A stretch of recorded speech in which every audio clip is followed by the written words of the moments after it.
It's there. Yep, it's there.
Check my audio device.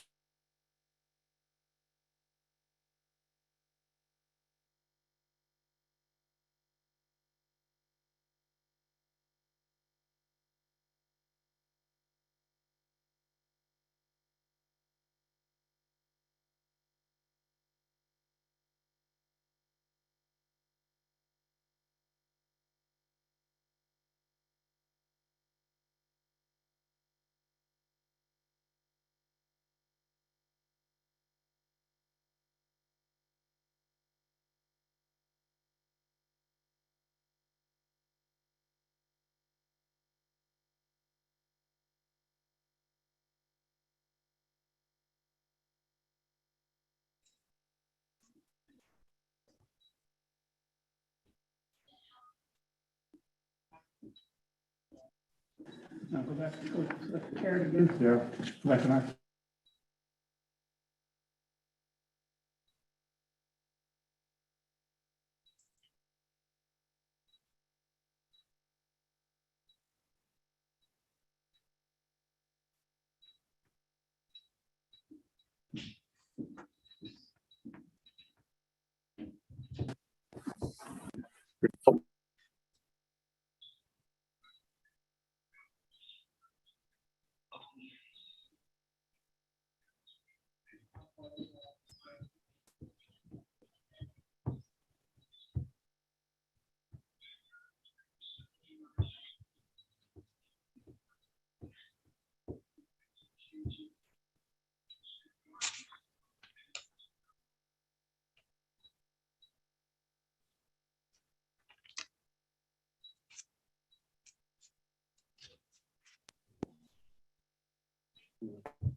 Hey, Daryl, can you hear me? Okay, so Yeah, can you hear me? there you go. I can hear you, Daryl. Okay, good. You hear us? Now we got it. Yeah, I can hear somebody there. Those, You think it's the owls? no, that's what they're hearing right now. All righty.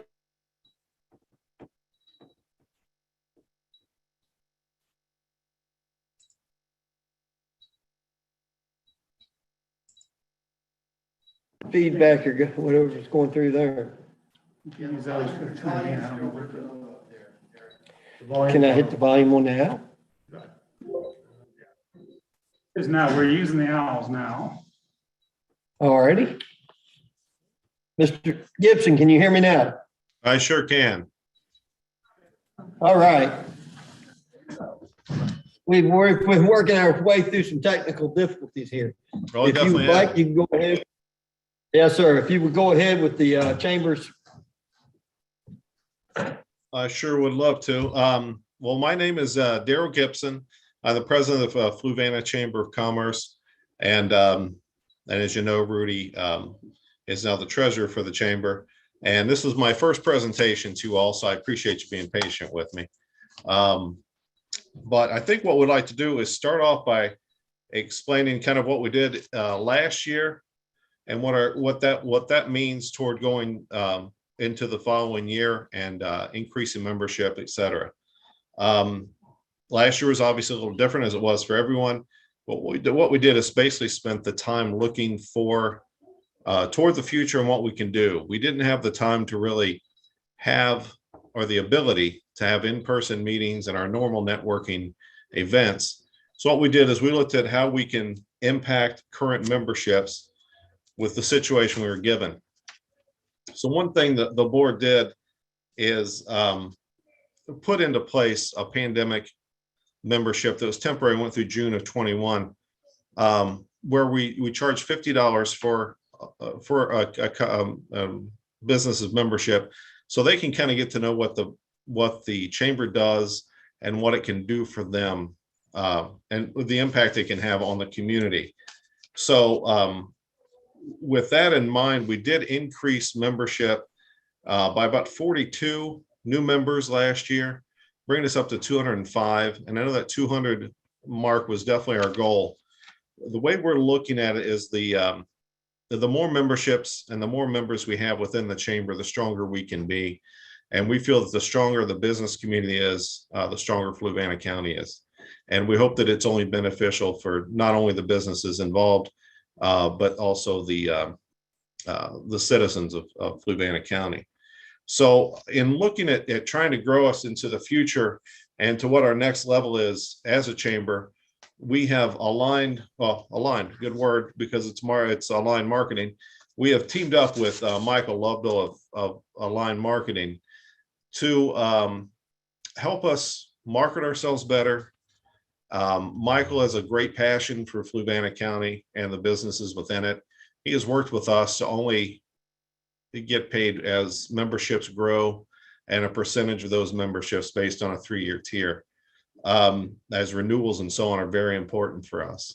So what the areas that Michael and Aligned Marketing are going to work on is updating our website, updating basically our online presence in general, also looking at our social media platform, and also helping us with our annual guide. The annual guide goes out, we print about 5,000 of those a year that go out to every business in the area. And it's been very good for us as far as getting promotions for the businesses involved with us, being that they can advertise in it and so on. Another area that Aligned Marketing is going to work on for us in the future is our logo and general overall marketing look and design. So we're hoping to see some real benefits from that and move forward in getting the chamber where we want it to be as a board and moving forward in the future. Now, what we did and what was beneficial for the, as I mentioned before, the pandemic membership was to really, it's kind of a time for us to prove ourselves as a board and as a chamber to allow people to see what some of the benefit is. So each year at our annual meeting, to give you an example, I figure the best way to do that is to share with you an email we got from one of our members. We have an annual meeting in October ending our fiscal year, and each year we give awards for Business of the Year, and we had one have one for Emerging Business of the Year. Eric Mitchell, who was the owner of I'm totally forgetting the name now. Oh God, it's my fault. Sorry about that. But Sweet Art Emporium. I almost said Sweetheart. Sorry, Sweet Art Emporium. She won the Emerging Business of the Year for last year, and it's very beneficial for her. And I'd like to read you just the email she sent to us shortly after that to show the impact that we're hopefully going to continue to have, and our plans are to have on the community. She states, or she says, "Thank you for considering my business for Emerging Business of the Year. I'm struggling to find the best words to thank you. I joined the chamber before opening my business and have not regretted it one single day since. You were there with me at my grand opening, at every event I organized, and have offered me countless contacts, advice, and guidance along the way. Like many new businesses, I struggle with the question, am I going to be here only about 300 days of the year? Am I going to be here at the end of the year?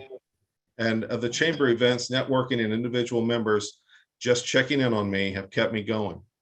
The connections I've made and relationships that I've developed through my storefront, through my face-to-face business, have been incredibly enriching." She ends it with saying the news of the award hit the community, and people came out in droves to the shop. I had the best-selling day of all time, the Saturday after the annual chamber meeting. Once again, I am humbled and lacking the proper words to thank you for all your support. We all feel on the board that kind of sums up our goals. It sums up what we want to do and what our overall goal is for every business in the community. We want to make sure we're there for all of them. And I thank you for your time, and thank you for considering our request. Thank you very much. You're welcome. Next up, I yep, ma'am. had a question. Okay, go ahead. He's still on there. The second Sunday Arts Market, is that presented by the chamber? I know a lot of businesses participate. Did you hear me? Mr. Gibson, do you Hello? hear Ms. Booker? No, I couldn't hear the question. I'm sorry. Okay, the question is, the second Sunday Art Market that is held in Palmyra, a lot of businesses participate. It's a very nice event. Yes. Is the chamber a part of that? We are part of it, the idea that we participate in the event and help as much as we can. Okay, and then the other comment is I had a visit by a chamber person came to my house to present me with a sticker. Is that a welcoming, I'm a patron, I've been for a long time. But did they go to everybody's house, or what was that? Was that promoted? That was promoted by the chamber. Yes, that definitely was. We were, and that may have been Jan that came out to see you.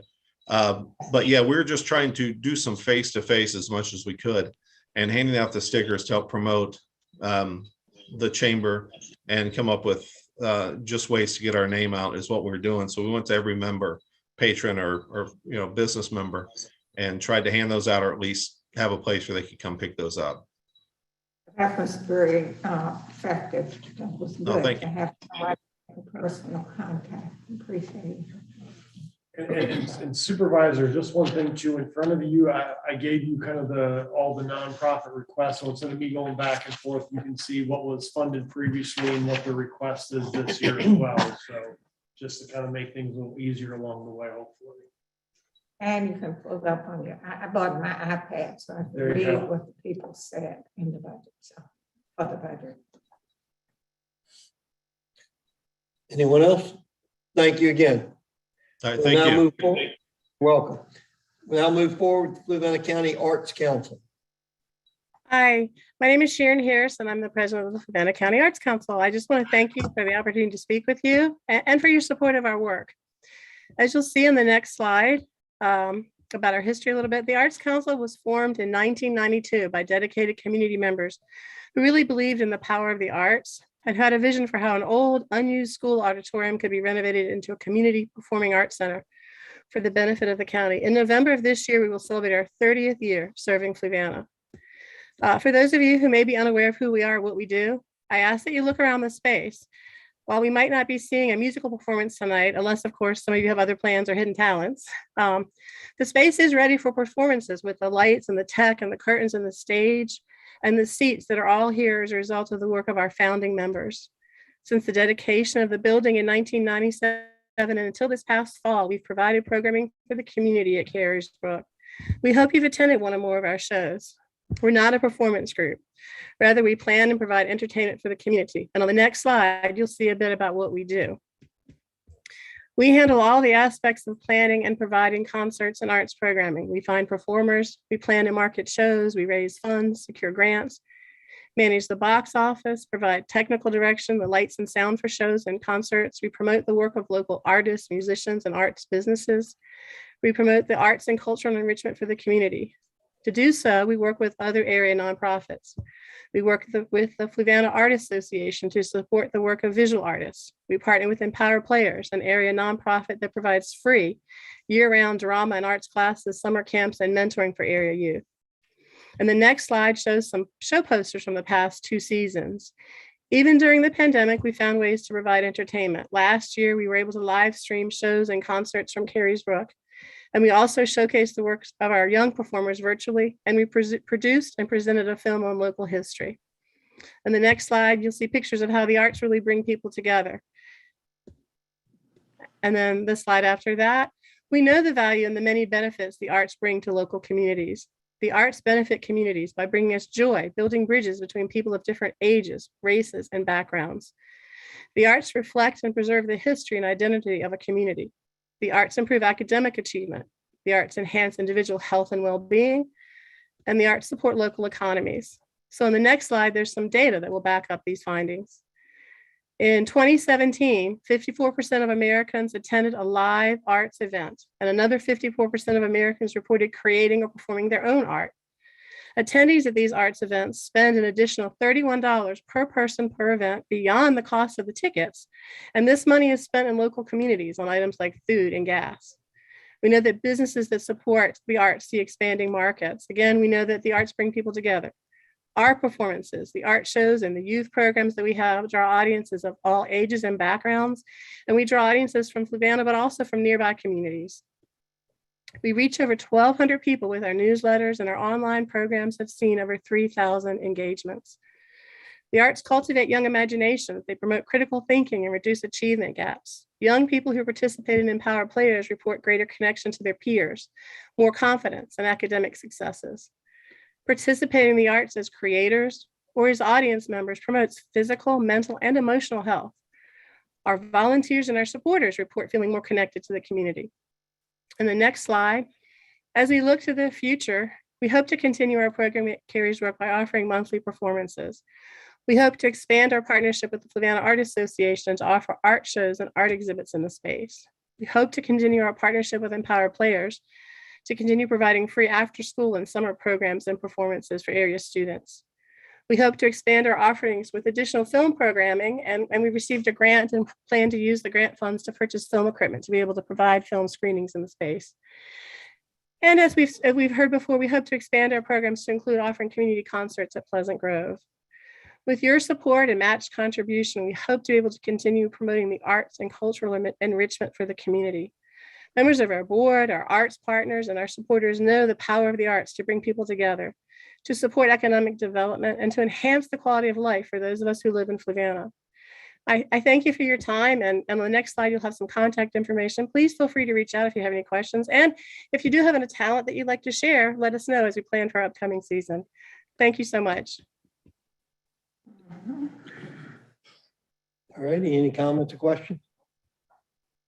Ms. Harris, what has to happen in order for us to have outside concerts? We have that open stage at Pleasant Grove.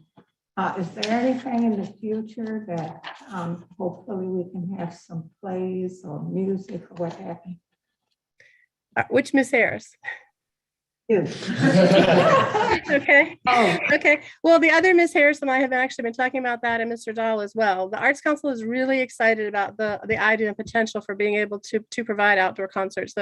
The space that is there is something that we can work with. Of course, it would be nice if the stage was a little bit expanded, but our board members have made contacts with local musicians. We worked with a number of local musicians. I don't know if you got a chance to see the Christmas concert we put together. But one of the things we're really trying to do is really promote those local musicians and give them an opportunity. As one of our board members, you may know Horace Scruggs shares all the time, musicians are wanting and craving to have a space to be able to come together and to create art and share art with the community. So we have made contacts with local folks and are ready to go. I think we'll be talking later about expanding the MOU. Hopefully we'll be able to enable the Arts Council to be able to provide those, but that's something that we definitely want to be able to do for sure. Thank you very much, ma'am. Thank you. Next up is the Central Virginia Partnership for Economic Development. Good evening. Helen Cawthon, President of Central Virginia Partnership. Thank you all for having us this evening, and we greatly appreciate your past support. Our website, centralvirginia.org, for any of you that want additional information. We celebrated our 25th anniversary in June at our annual meeting this past year. We feel like a lot of our success is due to the fact that we are 8 counties plus City of Charlottesville strong, and a unique collaboration of not only government, but higher education and the private sector. Next slide. Of course, next slide when you get a chance. Part of our success is because we have wonderful people on our board and executive committee, including Eric Dahl. So it's currently chaired by Christian Goodwin of the Louisa County Administrator. Every jurisdiction has a board member, and most are the county administrator. Then we also have presidents of both Germanna and Piedmont Virginia Community College, a UVA director, and 12 people that are private sector leaders. We also really appreciate Jennifer Schmack and her work as one of our esteemed economic development partners. It's very nice when somebody is in one of our counties and moves to another county, because at the regional level, then we already know them and can help them hit the ground running because we already have that longstanding relationship. Next slide. I just want to share with you that we do, not only is Fluvanna a wonderful investor, but we do have some companies that have presence in Fluvanna. Vanderlyn Recycling and Container, Caton Companies, as you know, own some of the buildings that we work with them on leasing that space. Really exciting to with Firefly and everything Central Virginia Electric Cooperative's doing, and then of course a number of the banks. But we really appreciate all of the support we're getting from Fluvanna County. Next slide. What is amazing, frankly, I've been here almost 10 years. The first time ever, 2 of our 5 announcements were from Fluvanna County. Every year you all say, what are you doing for Fluvanna County? And it's really exciting when we can share with you that in the past fiscal year, we helped you land both Stewart Tool and Silk City Printing. And you guys were overwhelmingly our most successful locality last fiscal year. So that's always exciting. We also have 3 new focus areas. They're not all new, but we have a new case for support, continuing to focus on marketing and business attraction, enhancing and strengthening our regional collaboration, especially with site readiness, and then continuing our work with Virginia CareerWorks Piedmont region. You'll hear from Sarah Morton in a minute, but also have a new initiative in talent attraction, talent development area. Next slide. This year's request is again 50 cents per capita.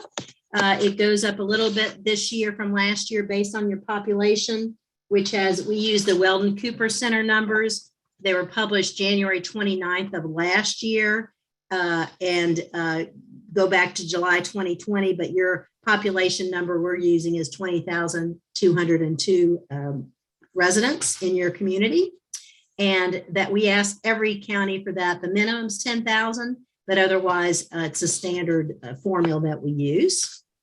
And then last but not least, I always like to share a slide on working as a team. Economic development is not easy. I think you all were pretty fortunate that Stuart Toole came in pretty quickly when that building was vacated. We were able to help many of those employees find positions, some with Stuart, but some with other companies.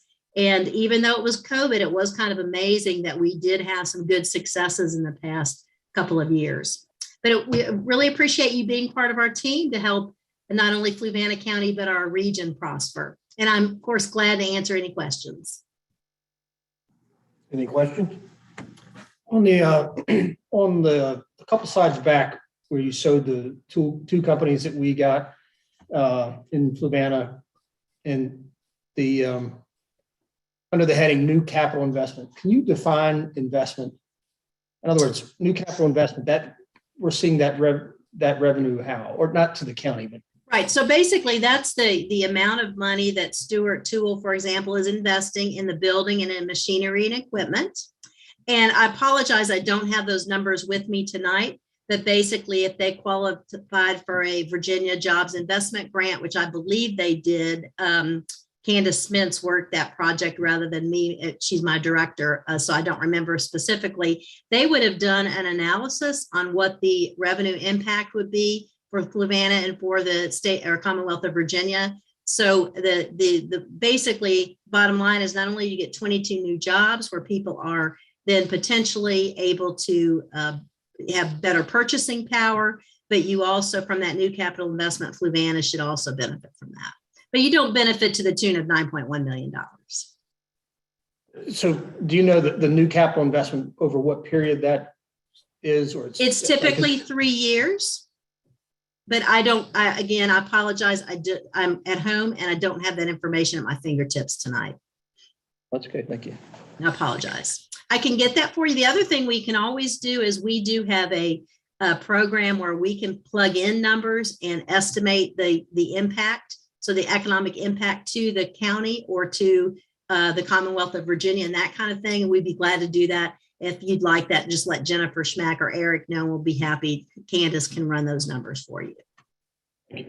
Are those job numbers current job numbers or anticipated job numbers? Or what? They'd all be new jobs. So these are new jobs created by having those companies come here. Now, some of them may be taken by existing people that were working somewhere else in Fluvanna. We hope that, for example, Silk City, I think some of those folks were residents of Fluvanna that were out commuting, and now you're capturing them to have them work in Fluvanna. And generally the jobs is over a period of time. So it doesn't necessarily mean that on day one, there was 93 jobs for Silk City or 22. Now Silk City, I think there was a 3 or 5 year commitment. It's a 5-year commitment to have over 100. Yes. They're already up to 93. They're already up to So that's that. what I was really asking. Are these current numbers? No, These are numbers that they pledged to reach when the governor or the Secretary of Commerce made the announcement. So in many cases, they do exceed these numbers. They're often conservative just so the companies can achieve those numbers. But is there just like the new capital investment, there's no cap on time period, like you said about new capital investment, 3 years, that they could project it 93 over 6 or 8 years potentially? I mean, not typically how we count it. We would not count that. We would count 3 or 5, depending on, they said Silk City was 5 years, but we would have we usually don't, almost never look past 5. And Silk City was receiving money from the state for each employee. Yeah, they So were have to getting do that incentives. in that targeted time. Okay. No, I see. I do believe I think they're over 100 now. Yeah, Close to it. Yeah, there was a performance agreement based upon jobs with the state. So they got incentives from the state. It was based upon job numbers. Okay. That they would reach 93 jobs within a certain period of time I see. of a certain average wage. And they've already met that almost within about a year and a half now, I guess. And any of you who've not visited there, I was out there a month or 2 ago, and I did not realize the entire building's filled up. So they're using all of that space. There's a little bit, I guess, where there's a little extra room. But if you haven't seen it, I encourage each of you to go, because I think you'd really be excited about seeing all of that activity in that building and kind of bringing it back to life. A lot of stuff in there. When I went, there were 3 presses going and the goal was to. Oh, Yeah, that was about, I think, about a month after, or right around this announcement time. correct. Yeah. And now the building's full. Mhm. So they've already meted and exceeded Yes. what they were hoping for. Yeah, real- And I'll tell you, if you haven't seen one of those machines, it's impressive to watch it. Yeah. All right, thank you so very much. Thank you all. Appreciate your support. Yes, ma'am. And next up is the Virginia Career Works Piedmont Region. Good afternoon. My name's Sarah Morton. I'm the Regional Workforce Director for Area 6, which covers Fluvanna County. Thank you so much for supporting us last year and continuing to put us in your thoughts and considerations for this year. Today, we come to you to talk about our efforts that we have in Fluvanna County. We've since partnered with Jennifer Smack, who is your new economic developer. But we also, through a Go Virginia grant, we have provided services by launching a mobile workforce service. So we are bringing the services to the people in Fluvanna County. We recognized through a data analysis and research last year that where we do not have actual centers, we were not serving the population in a way that we should have. So to be equitable and to be inclusive, we decided to go after a Go Virginia grant so we could launch a mobile service so that we could provide the services to the city citizens in their own localities. So Tracy Sides, who is our new workforce career readiness specialist, is serving in Fluvanna, and she has since partnered with Jennifer and team, as well as beginning to establish some employer focus groups. Throughout that Go Virginia grant, additionally, we also launched a career pathways guide to help businesses with retention and recruitment strategies to ensure they could build a more sustainable workforce, and help them to recognize that investing in the employer, not the position, will help them with their recruitment and retention strategies. That has taken off, and we continue to work with employer focus groups in the Fluvanna area, and that's in our current planning stages. We also have partnered with the local DSS office, Kim Mabey, the Director of Social Services. Tracy has been working in tandem with her to provide services to those individuals that need assistance or trying to matriculate back into the workforce. We also have had several interactions with Jennifer and the CPG Guide and our plans for establishing those focus groups in your area. We also have a meeting scheduled with Brenda Gilliam to talk about how we can bridge workforce and CTE so we can help align more career and technical education with the needs of the workforce in Fluvanna County. Clearly, last year we had a lot of adversity with COVID. And so where we would normally see a lot more foot traffic in the Charlottesville Center, that was reduced to about 129 citizens from Fluvanna County. But keep in mind that even though centers may have been closed for people or in-person visits, we launched a robust virtual platform where we met with people via Zoom, Uber Meets, Google Meets, or whatever the platform was, or if they wanted to come to the center, we would have services where they could sit in their car and we could help them so that they could meet their workforce needs. So this year we're coming to you. We have increased, while many of you know we're funded by WIOA, which is federal dollars that comes from the Department of Labor. And while much of that funding is aligned for specific populations, we come to you this year asking for $54.40. That is 20 cents per capita. And we did an increase because in order for us to serve a broader population, we ask that each locality provide us 20 cents per capita so that we can help those populations that are not falling under the WIOA beneficiary. So we appreciate your continual support of the workforce system, and we look forward to expanding more services into Fluvanna County. Are there any questions? Any questions? You said it's specifically focused towards specific, you said it's focused towards specific populations. Can you elaborate on that? Yeah, so the Workforce Innovation Opportunities Act serves youth, adult, and dislocated workers. But to be found eligible, you have to have barriers to employment. So that could be incarcerated, low income, homelessness. Dislocated worker could be someone who's been laid off, someone who is a homemaker trying to re-enter back into work society. For youth, it could be a person who is a limited English proficiency, foster care, incarcerated youth, students who are parents or are pregnant, or they're pregnant and going to have children. So the WIOA funds comes out. We typically get about $800,000 to $900,000 to serve the entire region. We are one of 14 workforce boards across the state. And so a lot of those funds are dedicated for those marginalized communities with adversities. Do you get referrals from social services? Do you, how other ways, MACA and different places? Yes, ma'am. So MACA is now a partner of ours. We have done some work with them.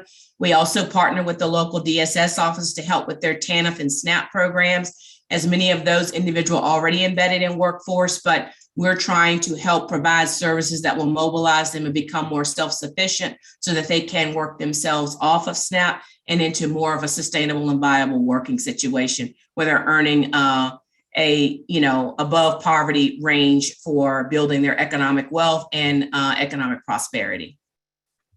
Good, thank you. All right, thank you, ma'am. Do Thank you. appreciate it. Next up, Fluvanna Leadership Development Program.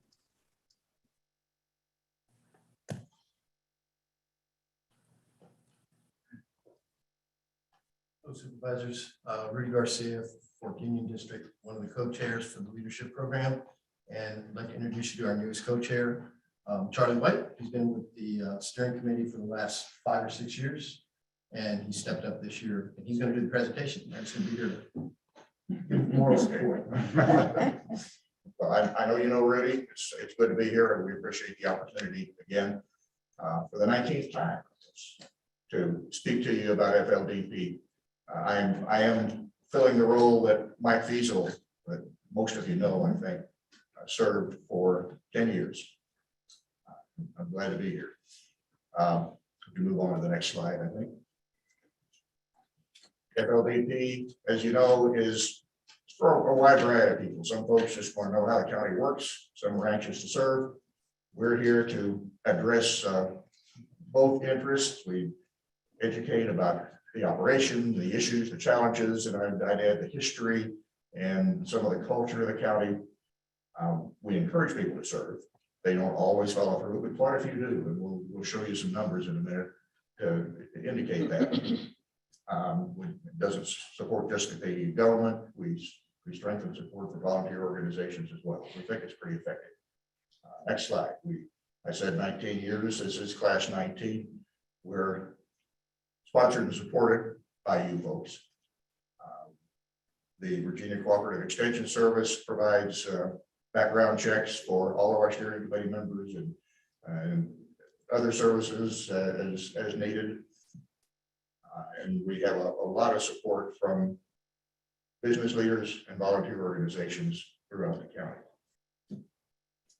Next, the program is governed and run by a committee of volunteers, 25 volunteers, all of whom have been through the program, graduated. We work together to plan each of our sessions. As the bottom line says, 100% volunteers supporting this program. Next. We look at how Fluvanna functions in a lot of ways. This year, I guess we're about a third of the way through this class. We started in October and our graduation will be in early May. You all have been speakers, sometimes for several sessions, depending on the topic. We meet all over the county when we're able to do it in person. And we look at issues in a nonpartisan way. Every session includes a question and answer period to allow class members to ask whatever they want of the leader that is there that night. This year, we've continued a get acquainted session, a chance for students to get to know each other early in the course. And that's been hard to do with COVID because we've had to fall back to Zoom sessions. We dedicate one session to launching the class projects that I think most of you are familiar with. Every class does 4 or 5 or 6 projects, depends on how many class members we have. And last year we initiated payment online through PayPal, registration completely online. 95% of our applicants have taken advantage of that. As I said, we're mostly Zoom. We're watching COVID. We did the first couple of sessions in person, but every session we offer, whether it's in person or Zoom only, is on Zoom and they're recorded. So if students have to miss a session, they can watch it later. That's allowed students from outside the county who have connections here and would find it hard to get here for an in-person session to join us. That's made it possible to expand the scope. The bus tour has been traditional. We didn't do last year. We have it on the schedule for late this year. We'll see what COVID looks like when we get there. And we'll probably offer it to last year's class as well. So the expense of that tour, when we did defer it last year, it might be a more expensive tour this year. And these are the projects that were completed last year. And just a reminder, last year's class was 100% virtual. It was. The first time we met in person was at graduation. It was crazy. That's right. That's right. At least it eased up enough and we were outside for that. So these are the projects that were completed last year and presented. I think you all were, at least some of you were present for that presentation. I won't go through the whole list, but about 20 of our classes, about 20 right now, 22. We expect most of them to graduate. As usual, it's a broad range of ages, several generations. There's some married couples, there's some singles. Most, well, I won't say most, many are from the lake, as usual, but they're also from other parts of the county. Lots of backgrounds, lots of experiences that help when people get together in the projects. And we've held our number of registrations in the mid-20s again this year. Over 19 years, 380 some FLDP graduates. They hold, as it says, positions through a number of our government agencies, boards, commissions. Some of you are graduates of FLDP. And outside of government, they serve in a lot of volunteer organizations.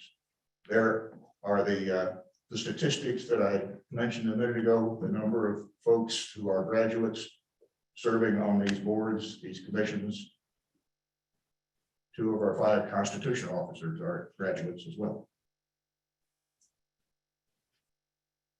So funding, the request is again for $1,000. We've held our enrollment at $50 per student. And that includes the cost of the bus tour, the graduation dinner. When we are able to meet in person, we serve refreshments. Certainly there's some office supplies to be paid for. Scholarships, we haven't needed to offer those, but the funding allows us to do that if it should be necessary. And we do have to pay for the background checks through the extension service.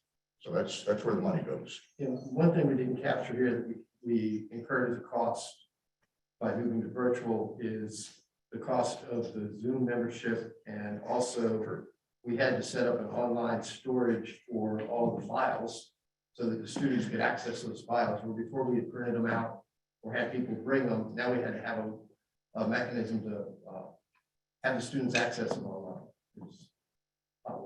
So it was, but that's a fee for the Dropbox account where our files are kept. Gives everybody access to them. Next slide, let's see. We've stayed on budget, kept a cushion, no paid staff, of course, we're all volunteers. And the finances are audited each year. That was completed the last couple of months for the previous year. So once again, we're here to ask you to invest $1,000 in the program. We think it's great leverage for the future of the county. Questions? Any? How many high school students have you had to participate over the 19 years? I'd say it's more than a handful. I can think of about 6 or 7 in the last 9 years. Have you ever gone back and did follow-ups to see what their feelings are, where they are We now? got Hayden to come back and take the Hayden's course been again. twice. Um, It'd be And interesting we've to talked do a to, follow-up. Ed Zimmerman's son went through the program. Twice. Yeah. Okay, thank you. How, so as long as they pass the background checks, is everybody who applies approved? The background checks for the steering committee and executive. Okay, As part of the affiliation with Virginia Tech, is they require anybody who has a public facing position, which would be the steering committee, yeah. to go through a background check. So is everybody who applies for the program then accepted? Yes. Yes. Okay, And what we found, Chris, is that they self-select out. You know, they'll start the course. We got about a 20% attrition rate most years. They'll start the course and they'll figure out that it wasn't for them, or it's too much of a time commitment. And so they'll self-select out.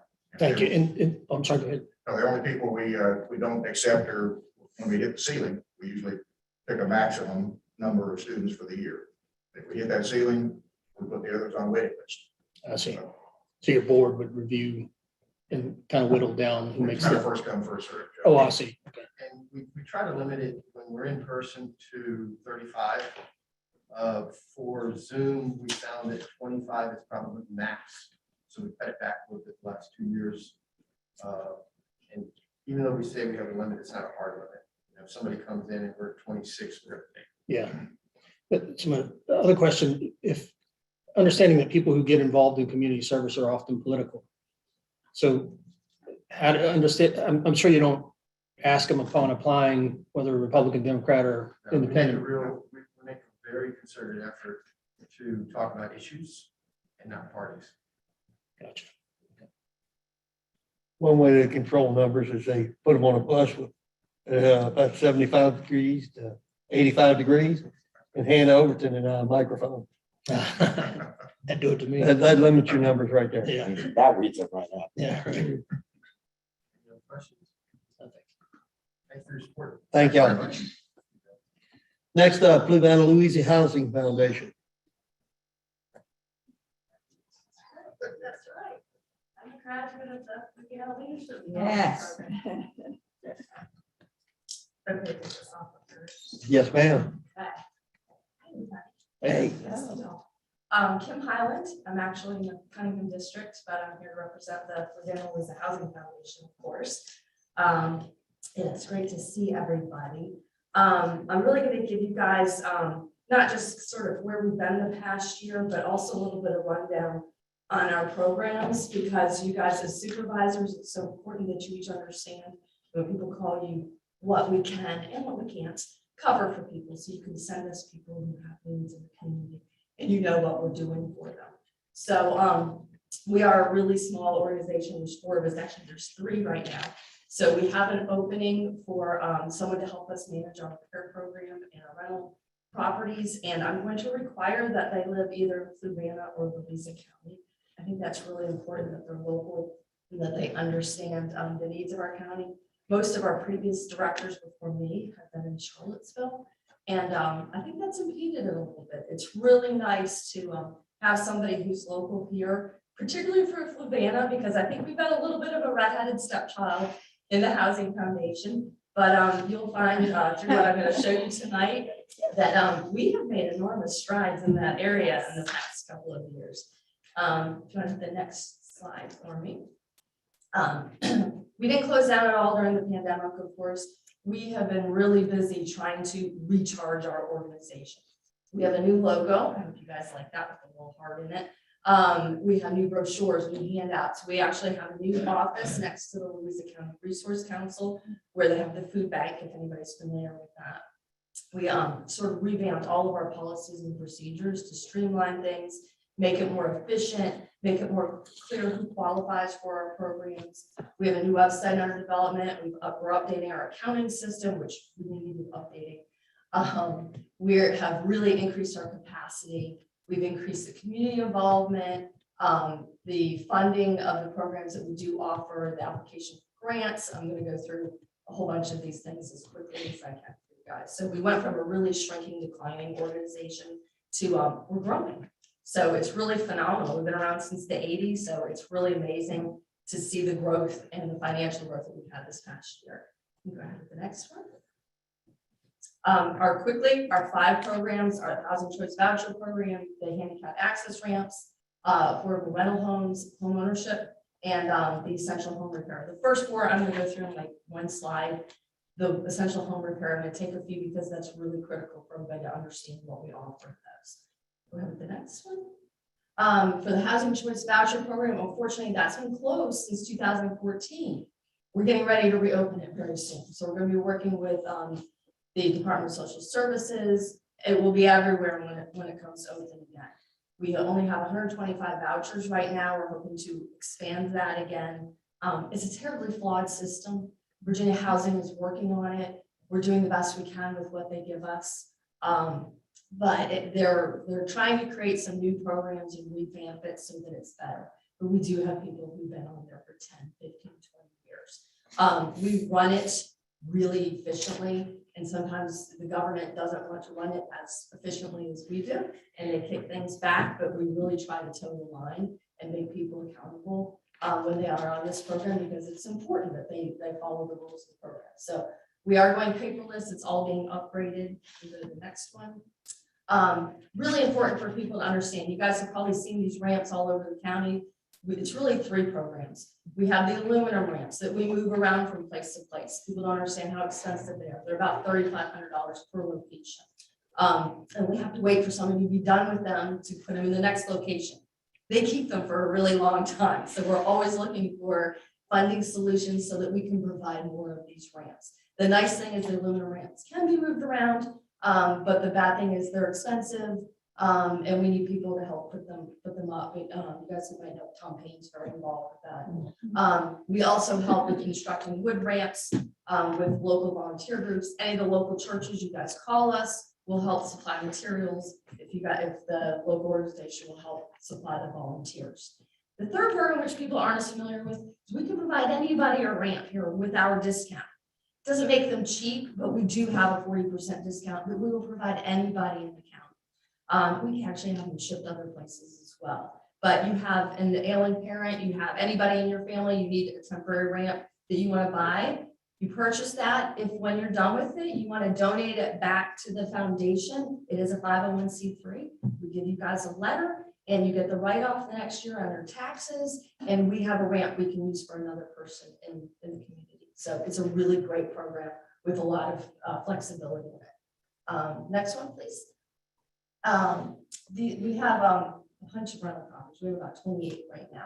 This is the latest home we built and the family that is in that home right now. This one was built with the CTE program up in Louisa. I'd love to get a CTE program. Yes. Yeah, and get more people trained on it. We built 2 houses in Louisa with the CTE program, enormous success. A lot of kids involved. Unfortunately, the second house, we were entering COVID, not as many got to participate in it, but we are more than happy to work with the Fluvanna County High School in developing a program where we're building a house. They bring students out to learn the trades. Next slide, please. We do offer our rental homes at 100% 80% AMI. And we have 5 of our homes currently under a rent to own program. A lot of ours are rented indefinitely. We're changing that a bit. We want to get people in homes long term.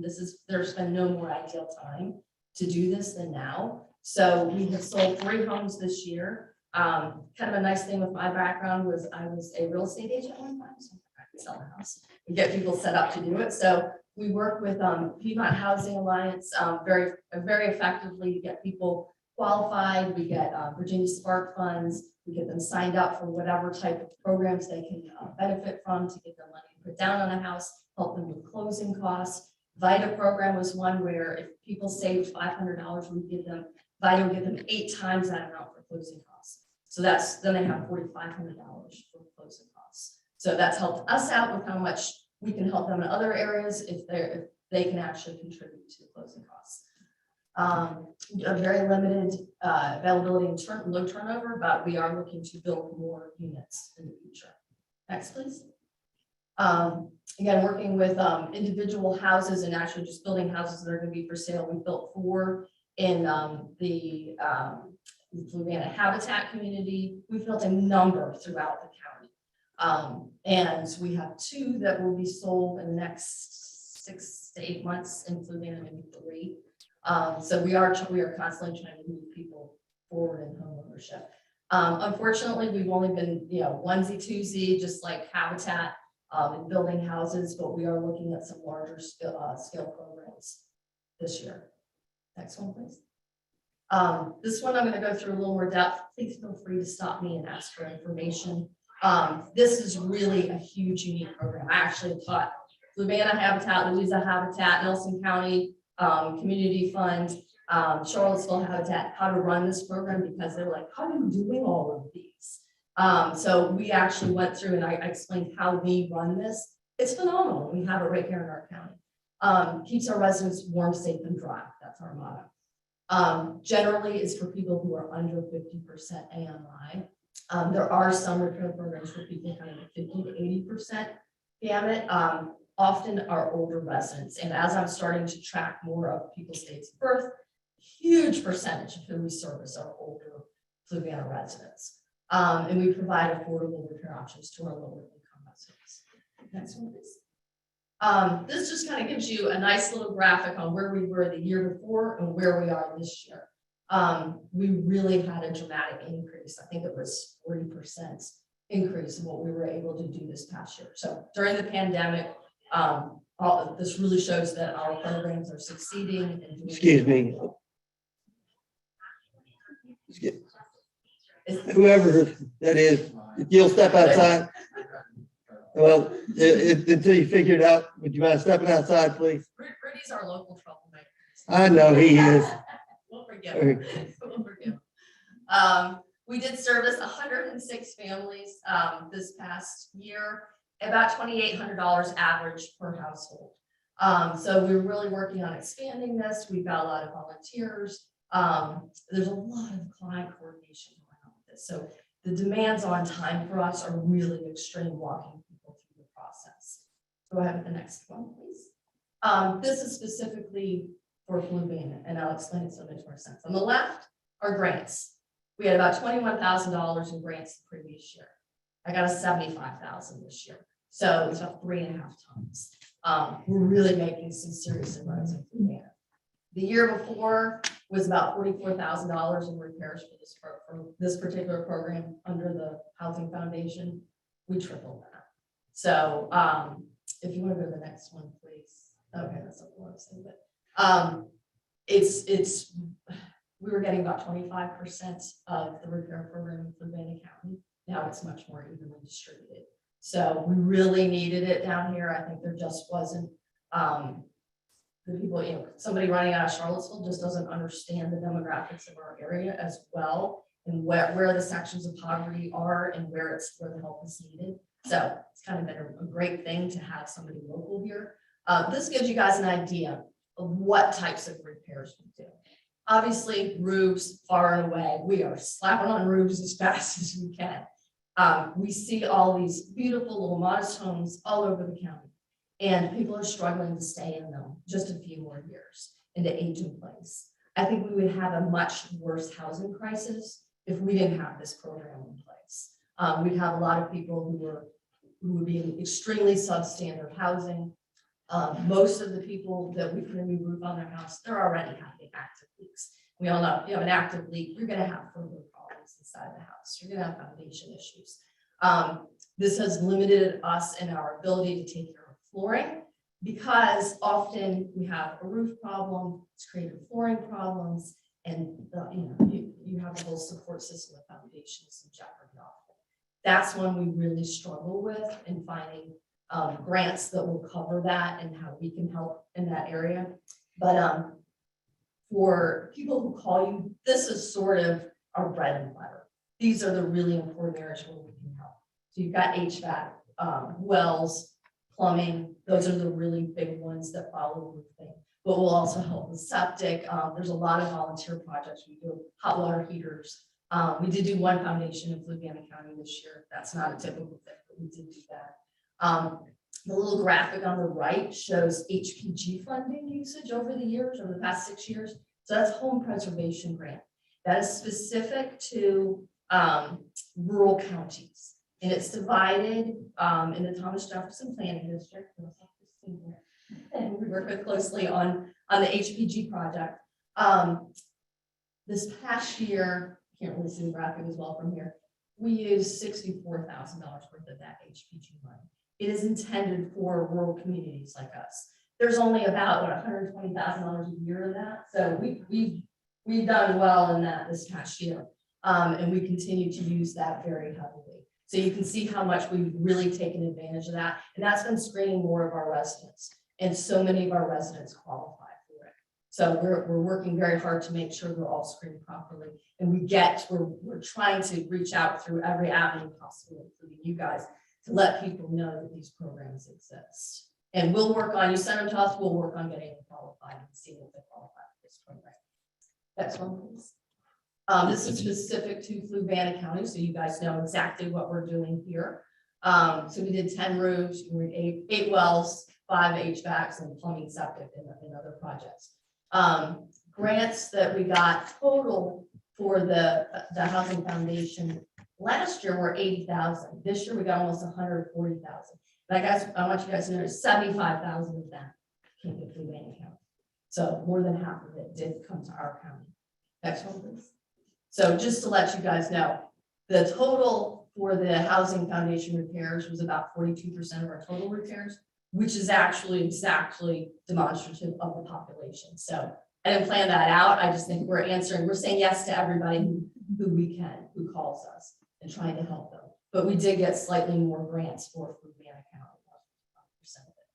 Next one. We're trying to expand a little bit more. So if you guys ever have a question, I'm glad to answer it, but our basic needs for essential home repair are on the left, and we're trying to expand more to the right, help people more. We have more types of needs than we have services that we offer, but we are trying to help people with issues. They're always calling us for siding, window repairs, porches, are crazy, and major rehab projects.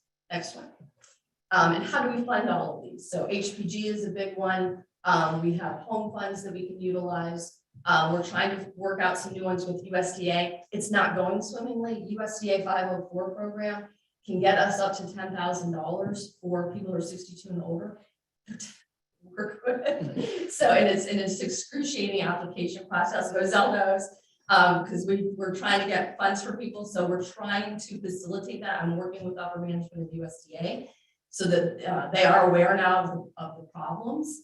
They thought there just wasn't a need, which there's an extraordinary need. We could use this program all day long. It's a federal program. It's not working out, and it needs to be fixed. So I'm hoping to work with them on that. We do have a number of different programs. So how does this, next one, please. How does this look? So this is really, I think, important for you guys to understand. This isn't all just a giveaway. So if say we have a repair that costs $6,000 through the HPG funding, we can get half of it covered. We can't get a whole bit covered. So what about the other half? We loan it to our residents, interest-free. We hold about $2 million in loans in-house. So we offer these loans to our residents who really don't have another option. They can't go to a traditional lending source and get a loan. Typically, they make a down payment, which is about 10%, and then we give them realistic payment terms, repayment terms. It depends on how much they make. We try to gear it around $100, but we have lots of people who they go as low as $10, but typically we try not to go below $25 or $50 a month, but very reasonable for the types of repairs today. Anything over $1,500, we ask for a deed of trust. That's fine. That's fine. You go to the next one. This is an example of a loan we had. I don't know how many people know Jeannie, but she was my daughter's, she was my daughter's school bus driver. And she was working 3 jobs. And she was looking to get a 4th job because her roof was leaking and she didn't know what else to do. So she didn't realize she was calling me at the time. And she said, "Is this Kim Highland I know?" I said, "Yeah, Jeannie, it's me. What do you need?" So it was kind of nice to help somebody out in the community. Not only did we make the repair, but we got her a better rate. So she had gotten a couple of contractor quotes, one for $21,000, one for $8,200. We work with a local contractor who really sets us up. It keeps his guys busy in between bigger jobs. And he's been wonderful. He gets them done very quickly. He's very efficient, does a great job, and gives us a great deal because he knows we are going to facilitate the payment. So he doesn't have to worry about it. He can just worry about putting on roofs. So we were able to get her qualified for the HPG grant, and it cut her cost in half from that. So she's already paid off her roof. She could not be happier. So this is her with her grandchildren. She offered, of course, we asked if we could share her story. Next one, please.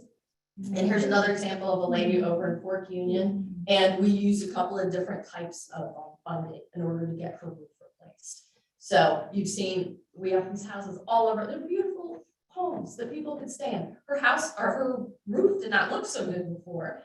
Looks wonderful now. She had active leaks. She was worried about it, and she doesn't have to worry now. Wonderful lady, and she had, we got it down to $265 for it. We got her replaced too. Go on to the next one. This is another house right nearby that she had, this often goes through family network. So she had a niece who had more serious needs. So we're getting HPG funding for part of it. Part of it is USDA grant. And then Beck Cohen is also working with us on donating materials and supplies. So they fund the larger portion of an HVAC unit. And we're working more with community partners like that to help us with some of these costs and road repairs. Next one. We also have an aging house that we do. You guys have seen places like this. Someone who's living in here. An 81-year-old blind man was living in there. So he didn't know it was raining inside his house. When I first got it, I said, we can't do that. We can't put a new roof on that house. Got in touch with a local volunteer group. They did all of the labor. So of course, the sheathing needed to be ripped off. The actual supports for the roofing rafters needed to be replaced. They did about $11,000 worth of volunteer work, and we supplied about $4,000. Go to the next one. The inside was even worse. So I won't go through a whole bunch of these, but just to give you guys an idea, these are the types of repairs that we're doing. Next one, please. And this was his kitchen. So the house was in really bad shape, but again, we were able to work with a local volunteer group. We contributed about $12,000 worth of materials. They did probably $20,000 worth of volunteer labor. So we worked together with different groups in order to really do some major rehab work. Next one. Not going to kill you guys with this, but just to briefly show you, I believe in true transparency. I want to point out the county funding in the lower left-hand blue is 4%. That's both counties. So I'm not saying that to say, oh, you guys aren't giving us enough. I just want you guys to know how, what percentage the county supplies for our overall big picture of where we're getting all of our funding sources. A major part of funding is loan repayments. So as loans come back in, we send the money right back out again. Go ahead to the next one. And this again, our payroll is, and we only built one house last year, so this changes quite a bit when we have more homes under construction, but our home repairs cost us about $300,000 last year. So go ahead to the next one. You'll notice we did have a surplus this last year. Very weird for the Fluvanna Louisa Housing Foundation. We haven't had a surplus in I don't know how many years. We weren't operating under a model of, I think, really sound long-term business practices. We had a lot of assets, and we were sort of, going, okay, there's enough here. We'll just keep going in the same pattern. We really needed to shake things up, because if we did keep going down this road, we would not have a foundation to do all of the work that we do anymore. So it really needed some revamping. So I know you guys will see a profit margin this year, but it's not really, it's so that we can save up for some larger projects we have going on, particularly in Fluvanna County. We're looking at a senior project of building 24 to 26 units in the Palmyra area for seniors who are under 80% AMI. And we're looking at Columbia and doing some major work in Columbia. We're trying to pursue CDBG money. If we can get one of the counties to receive the funds, we're looking at trying to bring in $500,000 for Fluvanna County. CDBG, sorry, is Community Development Block Grant. And it can be used to revitalize an area like Columbia. We can take a house all the way down to the foundation and rebuild it with funds like this. So we are looking to do all of the legwork and application process. So when we get to the point, I'm sure Eric will be presenting that to all of you to, if you agree on pursuing CDBG funding. I'd like to do a regional grant with Louisa County for $1 million. We'd be more likely to get it And then we split it evenly between the counties, $500,000 per county. So this is just one of the many things we do. Go ahead with the next one. We did request $25,000 this year. So we've been getting about $16,000, and we do pay our property taxes for the property we own in the county. So by the time all that comes out in the wash, we're looking at being about $10,500 ahead. I really think we need to work more closely with Fluvanna County. So I have a badge for Louisa County, so I can get in and out of the Louisa County building. We're integrated with the Louisa County offices anymore. We have office space up there that they gave us $50,000 to help build this building. So, and we're guaranteed to have that housing for the next 5 years. What would it do if we had an office in Fluvanna County? First of all, I think it would be really important for our seniors. We have seniors who drop in all day long in Louisa County and make their payments in cash because they don't have a checking account. They're just scraping by and making their payments. We can meet with people locally, and they don't either have to travel to Louisa or we don't have to find them in Fluvanna. We do a lot of driving around, and with the limited staff we have, it's very difficult. If we had a centralized meeting place in Fluvanna County, I think it would be really helpful. It would help us utilize our time better, and it would give some awareness to the community on what types of programs we offer, and more people would take advantage of it. So that would help everybody out, kind of bring up the level of living for the entire county if there's awareness for all of these programs. We did have some additional expenses with that expenditure because we are growing. We need some more space. We're looking at it being very modestly, being at least $2,700 a year. When we did move out of the other county building, we had to pay our phone and internet electric expenses. That's increased our bottom line a bit. The hardest thing for us to find funding for is for our administrative and our overhead. So, just our payroll. So finding grant funds for other things is a little easier. I mean, it's not easy to come by. We put a lot of work into it, but getting funding from the counties really helps us cover those expenses. Okay, next one. What's our plans for next year? We're going to continue to increase our repair program. We have the funding to do that. We have prepared for it. We're prepared we can go up to $400,000 in repairs this year if that's needed. I think we're going at the same clip that we're able to go at, and they're coming in, just as fast as we can respond to them. So it's probably going to stay about the same rate this past year, but we do have capacity to help additional people above and beyond what we already are. We want to increase our housing, so we're looking at doing the CDBG planning grants and then pursuing that $1 million regional grant. We are working on some solutions for Columbia with SERCAP and partnering with SERCAP. They want us to be their local representative, and Mr. Sheridan and I have spoken about that as well as Mrs. Booker. Moving a couple of the families in some really critical areas out and building them new housing and having them participate in that. I don't want anybody to think it's just a giveaway. It's helping people that are in a really difficult situation be in a better situation and helping us put them back on their feet. So we want to work very closely with the county, developing our hopes for the county and housing needs, and helping the county develop what it wants to develop and getting there. It's really hard to put a value on all of this because of all of our different programs. I really struggle with that every year, but I wanted to throw out, you guys have seen all of the numbers of what types of the repairs are more complicated. That's just one of the programs that we want, but that's very direct in its cost. In the amount of construction that we do, it's always difficult to gauge each year.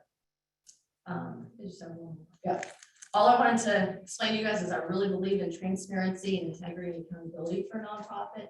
I love the phrase nonprofit is a tax status, not a business model.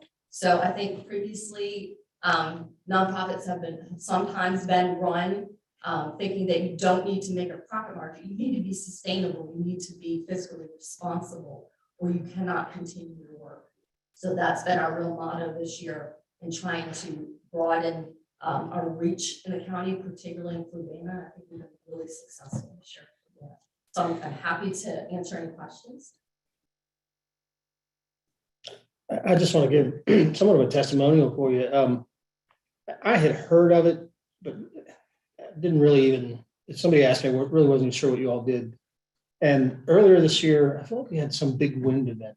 And somebody that I know, an elderly man who's probably in the case, he and his wife of living until, trying to be sure that's where they live until they're not here anymore, contacted me and said, hey, I know you know some people, my back porch, it had a back deck that fell, but it was on a crawl space, but I guess elevated in the back. When it fell, it twisted the band on the house, and inside of the kitchen, the floor came loose and fell through. And I mean, they're just certainly not in a financial situation to respond to that. And luckily somebody took them in to live there for a while. And I put a thing out on Facebook of, gosh, who can help with this? I'll come help, but I don't have the skills. And somebody responded about you all, I think, on Facebook. And I called and immediately got somebody to respond and said, give us the details, and then give him our number, have him call. As far as I know, I think he did receive help. And it just was a shocker, to be honest, if there's something like that could that quickly try to jump on and help them. So thank you. People are always a little surprised when they get a call back. Yeah, Because they're right. not always used to that. But I think we've done a really good job in really improving our level of service. And now we need to find somebody. It'd be great to have somebody in Fluvanna again, filling the need to, we need somebody to answer the phone, respond to those calls. So please, if you guys know of anybody. Yeah. It's a struggle though, to get back to all the people. The needs far outweigh what we're able to service. Yeah. So on your loans, you're making loans, if I understood you properly, to people who otherwise could not get the loans, which means you've got a lot of at-risk loans. Yeah. Right. And so are you having a lot of default? I like to think of the old movie, The Old Savings Loan, and It's a Wonderful Life.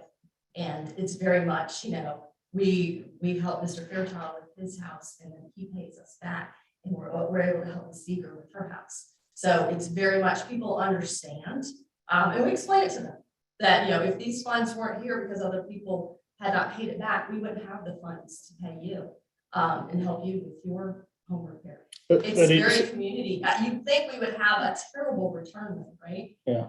It's really shockingly good. But is that in part because you're in so many cases having them pay so little back monthly? So you're having a hard time. Was that 203,000? Was that last year, in a year that you? $300,000 worth of repair. So that's not how much we loaned out. But I thought that's 203,000 in revenue from the loans. Right. That's from previous loans. Correct. Yes. In a year's time. And you said you have how much outstanding in loans? Plus 60 million. Okay. Yeah, they're all 0% interest, very favorable repayment terms. And because they are able to make, if they can't make a payment, they call us. And they know, okay, you can talk to us about it. Well, you've had a hard month, something happened, just pay us that money. Okay. Thank you so much. Thank you. All righty. Before I go any further, I need to let everybody know we got a 7 o'clock meeting that we got a hard start on. So, and we're gonna have to stop at about 1:45. So if you don't get to speak tonight, we will make time for you to speak another time. So I apologize, but if you can keep it to a minimum, that'd be great. Next up is Foothills ACA, Foothills Child Advocacy Center.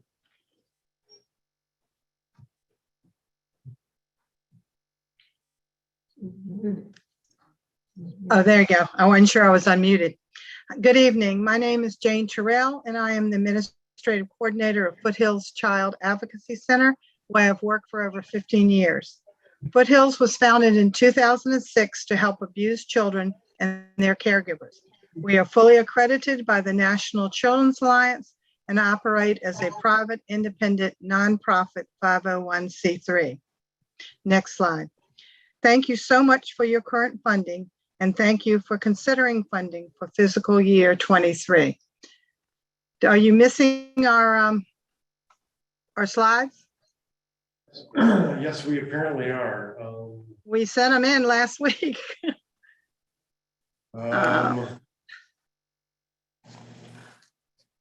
Oh, well, I'll just keep talking. This Yes, happened ma'am. last. Y'all are the group that works a lot with the sheriff's department, I believe, correct? Yes, yes, sir. So I'll just keep talking. So children are referred to Foothills by Fluvanna Law Enforcement or Child Protective Services, and we work closely with these two departments as well as other Fluvanna County resource agencies to help Fluvanna families during the investigative and treatment process in child abuse cases. We assist and participate in the Fluvanna County Child Abuse, there we go. You just keep going. Thank you. Right there, right up, one back, two back now. We're talking about that right there. Thank you. We assist and participate in the Fluvanna County Child Abuse Multidisciplinary Team, more commonly referred to as the MDT. MDTs are mandated under Virginia law. Fluvanna's MDT members include the Commonwealth's Attorney's Office, who facilitates your MDT, Fluvanna's Department of Social Services, the Sheriff's Office, Victim Witness Office, and Foothills. Other nonprofits who are Foothills partners also provide services to Fluvanna children. We all work together to make sure the family has all the services and support it needs. Working together, we reduce the gaps in service and we reduce the duplication of services. Next slide.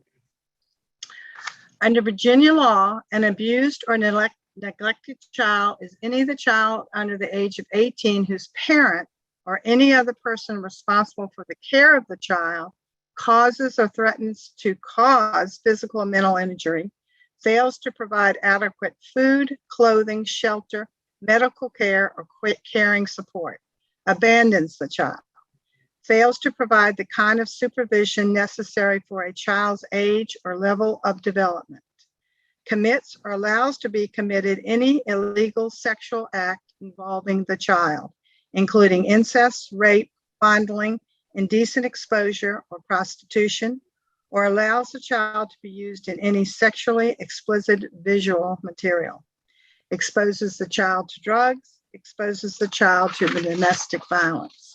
Next slide. Foothills' core service is the child forensic interviews conducted by our certified forensic interviewers. Simultaneously, we provide family support through risks, needs, and trauma assessments. We provide family education and referrals for mental health, medical exams, and other needed services. Foothills staff assist in ongoing case review with the Fluvanna MDT. Next slide. Importantly, Foothills provides a safe, child-friendly facility for children who have experienced abuse to come in and talk about what happened. In Fluvanna, that safe place is the Department of Social Services, seen in the right photograph. However, during the pandemic, Foothills has conducted Fluvanna interviews at our Charlottesville facility, pictured on the left. That is the child interview room. I would like you to imagine how difficult it must be for a child to talk about something like sexual or physical abuse. The child may be afraid of getting into trouble or getting their abuser into trouble. In fact, only 60% of the children never tell anyone about their abuse. A child must feel safe and protected and secure to talk about what has happened to them. The interview is recorded and observed by law enforcement and child protective services, so the child doesn't have to tell the story of their abuse over and over again. Next slide. Foothills also has a child abuse pediatrician who conducts forensic medical exams on site and provides medical expertise during MDT meetings. According to the NIH and many other expert sources, during the pandemic, the risk of child abuse has increased significantly. But as you will see in future slides, there has been a drop in the number of reported cases since the pandemic began. Experts believe this is due to the fact that children have been at home more and in less contact with mandated reporters. Next slide. However, though the overall numbers are down, Foothills has seen an increase in severe child abuse cases and in child suicidal contemplations. This past year, our team created a new protocol for these children that loops our mental health clinician into the case immediately.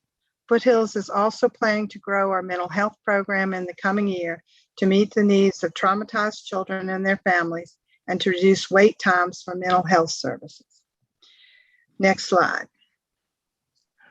We anticipate that in the current fiscal year 22, Fluvanna Children in Care, 37 Fluvanna children and caregivers will be assisted. For fiscal year 23, we project supporting 40 Fluvanna children and caregivers. Next slide.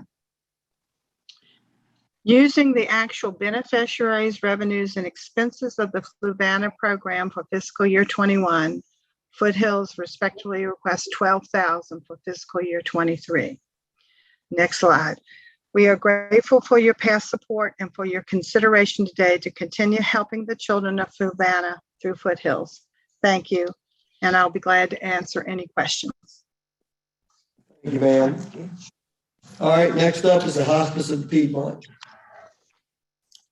Good evening. Good evening. Good evening. I'll be quick, I promise. I'm going to be respectful of your time. Thank you so much. So thank you. I'm Catherine Kiefer. I'm with Hospice of the Piedmont. I'd like to share how impactful the County of Fluvanna support is for our organization. We served 123 patients and families in Fluvanna County this year. Does everyone know what Hospice of the Piedmont's mission is? And I'll kind of move through. Obviously, each patient and family is given a dedicated team of 5 staff members, medical doctor, a nurse, a social worker, a certified nursing aide, and a spiritual advisor as they so request. We provide care to people at a time when they need it the most. I'd like to talk about some of our complementary therapies, which assist the patient and their families in the transition at end of life. The first is talking about our Education Institute. So we provide education for caregivers, families, and other medical professionals in the community free of charge. One really exciting thing and why it's relevant in Fluvanna, in the last year, we've established the Donald A. Perry Scholarship Fund that was funded by a private donor, and 3 Fluvanna County residents have been beneficiaries. Certified nursing aides have gone to school, tuition covered, books covered. They've had a mentor provided to them in order to graduate from becoming a certified nursing aide to a registered nurse. Huge. One is also an emergency medical responder. So those are Amy Dudley, Linda Bates, and Ruth Curley. Our Center for Children obviously provides support to children at a time when they need it the most. They have struggled to express themselves, and so whether it's through expressive arts therapy, music therapy, or a s'mores Zoom session, we've been able to communicate and help children come out of the other side changed in a positive way. We also provide support, grief, and bereavement services to anyone in the community, regardless if they've used our services. It's available to every Fluvanna County resident who's going through anything. The third program I'd like to highlight is the We Honor Veterans program. We provide veteran bedside services from a veteran to a veteran to help them in the end of life. It's this unique transition. And we like to focus on the unique story and honoring their service with our service. We do cleaning ceremonies and many other things. All of these complementary therapies are available to the community free of charge. So Center for Children, Center for Grief and Healing, our Education Institute, all of that happens with your generous funding. I want to say we're so appreciative of your previous support and really appreciate your consideration this year.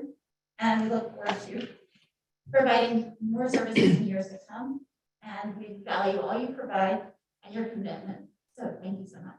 Okay. Thank you so much. Thank you for all y'all do. You're a godsend to my family, so. Thank you very much. We appreciate it. Thank you. Next up is Joint Regional Transportation.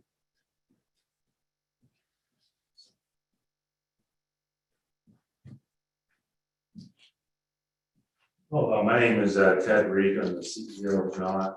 John is a regional provider of public transportation in the 6-county area, including Charlottesville and also including Fluvanna.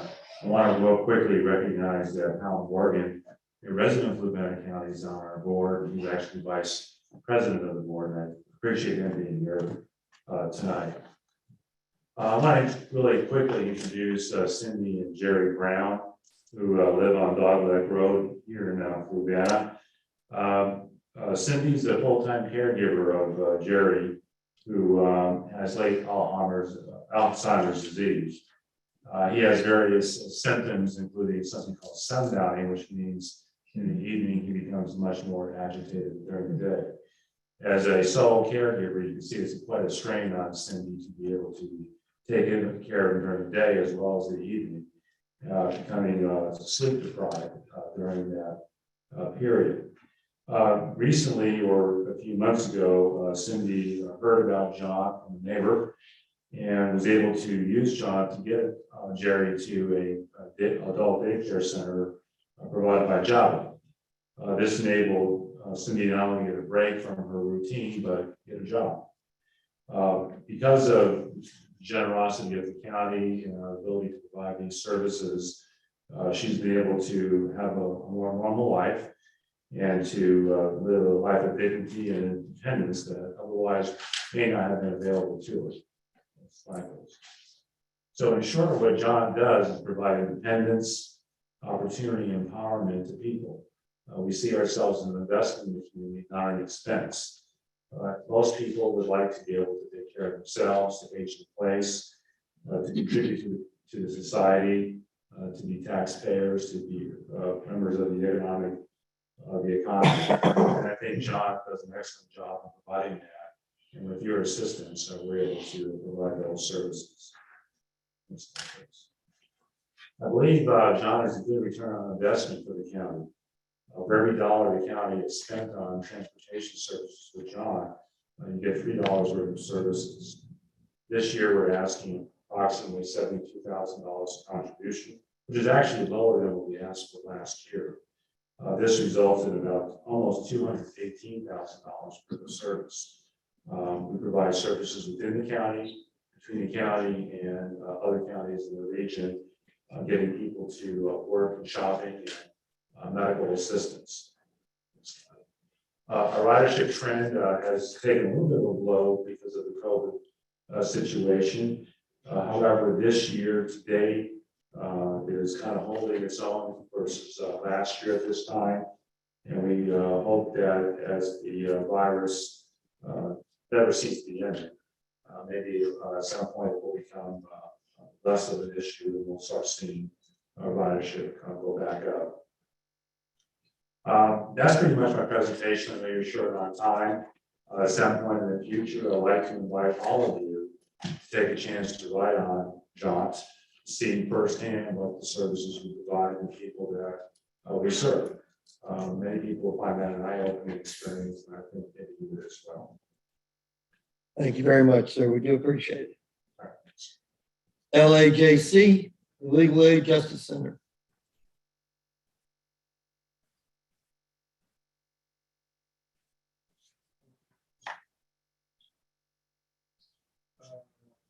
Tim Wallace was going to be on. You don't see Tim Well, Wallace? I say. Then we're going to move forward with the TJPDC, Thomas Jefferson Planning District Commission. Good evening. Okay, take mask off? Yes, ma'am. All right, I'll also be quick. I'm going to skip a couple paragraphs in here because I know that you guys are short. Thank you. Any follow-up questions that you all have, you can shoot me via email or anything. I'm happy to go. Yes, ma'am. First, just thank you for having me. Christine Jacobs, I'm the new executive director, was named that in September and have been serving in the interim position since February. So I'm coming up on my 1 year in this role. It has been a ride, dealing with the pandemic, but also the amount of opportunity that has come into this region as far as federal funding to be able to address some of the things that we've been wanting to address for a long time. So I'm going to skip through a whole bunch of this. The stuff that we do year over year. For the rideshare program, solid waste, Rivanna River Basin Commission, legislative liaison services. These are all services that we are keep asking for our funding to remain flat at the same per capita rate that we've had since 2013. So we're not asking for any increase there. In FY '22, we worked on the Sound Crossroads Corridor Plan, Rivanna River Corridor, existing conditions plan. We continued the watershed improvement program through DEQ. We administered the housing preservation grant, the HUD Home Investment Partnership, and we did a lot with transit, both with studies with DRPT and looking to expand transit both in our urban and into our rural communities. We're doing a lot at looking at the governance structure of the Regional Transit Partnership and trying to identify additional funding to come into the region so that we can help expand the transit that exists now. Okay, also for FY '23 and beyond, I think the things that we are most excited about, which are really incredible opportunities, are 4 different new programs for the TJPDC. We'll be administering the DHCD $79 million body grant, of which you guys are one of the 13 jurisdictions that will be administering that on behalf.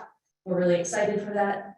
We will also be administering the regional cigarette tax board, the Blue Ridge Cigarette Tax Board, on behalf of 8 different jurisdictions.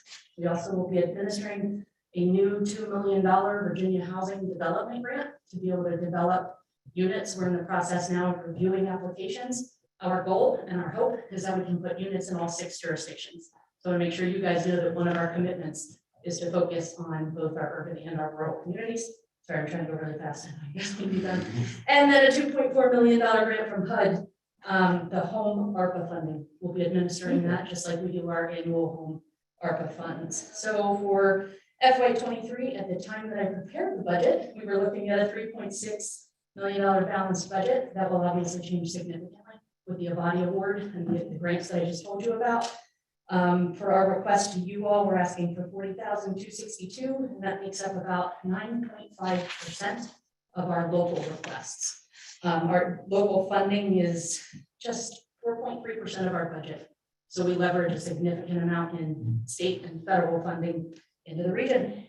And with that, I would like to say thank you to the board. I would like to say thank you to Supervisor O'Brien for his service to the commission. And to those of you that are serving on our various partnerships and boards, thank you for looking at our request. Did I do it in under 3 minutes? You did good. Thank you. Yes, please follow up Congratulations if on you have all of that. questions. That's amazing. Thomas Jefferson Soil and Water Conservation District. Hi there, everyone. My name is Ann Coates, and I'm the district manager for the Thomas Jefferson Soil and Water Conservation District. I can go pretty fast, but I'm just curious, is there a time limit? I've heard the last couple of people say you guys are running out of time. So Yeah, we got a regular meeting that starts at 7 and we're supposed to eat supper between 9 and then. all right, then I am going to fly. All right. It's supposed to be 5 minutes. Some have extended more than that. All right, I will be quick, I think. I'm going to turn my video off just because I am at home and my internet's not the best. All right, so most of you all probably already know what a conservation district is. If you don't, there are 3,000 nationwide, 47 of them in Virginia, and they cover about 98% of the land cover. Next slide. The Thomas Jefferson Soil and Water Conservation District, we cover 5 localities, so Charlottesville and the 4 counties that you see on the screen. There are 3 directors from Fluvanna on our board. We have a board of 12 that vote, and then we have a handful of associate directors as well. The voting directors are John Easter, Tom Prattley, Angus Murdoch from your area. We've just recently learned that Extension Agency is considering appointing Mr. Rick Hernandez to our board as well. We've had a longstanding spot for an extension agent, and that has been the representative from Albemarle County. However, she is going to take on a different role, and I believe that Mr. Hernandez hopefully will be stepping onto our board as well. We do have positions for 9 full-time staff, 1 part-time. We're currently recruiting for 2 of those 9 positions. And our state funding comes from state localities such as yourself and, of course, grants. Next slide. One of the primary things that we do, most everybody knows us for, is our agricultural cost share program. That cost share sometimes can provide up to 100%. In many cases, it provides at a minimum 75%, 80%, 90%, but we can get some up to 100%.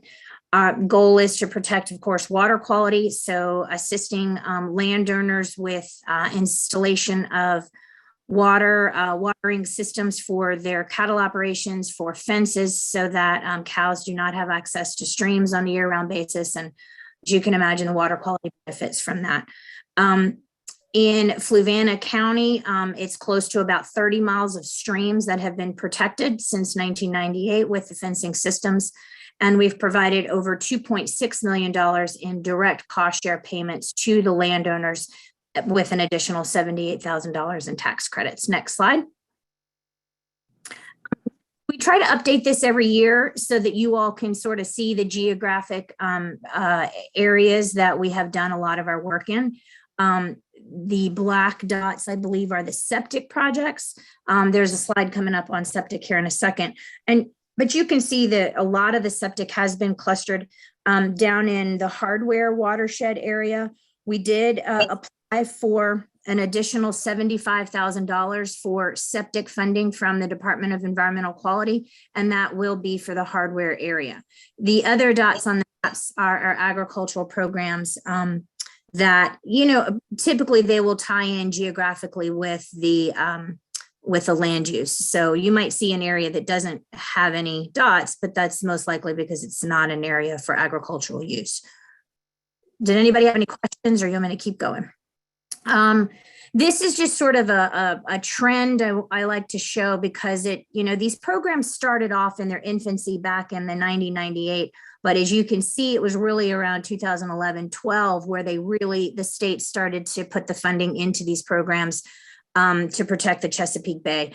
So even though the $2.6 million has been provided to Fluvanna since 1998, you can see that a majority of the work really has been done just in the last several years. Next slide. So for FY21, we completed 32 stream exclusion and cover crop projects. Specifically just for last year alone, that was a direct cost share payment of $245,000. So just in a single year. And when we provide funding, we try to partner with the Natural Resource Conservation Service, which is our federal partner. You're probably familiar with them. We can often what we do call piggyback. So we will work on a project on one person's property. We might bring in $45,000 for that project or $12,000, and then we work with NRCS to bring in additional funding. So all in all, some of those numbers, those direct cost share payments really are in conjunction with our partners. For FY22, we already have 30 projects under construction. We're only halfway through the year. And of course, that's a total of about $143,000. Next slide.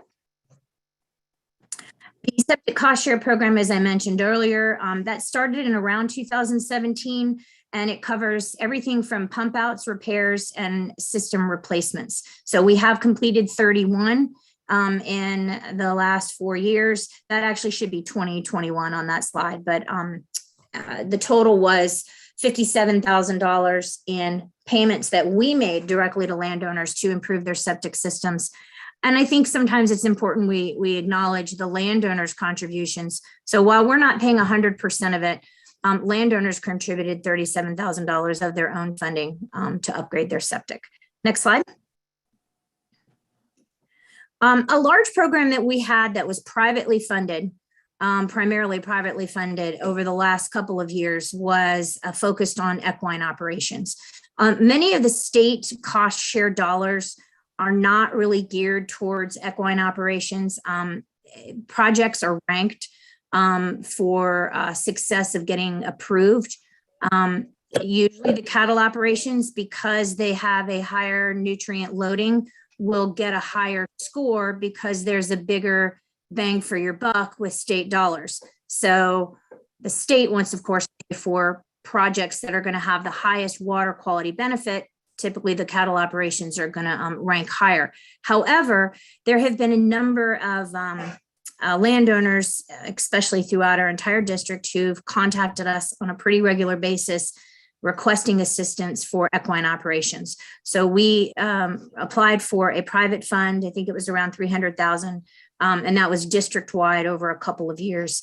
There were 4 projects completed within Fluvanna, totaling $32,000 paid directly to landowners. And again, that match on landowners was about $11,000. We have created a series of videos. I think we're on video 3 or 4 right now. They're all being loaded, kind of soft loaded to our website now. We'll eventually do kind of a more of a broadcast outreach. I hate to do this. We're over 5 minutes now, man. All right, go right ahead. You all probably know this program. RCA may have presented on it. It's a partnership we do. Social media posts, keep going. Website, you guys probably can just click on that. We do have a residential program, education program. Keep going. And easement program. You're probably all familiar with that, and that's it. So I thank you all for your time and appreciate you having us. Thank you. Appreciate it, ma'am. Next up Take is care. TJ. Yes, ma'am. TJ EMS.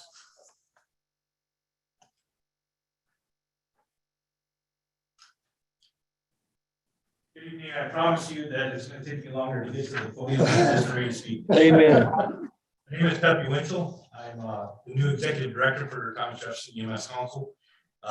Just joined the region in August, but I've been a member of Lake Monticello Volunteer Rescue Squad for the last 3 years. Getting to know the organization locally and then transferring that to the region, I run on 3 principles: collaboration, communication, and customer service. I've given my docket to y'all. If you have any questions, please reach out and talk to me.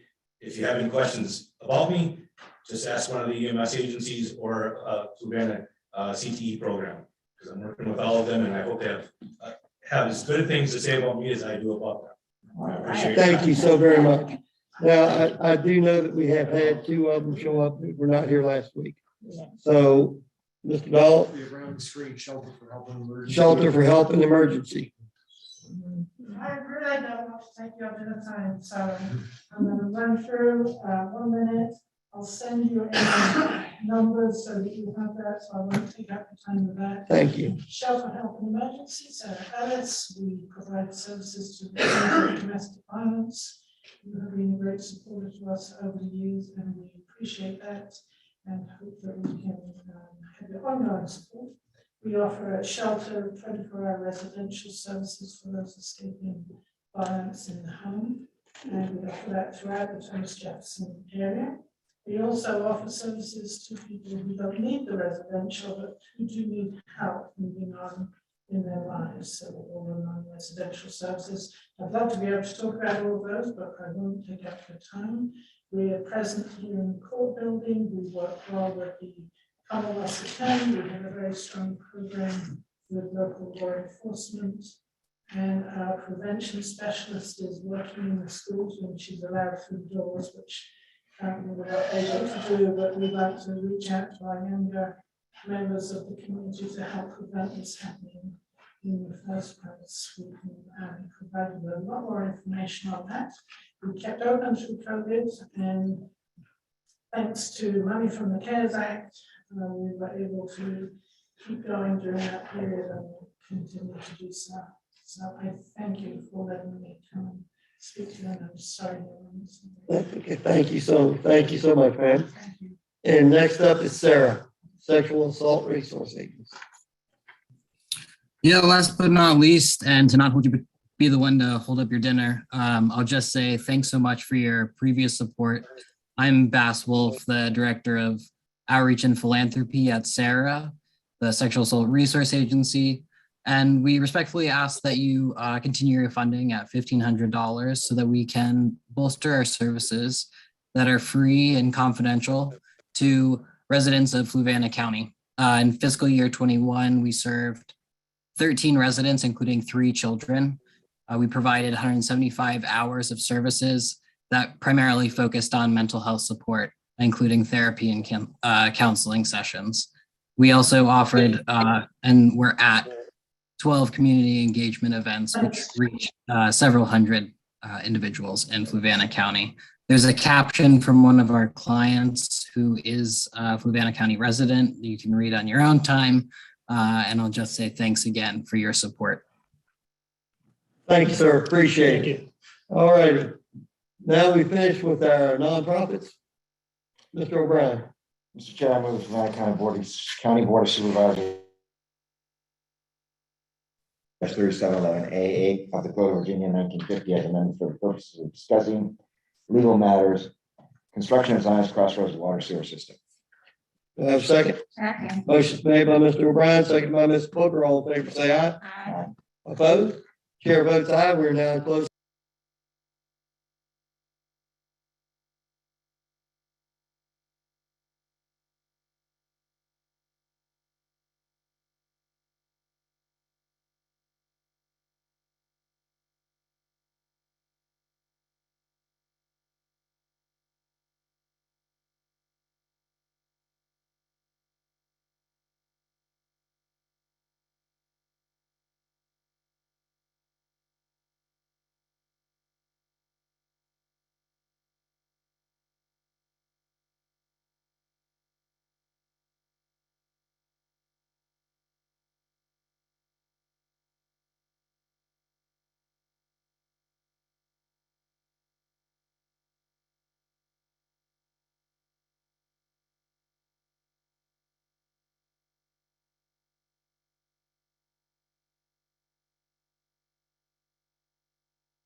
Okay, let's stop this.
We're good. We're good? Yeah. All righty, Mr. O'Brien. Mr. Chair, I move the Fluvanna County Board of Supervisors. I move the closed meeting be adjourned and the Fluvanna County Board of Supervisors convene again in open session. Be it resolved, the Board of Supervisors does hereby certify that to the best of each member's knowledge, one, only public business matters lawfully exempted from open meeting requirements under Section 2.2-3711A of the Code of Virginia 1950 as amended. And two, only such public business matters as were identified in the motion by which the closed meeting was convened were heard, discussed, or considered in the meeting. Do I have a second? Second. Motion's made by Mr. O'Brien, seconded by Ms. Booker. Ms. Eager? Aye. Ms. Booker? Aye. Mr. O'Brien? Aye. Mr. Fairchild? Aye. Got it right tonight. Chair votes aye. We are now back in open session. Having said that, I will now call the regular meeting for July the 19th, 2022 to session. And we will begin with the Pledge of Allegiance, followed by the moment of silence.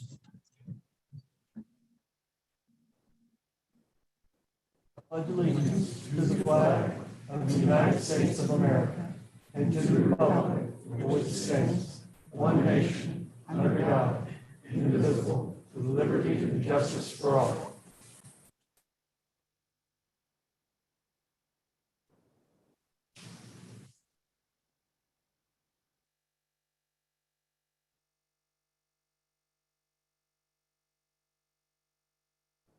Thank you very much. Do we have an adoption of the agenda or how did I know, Mr. Dahl, we're going to have changes? One thing, so item G under unfinished business has to do with the financing. I would wondering if the board would be okay to move it right before tab C for the 3 fire truck apparatus, because again, this is about authorizing an advertisement for the financing for the contract for the fire truck. So if the board would allow that, that would be helpful. Thoughts? No objection. Since they go together, I think That's it works. fine. Yeah. All righty, then we'll move G up there. Just remember, I'm teaching the gym for a reason. All righty.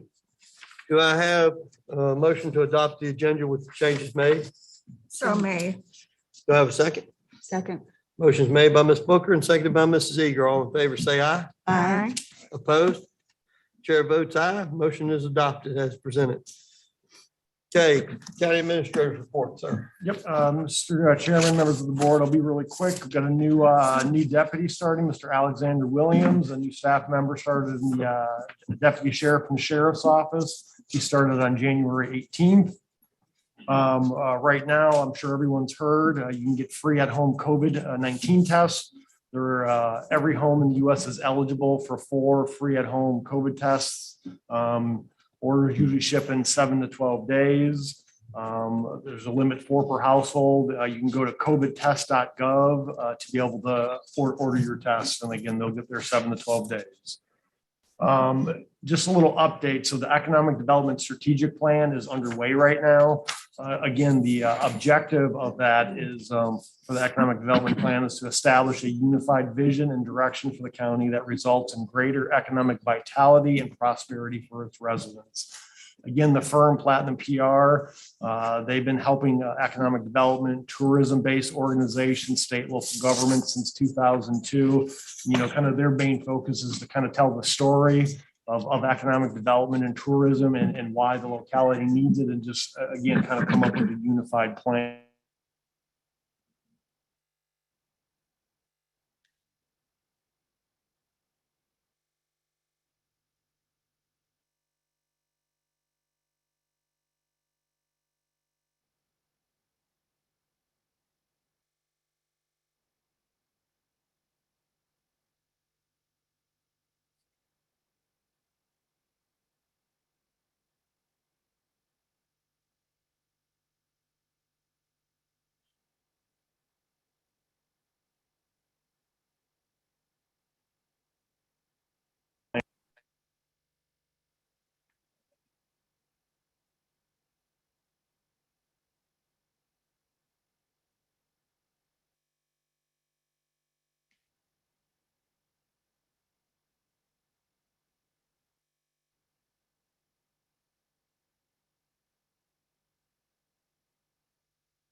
Hello,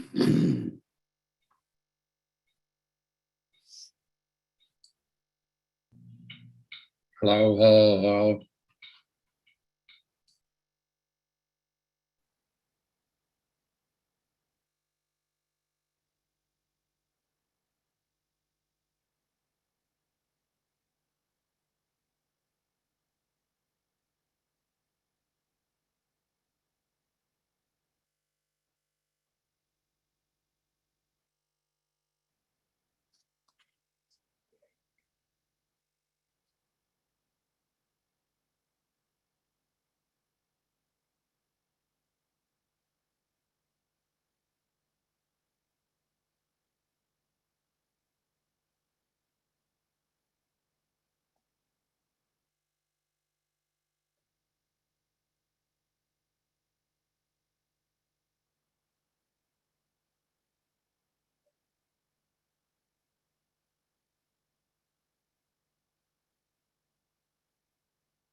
That hasn't been initiated and it's no longer a requirement. So until that changes, I'll certainly bring that information up to the board if it changes. And just kind of coming up, some of our next meetings. So on February 2nd at 5 p.m., we'll have a regular meeting here in the Performing Arts Center. Also on February 2nd at 7 p.m. Will be my county administrator's FY23 budget proposal, and we'll have a revenue and expenditure brief. And then February 9th at 7 p.m., we'll have constitutional officer budget briefs as well. I'd be happy to answer any questions for the board. Be quiet, honey, please. I need to hear this. I'm sorry, I thought you would keep going. Nope.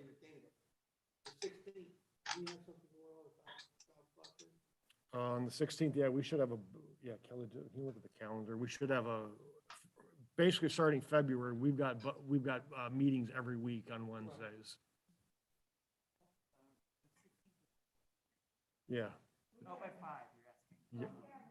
Well, I'm just wondering about the constitutional officers, if they come at 5 on the 16th. That's the only reason I asked. Yeah, let me, and yeah, we'll take a look at that, but we have a 5 p.m. work session on the 16th. Yeah.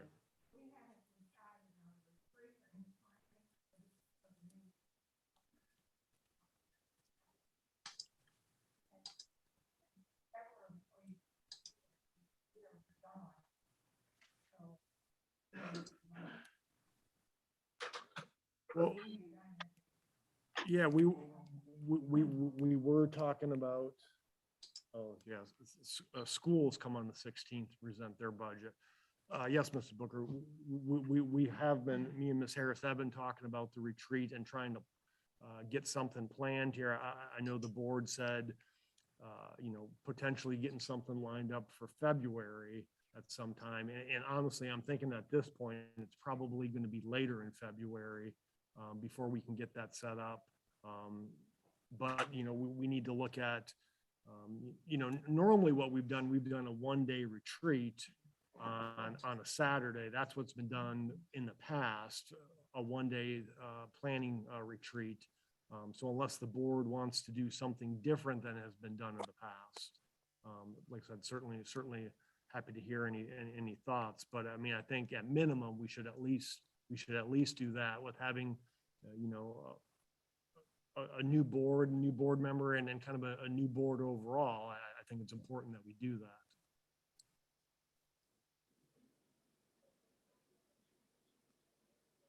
With that, I'm happy to answer any other questions the board has. Thank you very much. Appreciate it, sir. All right. Now I'll open the first round of public comments. Anyone wish to speak to the board, please comment 5 minutes on topic and direction to the board. Also state your name and address. And also please remember, if you're here to speak on public hearing, then wait for the public hearing to speak on that. Okay, is there anyone who would like to speak to the public comment?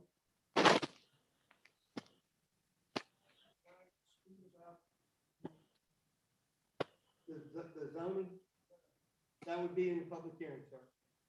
But we're gonna do a separate one for that, sir. Anyone else? Anyone online that would like to speak public comment, Ms. Harris? There's one person who has unmuted. Hi, Yes, someone is about to speak. Ms. Joseph Barber? You wanna speak yes, public comment? I missed, excuse me, I missed, Something's going on because we're not hearing you, Ms. Barber. sir, what I She's needed not you, muted. no, I'm not muted. I did not hear a thing. Can you hear me? Ah. Can you hear me now? Kelly, is there anyone else on there you recognize that can make sure that they? They're not taking it. I thought they were. Excuse- Barbara, I do apologize, man. We got the folks looking at it, trying to figure out the technical difficulties right now. Okay, so you're trying to fix the problem? Kelly, are you able to communicate with her or? Yeah.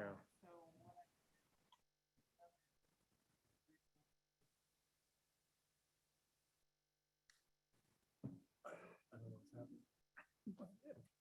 It was working.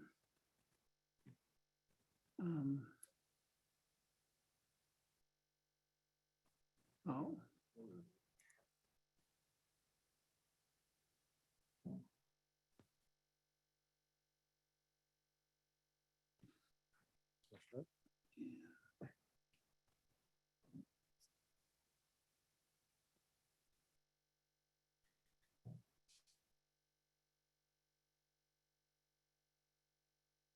We've got the IT guy trying to work on that right now.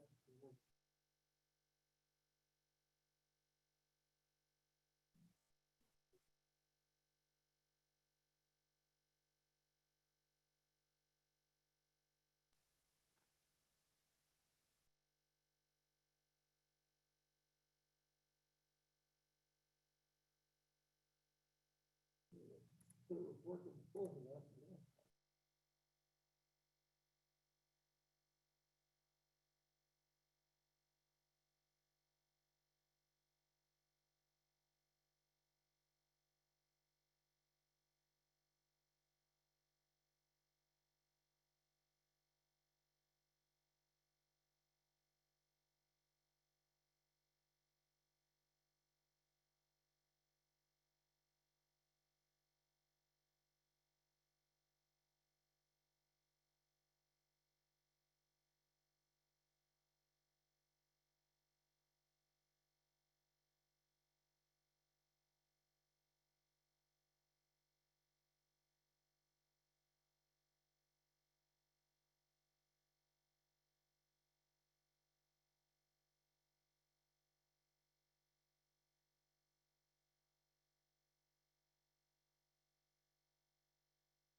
Because she was a senior when I was a freshman.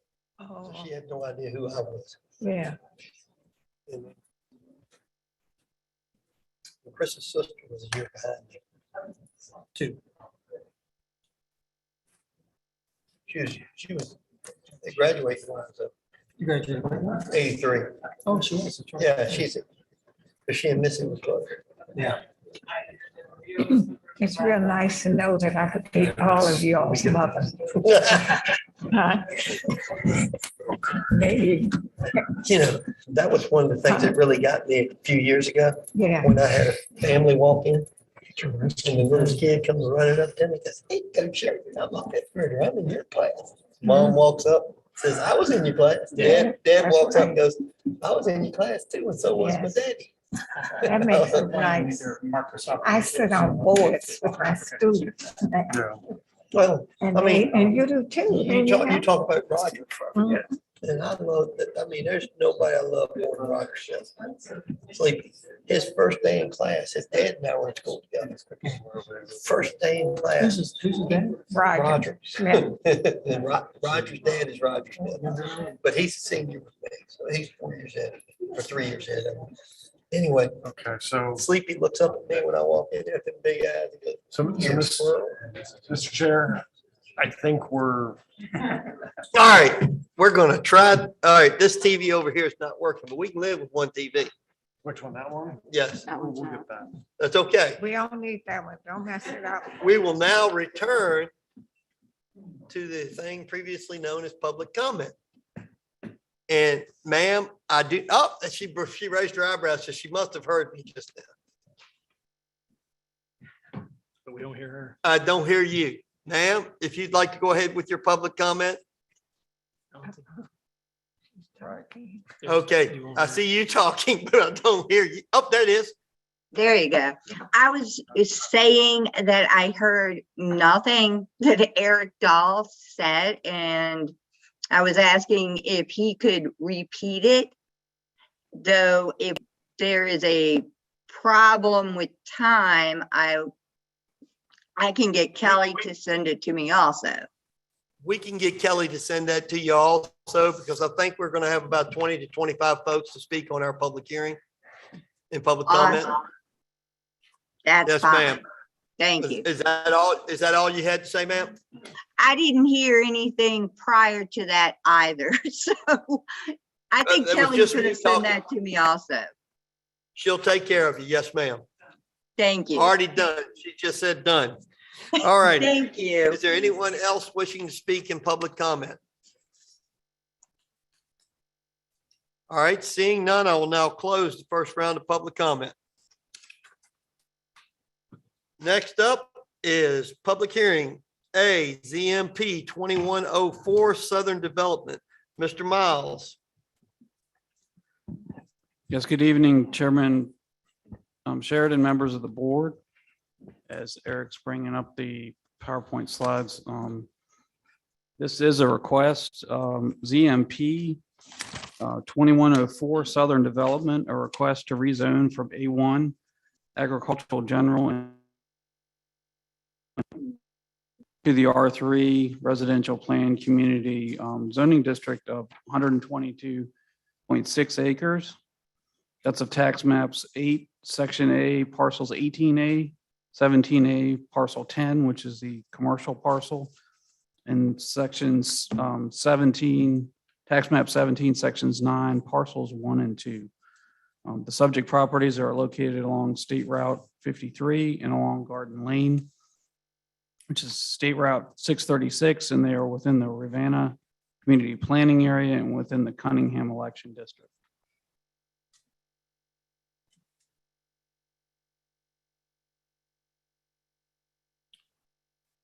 I think most people here are aware with the location, but for anyone who is joining us online or also joining us for the first time for this request, you'll see the red star located by the 53 State Route logo. That is basically the location in the east side of 53 and Garden Lane. These are the parcels that I described previously. the out parcel, 17A10, and the remaining 3 parcels are along Garden Lane, and they're part of the subject request tonight. This is the same parcel layer that you're seeing, and you'll see everything that's in that yellowish, that is A1, and then the brown is Lake Monticello surrounding it, and then the area of R3 for villages of Nahor in the bottom center part of the slide. Tonight, what I'll be doing, I'm just presenting the information that's been filed by the applicant, Southern Development. And I'm going to go through the proffered conditions based upon the information that they've submitted.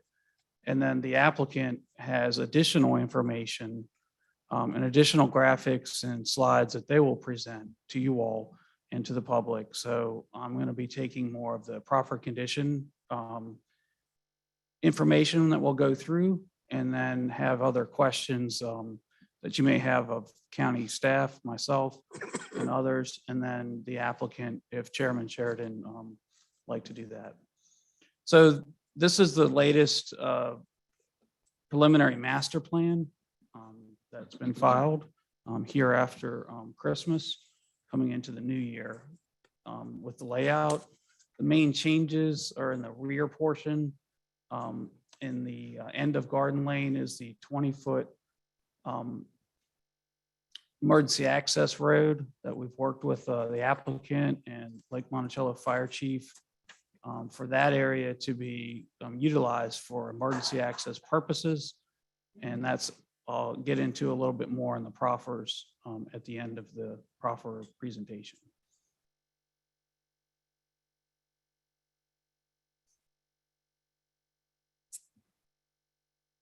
So we'll start off with the first one. This has not changed throughout the Planning Commission process. This is something that Southern has been doing in their current development as far as minimum of 35% of housing shall be designed with at least 1 bedroom on the first floor. Typical living functions could be all accommodated on the first floor of the home. This is important for them in their request for permitting seniors and other multi-generational home buyers to reside on the first floor of the home they select. As you saw in the previous slide, the Village Gardens has proposed from Southern Development 6 phases, but it would be a minimum of 4 with the new entrance from Route 53 and Garden Lane. Modifications constructed as part of the first phase. And as I have notes below, it's to try to emphasize what we've worked on with the applicant throughout the summer, the fall, and now here in the new year.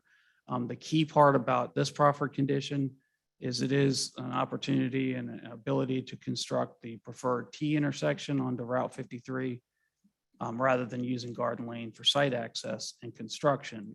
VDOT and Fluvanna County staff members really had some concerns at the end of the summer without having these type of proffers and working with them. John Wilson, the VDOT land use engineer, was instrumental in creating some of this information for site access and construction. And I do have a few slides of existing road areas to show you briefly. The construction entrance for the project, again, this is proper condition 3, excuse me, includes primary ingress and egress for any logging operations and that shall be established from Route 53 in the vicinity of the proposed subdivision entrance that you all saw in the preliminary master plan.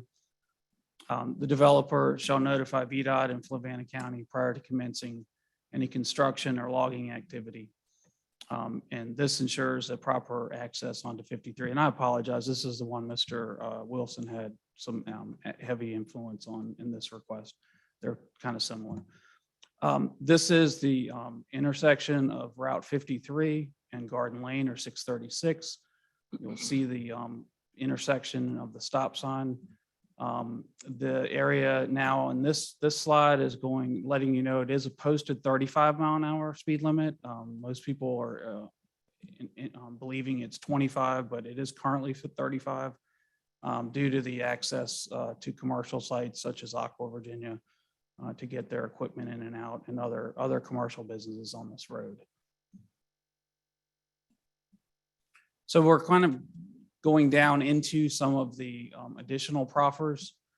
This is rather typical of working with a residential development that prior to the issuance of the first CO, certificate of occupancy, Route 53 would be improved with the new left and right turn lanes at the new entrance to Village Gardens.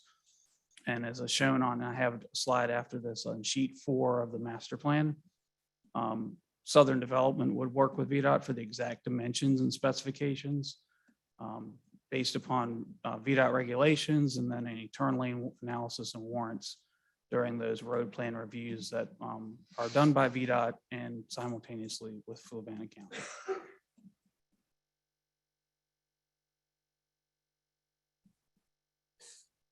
And I did borrow this slide from them. They're going to go into a little more detail on this in their presentation.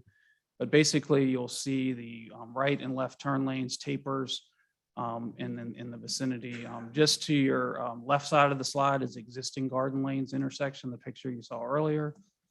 And this is their proposed T intersection with Route 53, which would be named Village Garden Lane and or continuance of Village Boulevard coming into that vicinity.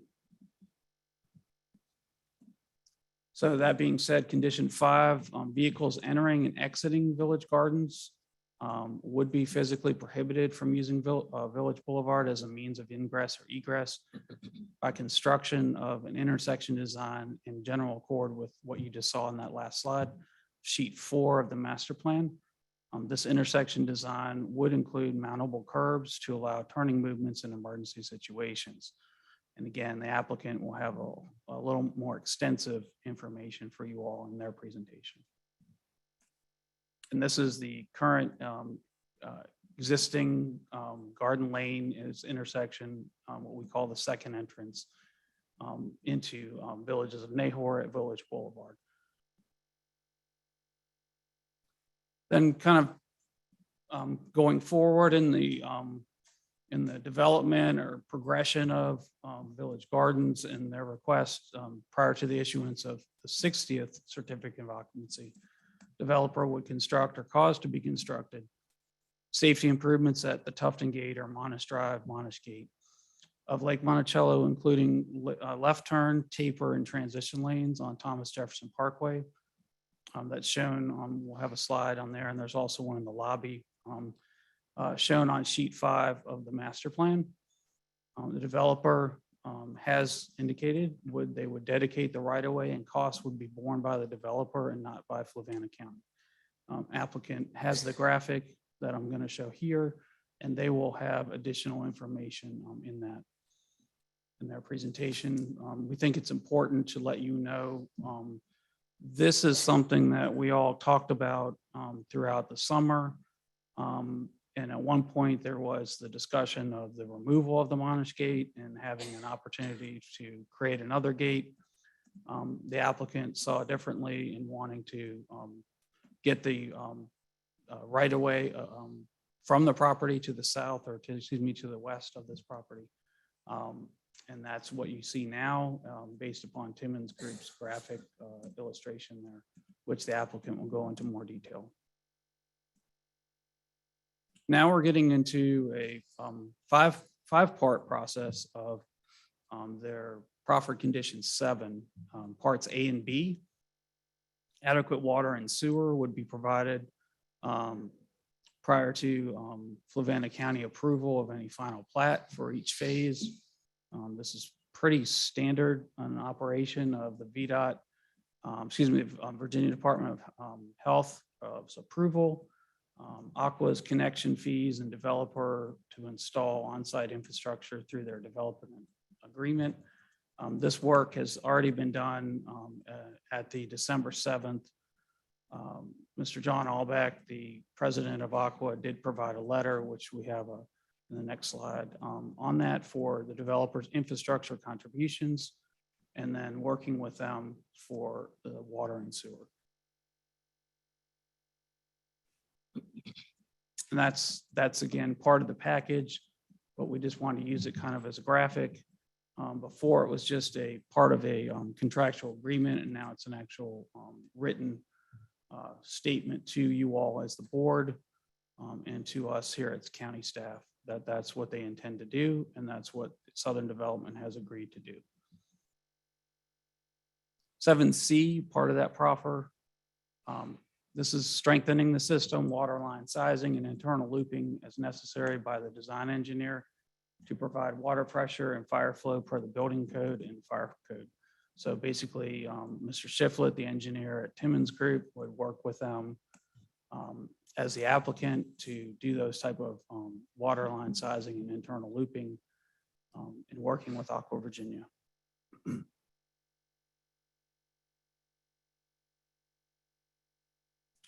Proffered condition 7D.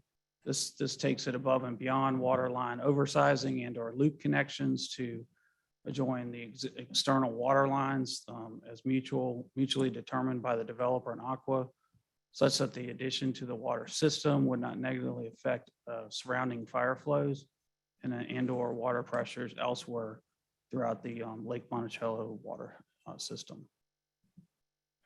The final one is rather standard 7E, sewer line sizing to provide required sewer service per the Virginia sewer collection and treatment regulations. That's all taken care of by the applicant and working with Aqua.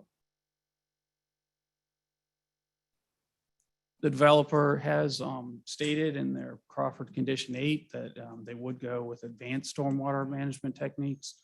And they again have information in their slides to show those techniques in the project, such that water quality and water quantity of receiving state waters would be maintained, protected, or improved in accordance with or exceeding the Virginia VSMP, Virginia Stormwater Management Program state regulations.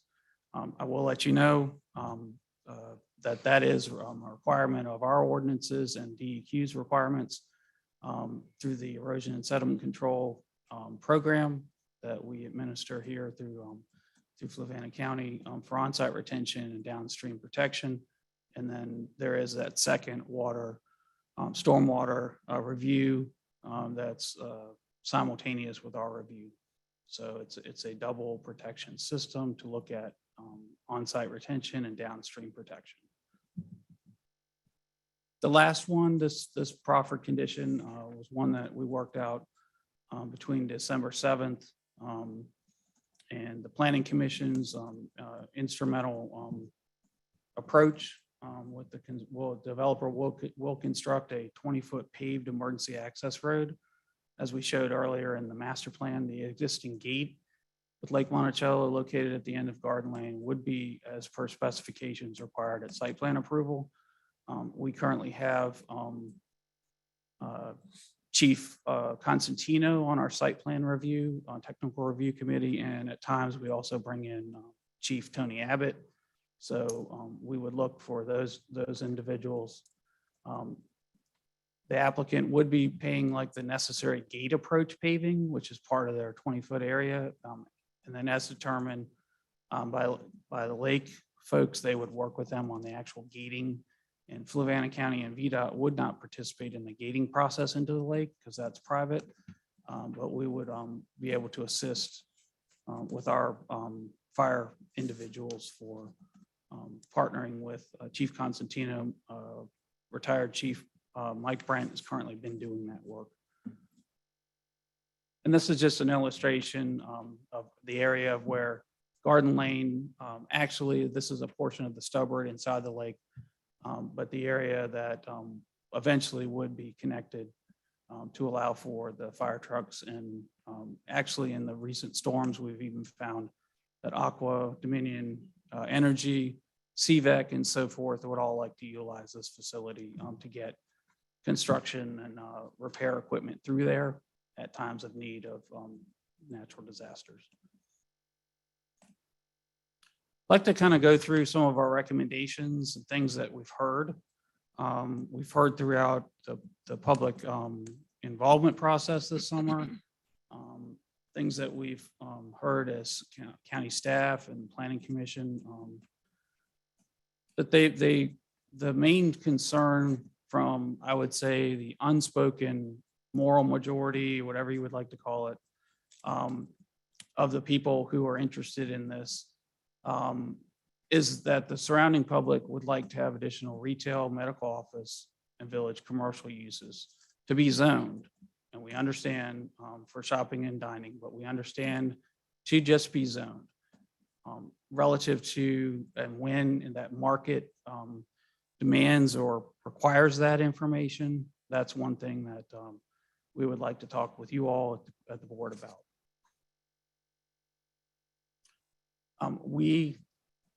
And they're going to go over a lot of their information relative to how they feel it's in compliance with the comp plan. We're right along with them with that. We feel that it is in compliance with the comp plan, but in the R3 residential plan community district, there is a requirement and in an area of the preliminary master plan to show a village center, not out parcels, not pad sites. So our concern throughout this, we feel that minimal village commercial uses, unfortunately, that's been a sticking point for us. We can only look 3 years ago where Colonial Circle went immediately, Mr. Peters and his request, and created the exact thing that is required in the ordinance for a preliminary master plan to be looked at by the Planning Commission and the board for a rezoning. We would like to compliment the builder who's joined them, Stanley Martin Homes, has improved throughout his work and their work. The necessary VDOT right-of-way dedication and turn lane improvements that came about and through the work that they've done since they've joined the project. And, you know, in fairness, we do understand that Southern Development as the developer, and to make it more clear, because there has been a question or comments raised, and Stanley Martin Homes as the builder, that's not usually what they're looking at doing, but we feel that it is very important as part of the process. In the staff report, in my analysis and staff's analysis, I just would remind you that we're approaching 20 years since Jefferson Center, that's one of the main shopping centers here in the county, was zoned and constructed in 2003. That's a long time for a rather, a need that we're trying to express. We have a new economic development director. We, in planning, work with them in the county administration on these type of things, and we have a interest in trying to look at working and partnering with all applicants to look at additional shopping and dining or other types of pursuits that would be helpful to our county residents and merchants as well. So at this point, I'd like to stop and reserve any additional time to answer any questions. This time, I believe Mr. Charlie Armstrong from Southern Development would like to present to you all. Mr. Armstrong, we've been playing phone tag.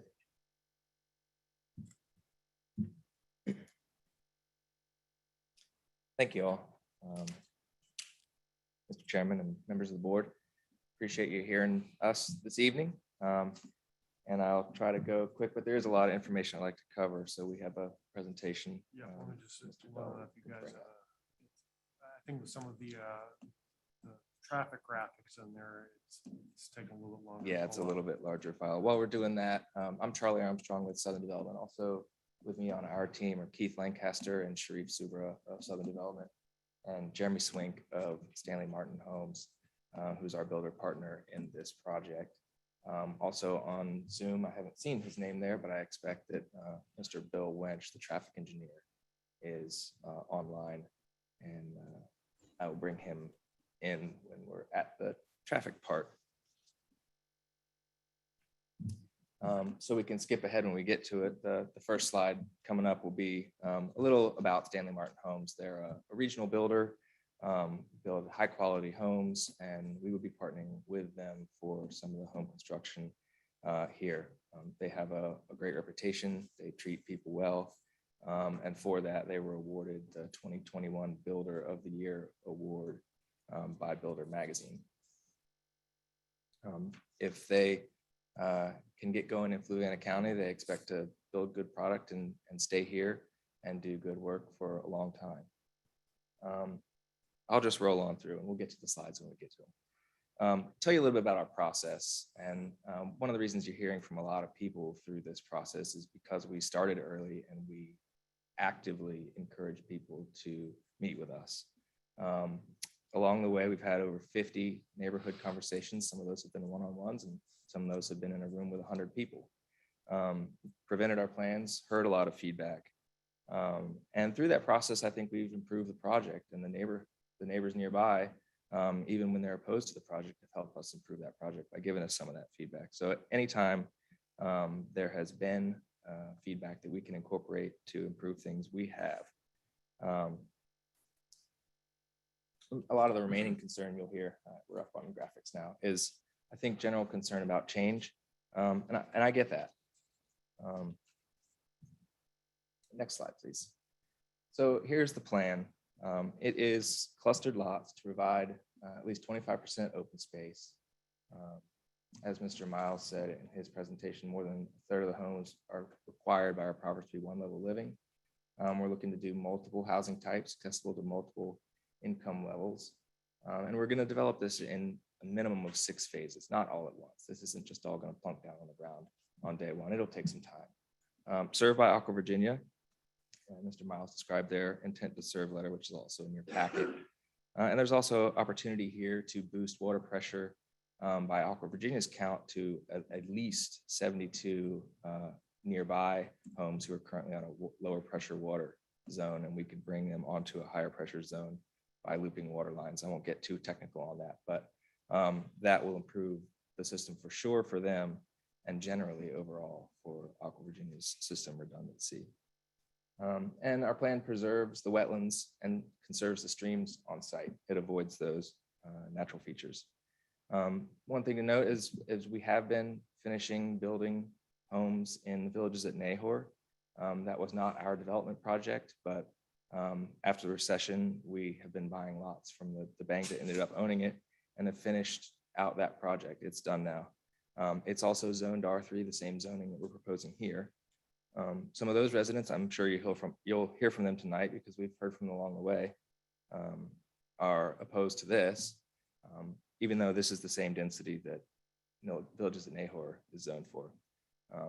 We understand where they're coming from. They love their community, and we want to build something similar to that. You'll also hear from some Lake Monticello folks and have heard from them. And there's the perception that I've heard that this is high density compared to Lake Monticello, when in reality, it's just about the same density. The difference that is between the two is we have much smaller lots and more open space. It's clustered to use less of the land under homes. A lot of Lake Monticello lots are about 1/3 of an acre apiece. We are proposing 2.9 units per acre. That's the same. It's just laid out very differently. Now, next slide is commercial. We're proposing multiple scales of commercial here. There's the existing commercial zone land along 53.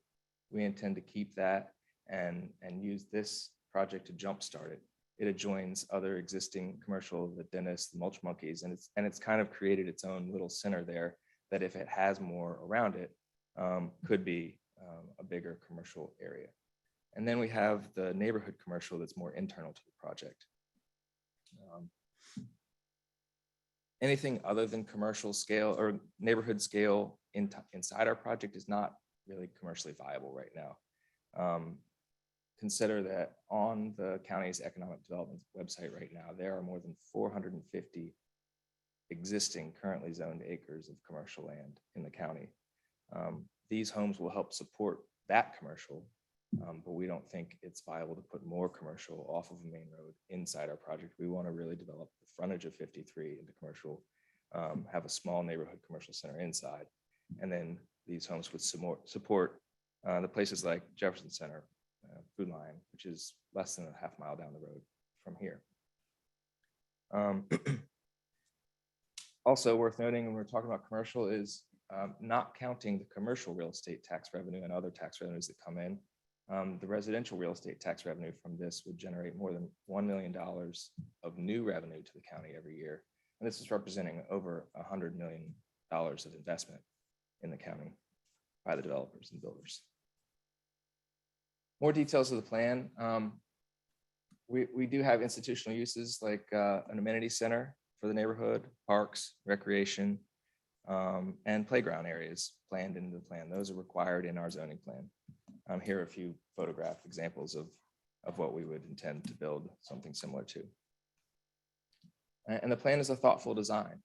I already mentioned the environmental features respect as far as preserving the existing environmental features, but we're going to add new environmental features through some advanced stormwater management. These are examples of some nearby that have been designed by the same engineer that's involved in this project. It eliminates all the pollution that it can and does not allow sediment downstream, does not allow nutrients downstream. Next slide.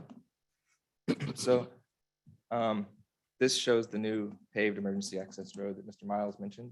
I don't think we need to spend too much time on this, except to say that this was a collaborative effort between us and the fire folks to determine what would work best for them and where would work best for them access. This is not the first location we proposed. This is an alternate that they helped us work through to get to. So the fire chief has approved that this would be a good location for their emergency access. On to the traffic improvements at the entrance with 53. We're proposing a modern, safe intersection for the entrance to the site that's much the same as what is in place now in front of the villages at Nahor, with full turn lanes, protected areas to get out of the flow of traffic before making turn movements. Right now, Mr. Miles mentioned this already, Garden Lane at 53 is not a safe intersection. It's very difficult to see out of, and so we want to send the new traffic from here through a new improved intersection. At the secondary entrance that exists now for the villages in Nahor, which currently comes out Garden Lane, we would tie that into our new road to give those folks coming out access to the new safe intersection. But it would be designed so that they can't, the traffic coming out of Village Gardens could not turn left into Villages Nahor and would not be able to cut through. And that would be done through mountable curbs and medians that would physically direct traffic the right way to go. So though the Villages Nahor residents could use our new entrance, our new folks could not use their entrance. Emergency vehicles could. Next slide.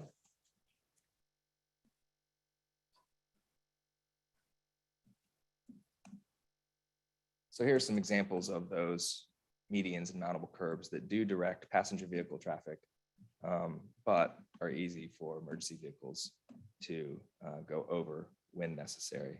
We worked on these designs after the Planning Commission a lot more, and now Chief Constantino has approved them also as being safe and allowing access that he needs while still prohibiting the cut-through traffic. So here's a simulation of what that intersection looks like and how it works. The red car is coming out of the new development at Village Gardens. I guess it looks green. Car is coming out of Villages at Nahor. Both of those cars can exit through our new intersection at 53. That should just, if you repeat, it should loop. The blue car and yellow car coming in from 53, one going to Villages at Nahor, and one going into Village Gardens. So you can just see how this flows and how it does restrict the turning movements for that cut through, but allows access for everybody to come and go directly from 53. Next slide is a big addition that we made along the way as a result of feedback we've heard about really providing more to the community. So as Mr. Miles mentioned this as well, I'll move through it quickly, but it is going to require acquisition of 1.25 acres of land off of our project site that the developers would pay for, Fluvanna would not, and construction of left and right turn lanes that are modern length and design at the Monash Gate, all at no cost to Fluvanna. And we estimate that at about a $1.6 million cost to the developers. On to the next slide. This is how that intersection at the gate works now. People stack up. You've seen rear-end collisions there a lot. There have been, since 2014, 18 incidents at that intersection. There are times where people are trying to back out of that gate because they don't have the right scanner code, and it just creates a very dangerous situation there. In addition, there's the curves nearby as you approach it are tough. So if somebody is stopped or if cars are stacked up waiting to turn left, you see them at the last minute. And the next slide is how it would be with our proposed improvement. You see the turning car pulls out of the line of traffic. Everybody else can keep moving. Nobody backs up, no rear end collisions. There's no urgency. People feel safe waiting until it's clear to turn. And at this point, I would like to introduce Bill Winch, who's on Zoom. He's going to give a couple minutes about the traffic improvements because he's the traffic engineer who looked at these. Bill? Yeah, thanks, Charlie. Assume you can hear me? Yes, sir. Okay, very good. Yes, this is Bill Winch with EPR. We did another iteration of the traffic study that considered some more of the background traffic. In particular, the biggest by far was the commercial development on the north side of the roundabout, the Colonial something commercial site there. And what we realized in this last analysis iteration was that a lot of that traffic is going to be coming to and from this Monash Drive intersection. And what that means, or the importance of this, is that it just further emphasizes the need for these turn lanes. Else we can expect more congestion and safety issues here. So that really stresses the need for these turn lanes at this intersection once all that commercial use is up to the north there. And another thing I think is important to keep in mind is that, a corridor is only as good as its worst intersections. And the way we preserve capacity along a corridor and improve safety is making sure we have the turn lanes in place. It's really key to keeping a corridor moving. And overall, it appears that with the new turn lanes at Monash and of course the side entrance, Route 53, is going to function satisfactorily with the new development and what's currently planned out there. So just wanted to make that point. Thank you, Bill. Appreciate your input, and he's here for you all if you have questions along the way. Otherwise, he'll be standing by. So next slide, I want to talk about the Fluvanna comprehensive plan. So the current comp plan was adopted in 2015, and almost everybody on this board was either on the board or on the planning commission at the time that was adopted. So this, and really a lot of what I'm presenting in this part is partially for the benefit of others who don't know the comprehensive plan as well as you all do. The map there speaks for itself. The community planning areas are in purple, and the green is areas that essentially the county does not want development or new housing in any substantial number.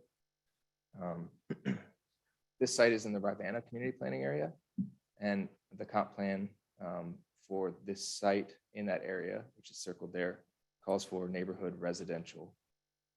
It does not call for neighborhood mixed use, which is one reason why the commercial here was kind of kept to a frontage section of commercial on 53 and the smaller section in the back, and not really dominating the site with commercial. So people are moving to Fluvanna, and if homes aren't provided in the places that the county wants those people to live, then the county kind of loses its ability to direct that growth. Next slide talks about some of the specifics of what that neighborhood residential desire in the comp plan is. I just kind of cut and pasted some of these graphics. 1 to 3 story homes, neighborhood streets, a mix of housing types, and density of between 4 and 8 units per acre. That's straight out of the comp plan. Next slide is some excerpts. I'll read some of this quickly, but this is the comp plan says in Central Virginia, the debate is not about whether to grow or not to grow. The area is too attractive to newcomers, both economically and environmentally, but rather how we should grow. Fluvanna chooses to manage its growth in a way that strengthens the community and protects areas identified for preservation.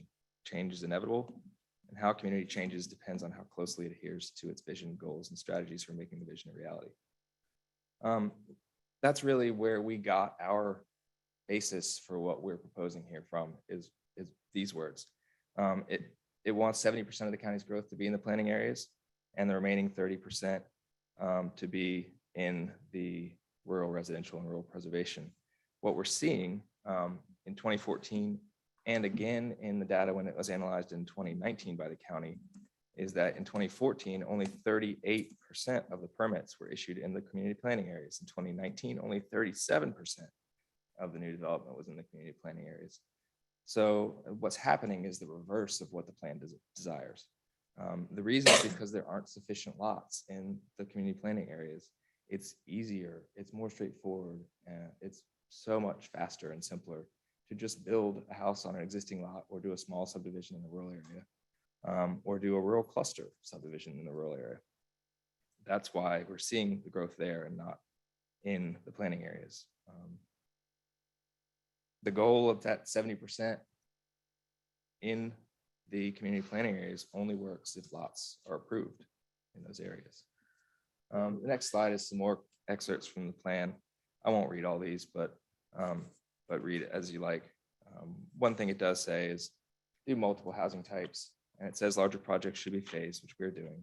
And it talks about how proffers can be used to guarantee that infrastructure is in place before the development is there, and our proffers do that as well. And that's one of the reasons why a master planned R3 community with proffers is the best zoning for this site, in our opinion. Next slide. This is not new. Fluvanna has really wisely planned for where it wants its development to go since 2000. And in 2000, 2009, and 2015, comp plan maps, this site has always been within the community planning area for 22 years or more. I just haven't looked back since before 2000. So Fluvanna has been consistent, and people in other parts of the county, not just here, count on Fluvanna to implement this vision because that's what the community and you all as a board and previous boards voted for over those years. The alternative is rural subdivisions, rural clusters. Remember Central Meadows is one that was big news when it came about. That was, I think, just before the recession. That's not the kind of development that I think the county comp plan wants in Kent Store, Antioch, or Carysbrook. But it's by right, and it does not require any vote from a board. So when we are looking at things, we always consider it's more difficult to get services out to far away rather than places that are close to services. Next slide shows agriculturally zoned land in yellow. It's a lot of it. And so directing that growth to the planning areas keeps development out of those areas. If this project, if this number of lots was developed by right, it would spread over 700 acres of rural land to get the same number of units in a by right development. That's not the best thing for Fluvanna in our opinion. Next slide. So in summary, the comp plan has been consistent. And this property has been designated for neighborhood residential development since at least 2000. Guiding development to the designated areas preserves rural Fluvanna better.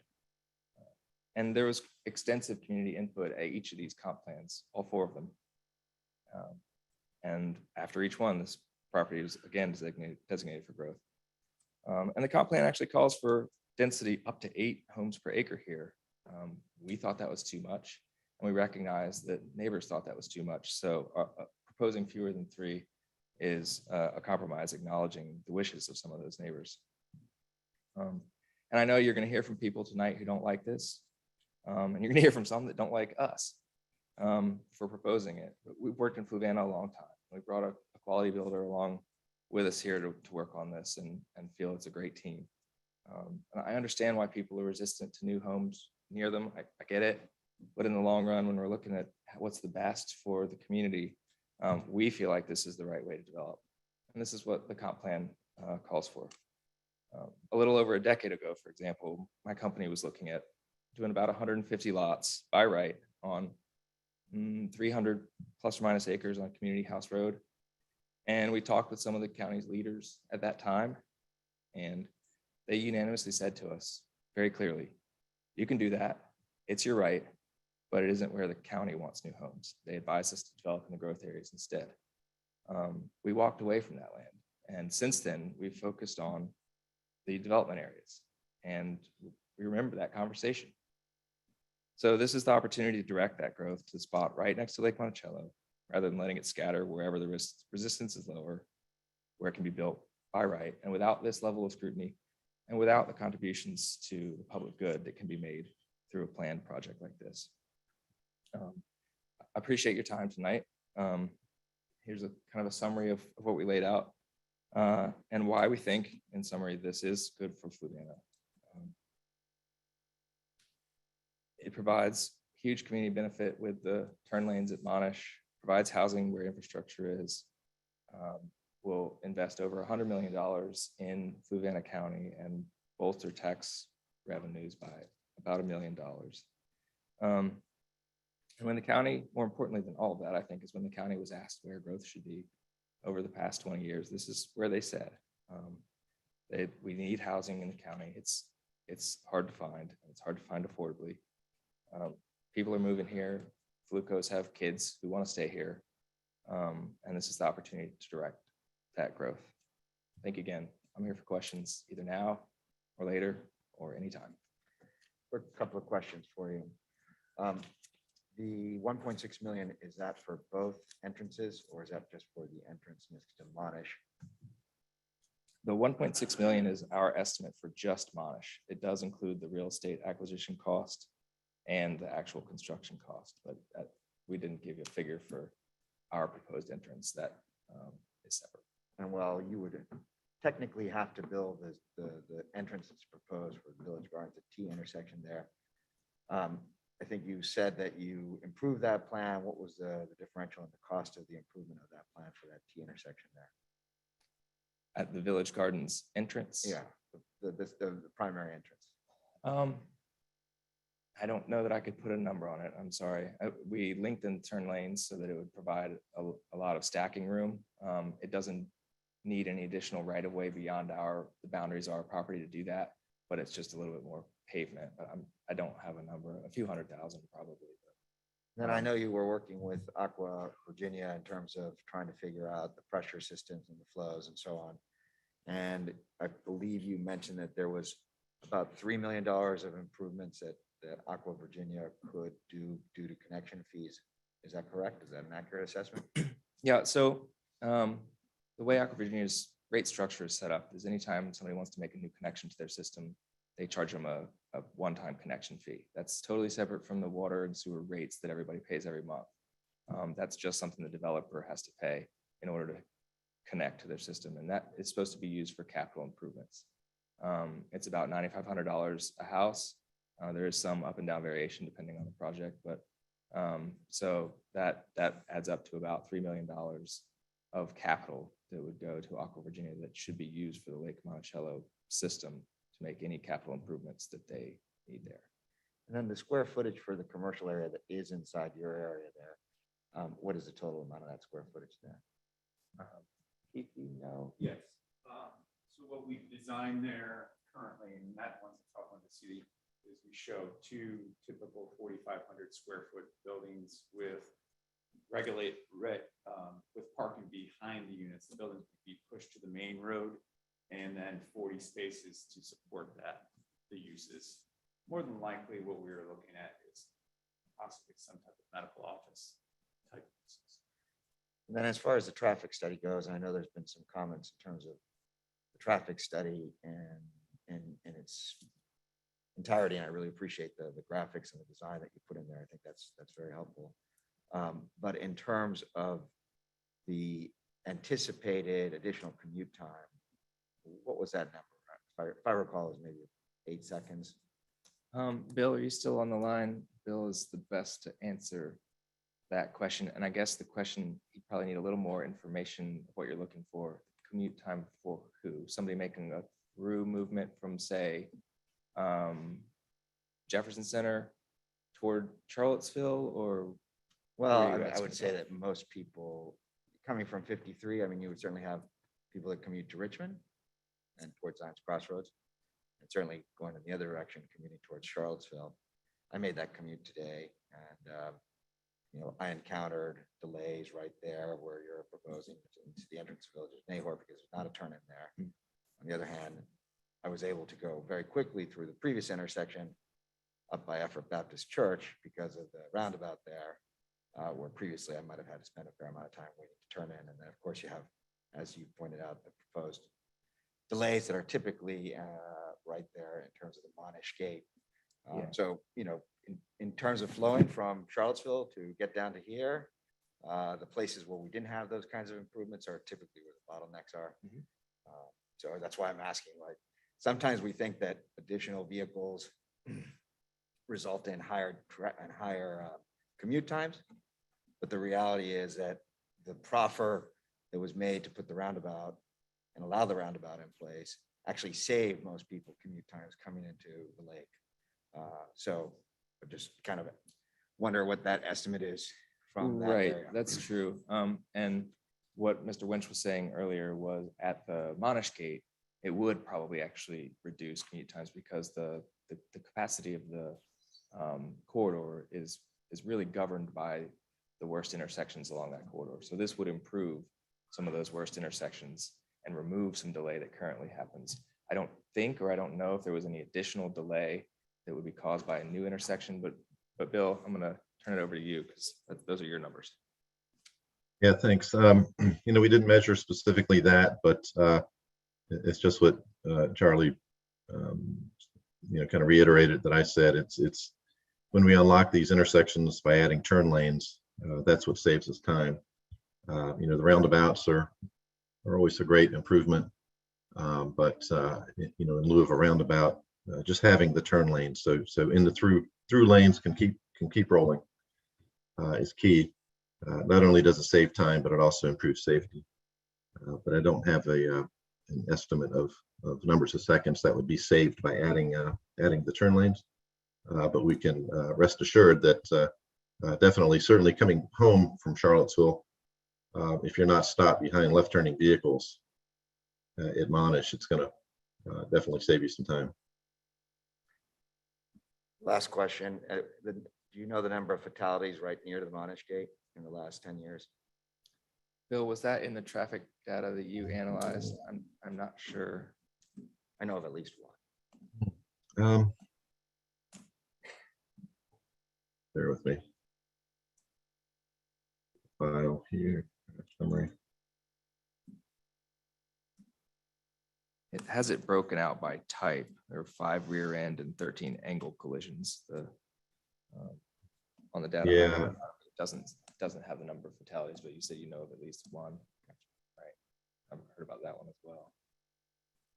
Yeah, I'll continue looking while we're talking here, but that's right. These crash reports, as summarized, it was just that you said 18 crashes in that time period.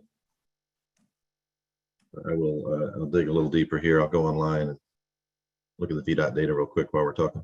That's all the questions I have. Thank you. Are there any other questions from the board? Yep, you had mentioned a couple times $1 million in revenue, tax revenue. That's just gross revenue, right? That's right. That has nothing to do with whether it's going to be a net negative or positive. It's just talking about the revenue. That's right. And, okay. Is it Bill? I'm sorry, that was just talking? Yes, Bill. So, of course, Bill, you had mentioned that the entrance there, that it would be safer because of having a turning lane.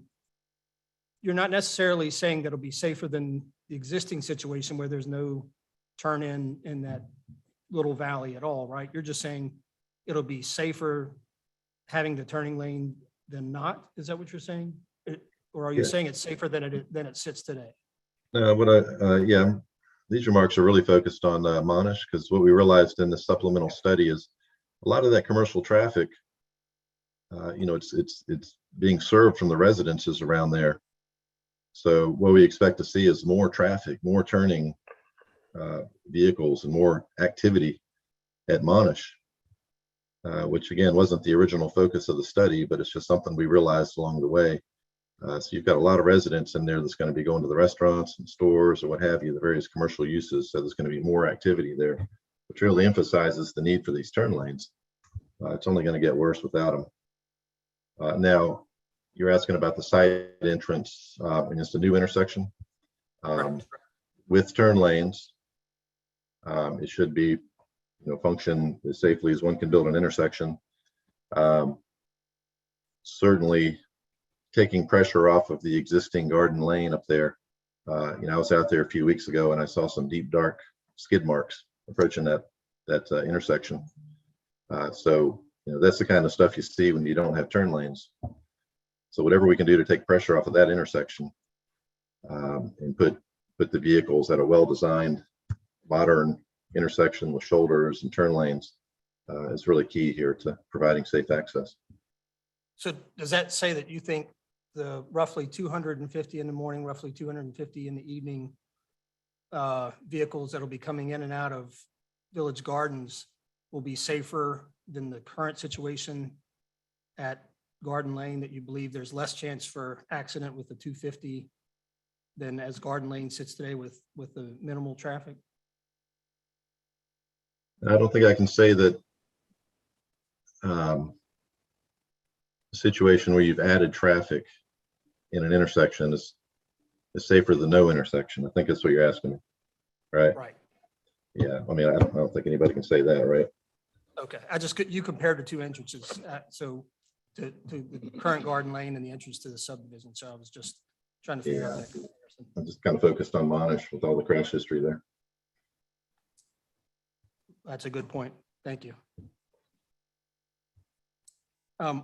When through all the hookup fees at Village Gardens, have you gotten any feedback that those have enhanced Aqua? So we're talking about the $3 million, I think it is, that at Garden Village, that would enhance Aqua's ability to make improvements.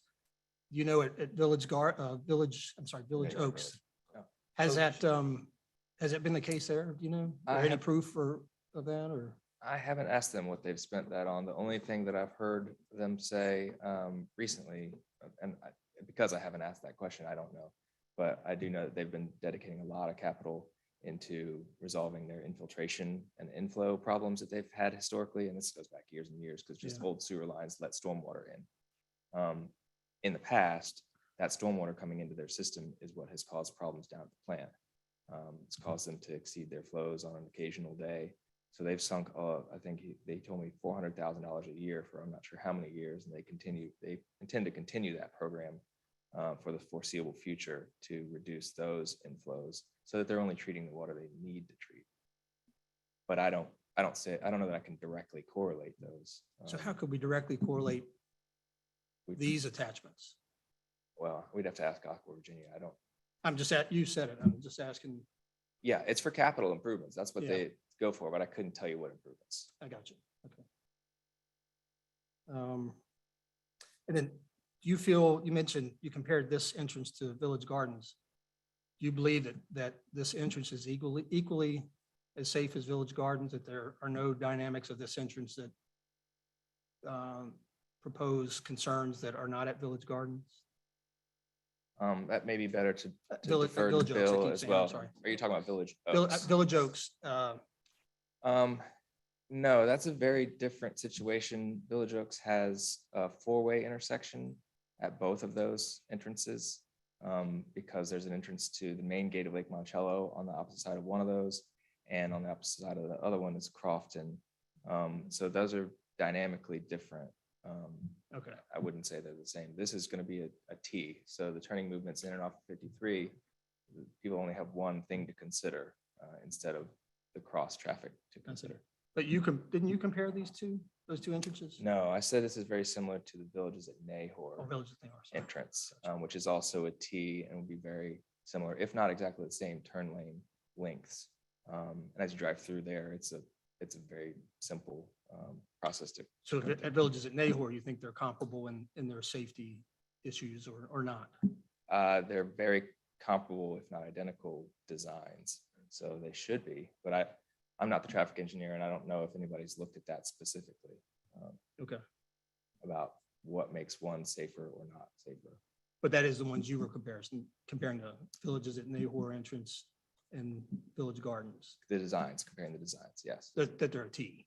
So you weren't comparing the safety concerns, you're just comparing that they're a T. I was comparing the turn lane design. Okay. Right. Any other questions?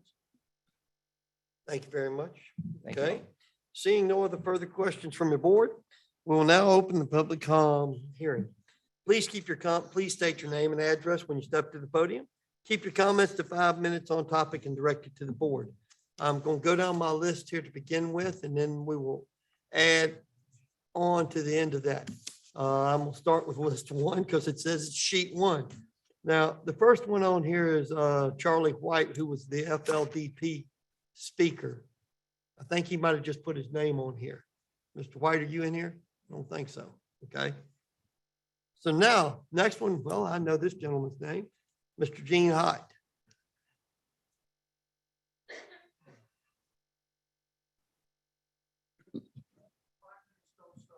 No, sir, not until you state your name and address, Mr. Hyde.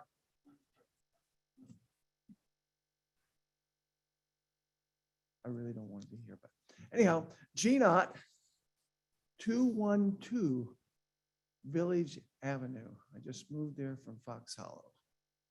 I'm sitting right in the middle of this. Okay, glad to see all of you. Know all of you. You're doing a great job. Village Gardens project is in the wrong place, the wrong size, at the wrong time. Lake Monticello, with 40% of the Fluvanna population, and Nahor Village as the only 55 and over population development in the county, are very impacted by Village Gardens. Also, Tufton Lake, very much.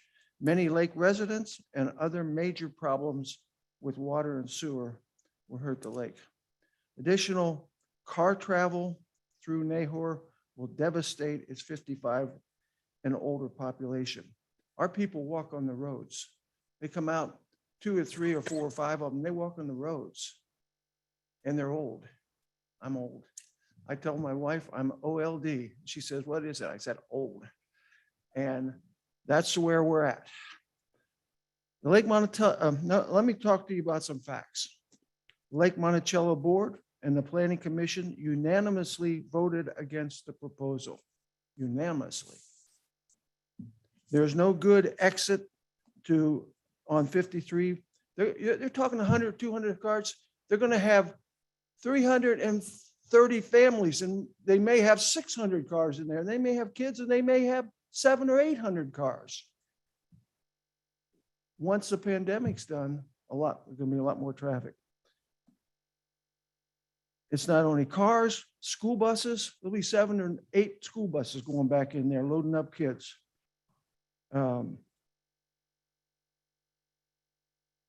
Emergency and service vehicles.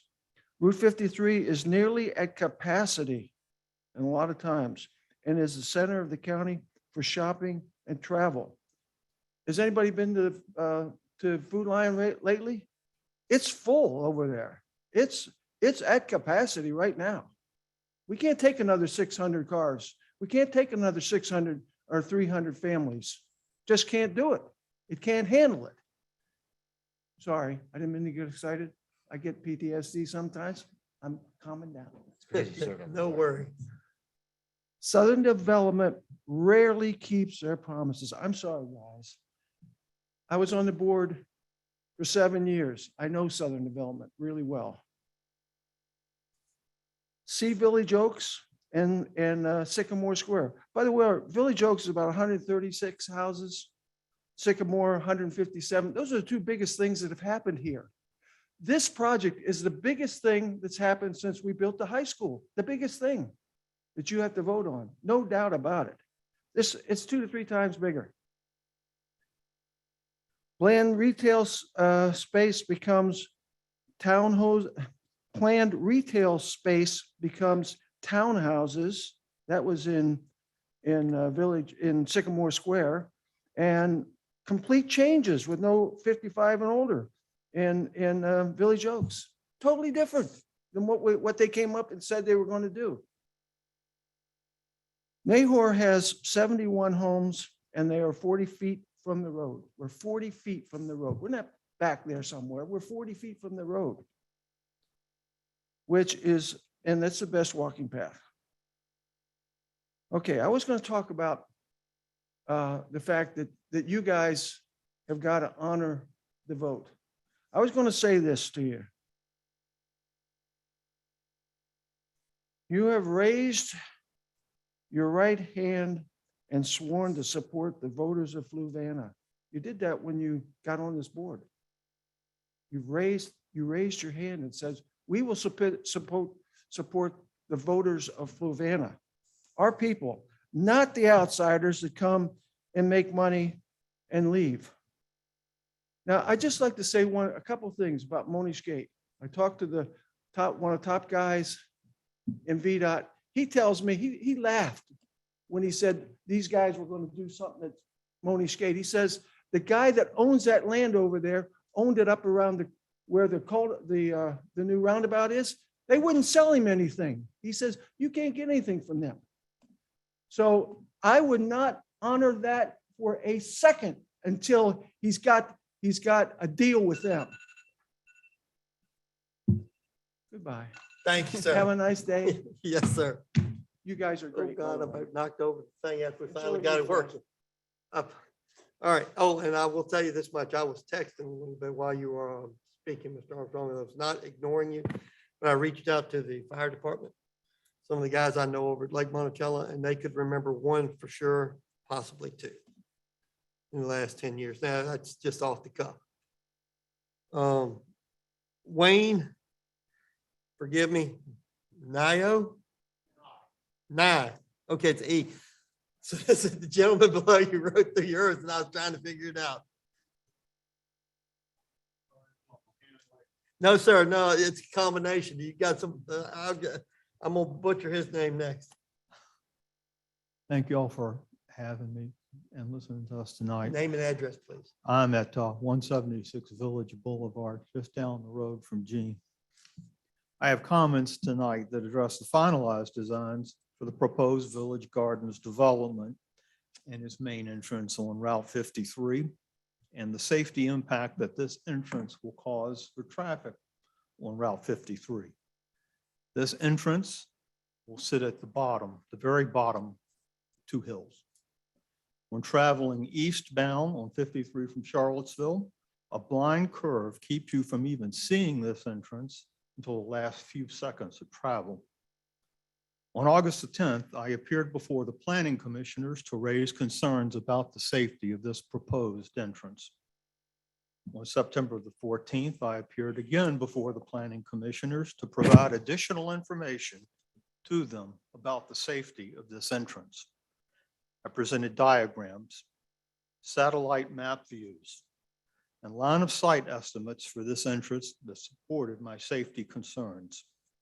I presented calculations of reaction times, stopping distances, and rates of closure between vehicles traveling on Route 53 and vehicles attempting to make left-hand turns out of this proposed main entrance. I presented a very likely scenario where, in the face of oncoming downhill traffic from 53, a minivan with a distracted mother and her 3 children attempt to make this left-hand turn onto Route 53 to go shopping at Food Line. Even at the posted speed limit of just 45 miles per hour, the possibility of a collision is clear and present and cannot be dismissed out of hand. Now, nothing found in today's finalized designs from the developer will save that minivan and her 3 children. The finalized designs show only dedicated right and left turn lanes on Route 53 to get into the new entrance. The danger to that mom and her 3 kids in the minivan is not from traffic on Route 53 that is turning into the development. The danger to mom and her 3 kids is from traffic on Route 53 that is driving downhill past the new entrance at speeds at and above 45 miles an hour. On November the 2nd, a traffic analysis report from a commercial firm, Engineering and Planning Resources, was funded by and submitted by Southern Development. It is a very lengthy report that contains lots of fancy diagrams, all in bright colors, and is full of technical jargon and abbreviations that no layperson would understand. But for all of that, the traffic analysis report does not address line of sight issues and safety concerns at the proposed entrance, even though these concerns have been voiced in public meetings and heard by the developer many times. The proposed rezoning plan calls for parts of Garden Lane to be closed off and abandoned. Resident businesses on Garden Lane, heavy vehicles from Cogswell Stone and Aqua, Virginia that use Garden Lane will now have to use the proposed main entrance at Village Gardens to get onto Route 53. And school buses full of kids from the proposed Village Gardens development, school buses will also have to use this entrance to get onto Route 53. Now, let's all think about that for a minute. Big dump trucks from Cogswell Stone that are loaded up with heavy rocks, school buses loaded up with kids, moms in minivans, all trying to make uphill turns onto Route 53, uphill, in the face of oncoming downhill traffic from a blind curve. For these reasons, and all other reasons that you have heard tonight and will hear tonight, this proposed development is the wrong plan in the wrong place and at the wrong time.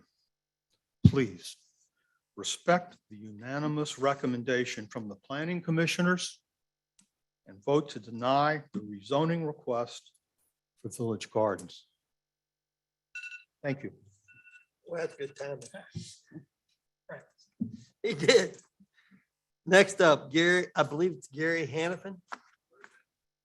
I finally figured it out about 2 minutes ago.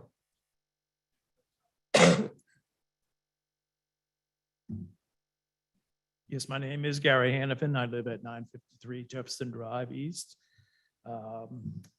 I live close to Lake Monticello Marina, and we are close to the Aqua, Virginia's treatment plant. The smell of the treatment plant was atrocious during this past snowstorm power outage. My family could not go outside for hours every day because of the stench during the many days of the outage. Will this be the norm after every storm?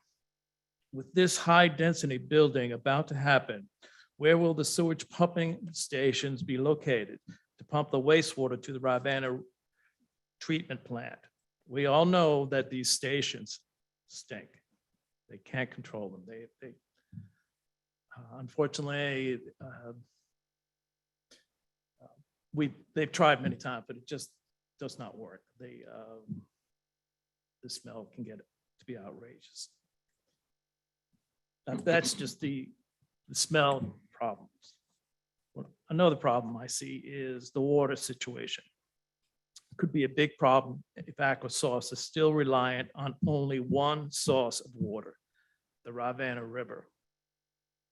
In the year 2002, that river was down to just a trickle because of a bad drought that year.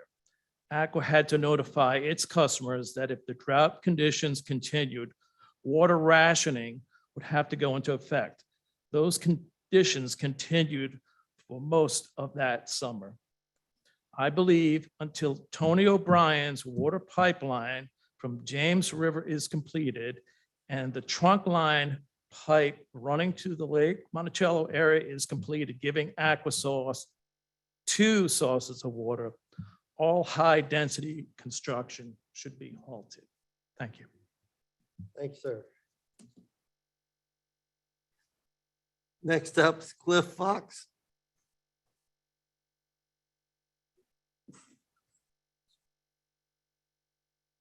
Good evening. My name is Cliff Fox. My address is 2280 Barrackside Farm, Charlottesville, Virginia. I'm here to speak in favor of the subdivision rezoning application. It is within, it's within your comp plan zoning. It's within your comp plan designated land use policy. It has the potential to produce community, to interstitially connect the 55 and older to Lake Monticello. It creates a village center, which is unrecognized. It just happens to be natural. It's a gas line easement, 12.4 acre, basically park. If you look at the layout, it's effective. It creates great open space. The density number may not be right. You may have problems with externalities, roads, that sort of thing. Excuse me. But VDOT and the developer seem to have addressed those to some degree. I'm sorry to interrupt. I'm really sorry to interrupt. Do I understand that you don't have property in Fluvanna, or? I do not have property in Fluvanna. So we still have the opportunity to speak. Yeah, I'm sorry to interrupt. I just wasn't sure. So I wanted clarity so I could understand where you're coming from. Right, okay.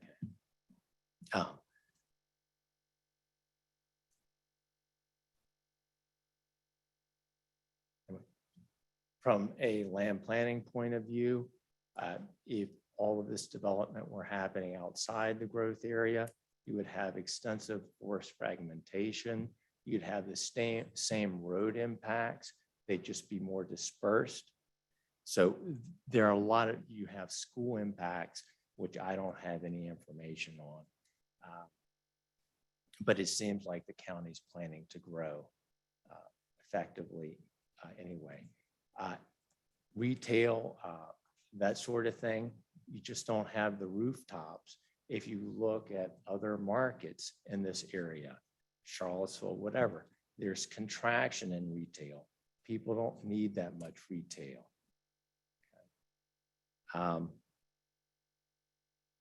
What we need to be building is community. If everyone that got up here could provide ideas that would improve the development instead of just saying no, we'd have a lot of good ideas on the table now. So I hope that you look at this as a way to build community and find ways to make it work, opposed to just saying, we don't understand. Thank you. Thank you, sir. Next is Kathleen Kilpatrick.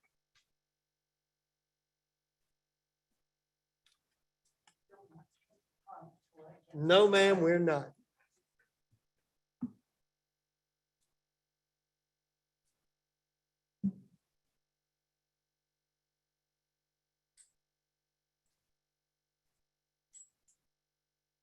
Still having trouble with that voice.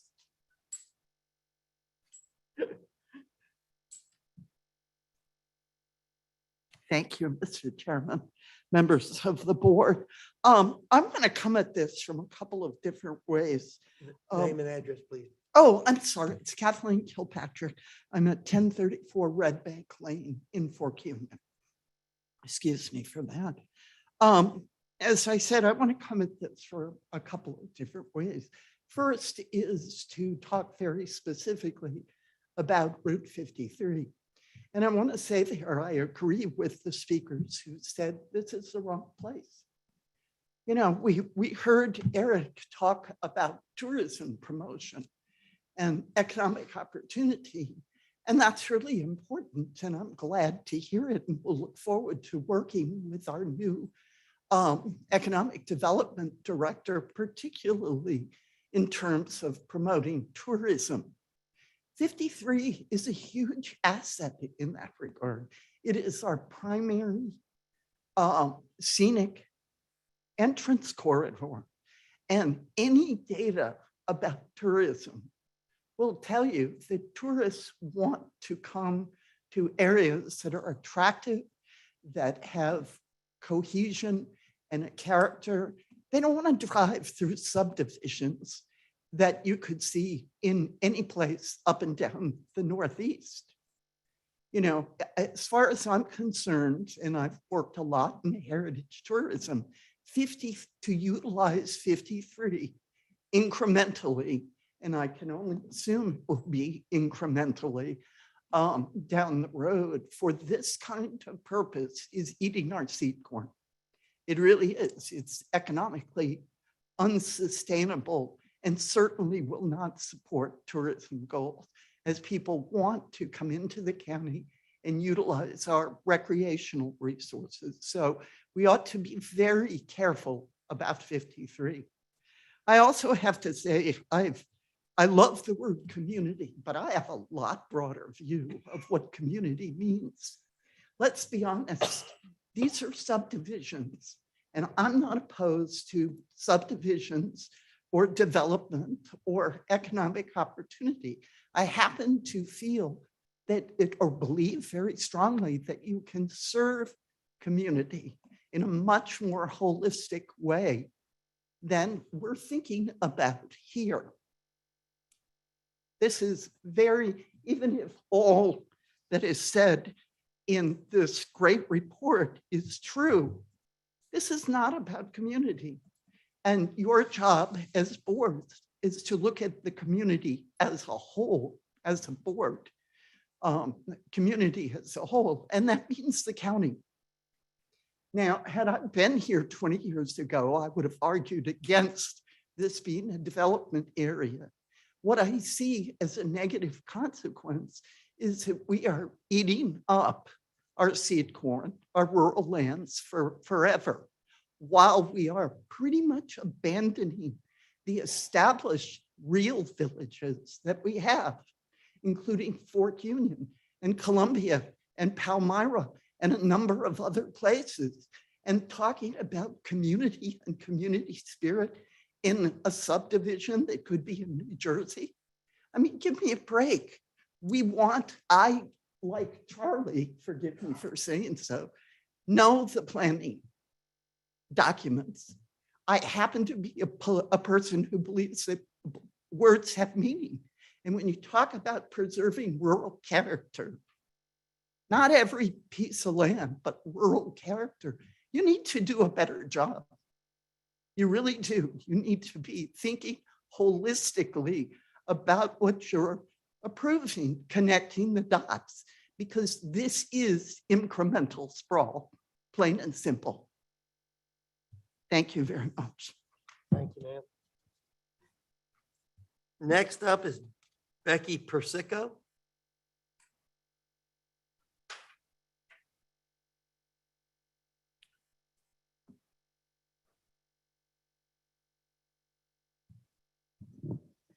I am Becky Persico. I live at 160 Crepe Myrtle Drive, the Villages at Nahor, the only senior community in Fluvanna. Over the last 7 months, since last June, we, the residents, mostly senior citizens, have spent countless hours educating ourselves and working on information to bring to official county meetings. We have presented information about the destruction and havoc of another high-density development. Throughout the summer, no one else was presenting this information. It's been entirely up to the citizens to do this work. We deeply appreciate the Planning Commissioner's decision to send a unanimous no vote to deny rezoning. They listened, they heard, and understood our position. Thanks again to the Planning Commissioners. This is the last opportunity to appeal to you, our highest county officials, to deny rezoning for Village Gardens. 3 of you have constituents that will be directly affected by this project.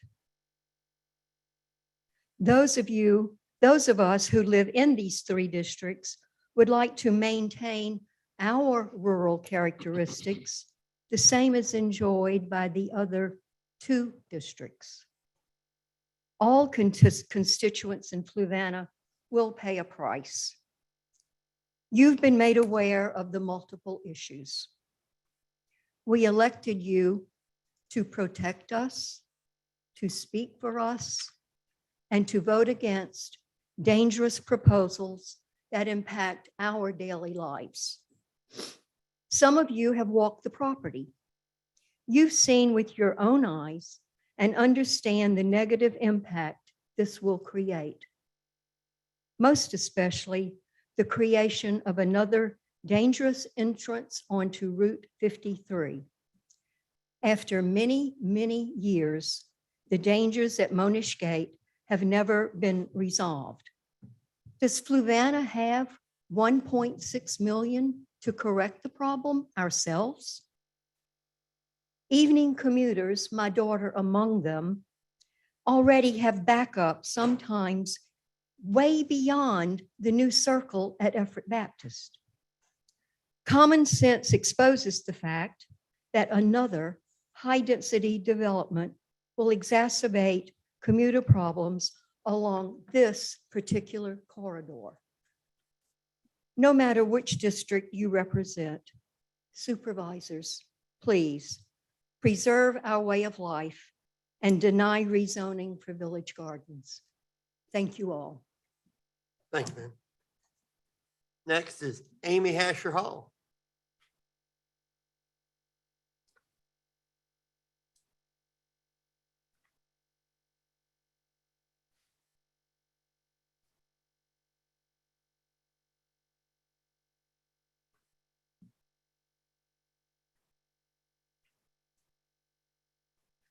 Good evening.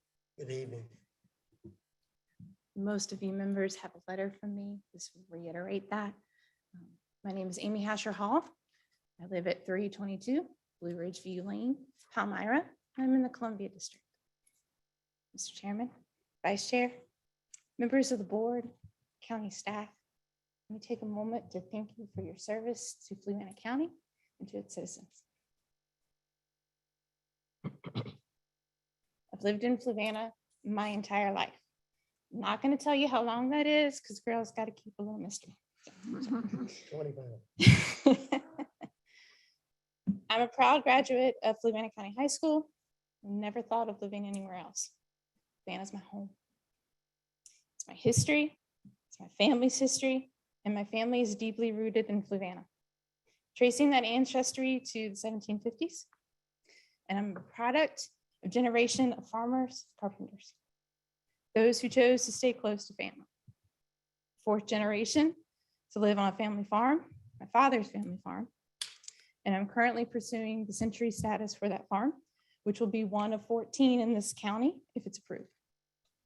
I recently purchased the farm from relatives who didn't want it anymore, just to keep it in the family for one more generation. It's not much, it's where my heart is. Rural to me is what I grew up around: family farming, livestock, local land conservation. Truly understand the importance of that and what it means in this county.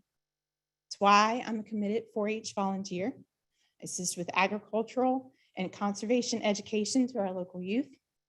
I enjoy to hunt, I enjoy fishing, and spending time on the Rivanna. As much as anyone, I love to see the rural character of Fluvanna stay the same. But what happens when we're faced with change? How do we plan for something better? What benefits our citizens as a whole? And where do we find the balance? There's been a lot of discussion about keeping Fluvanna rural. Discussion that misinterprets, discussion that is distracting, and it's distracting concerns where it's really impacted. Concerns that aren't taking into consideration about how Fluvanna came to be. And on a side note, for anyone that's in attendance, if you've never participated in the Fluvanna Leadership Program, I highly suggest that. I'll give you some information on that. The balance that Fluvanna governing members have established over decades to allow growth to remain rural is being lost. While understanding that concerns have been noted in previous public comments, they will eventually have the adverse effect when growth is needed.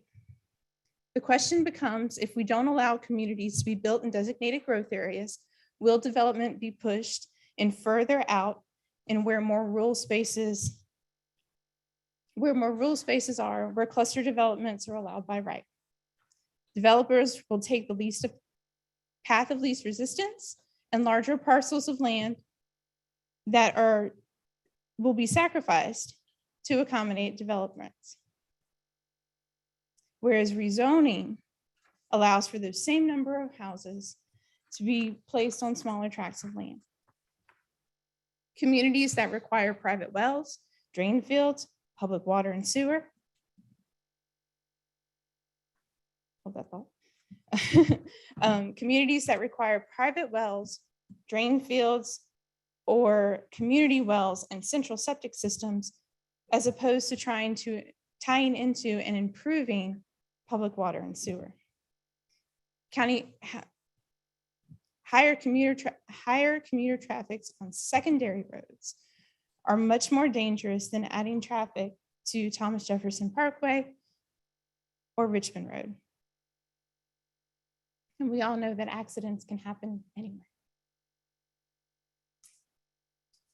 The impact of these concerns are greater in the more rural portions of our county if we ignore growth in growth areas.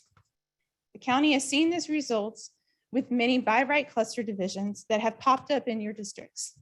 I certainly know that I've seen it in mine.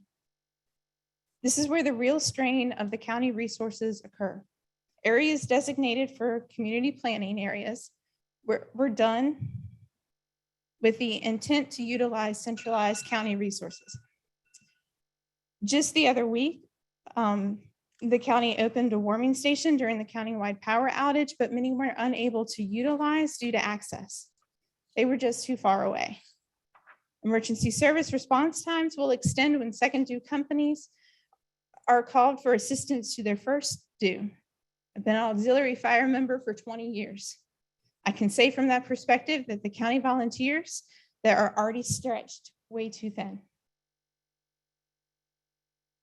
Additionally, school transportation will be affected and extending bus routes and students for longer times to and from school, just to note a few. As a former county employee, I know that this board has supported comprehensive plans over the past few decades, and we have seen growth and commercial development providing valuable resources to our county, adding housing, doctor's offices, locally owned retail businesses for its citizens. New communities are being sold out in just a few years.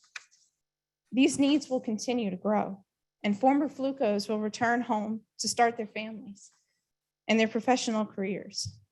Retirees will choose to move to this community to be closer to children and aged parents.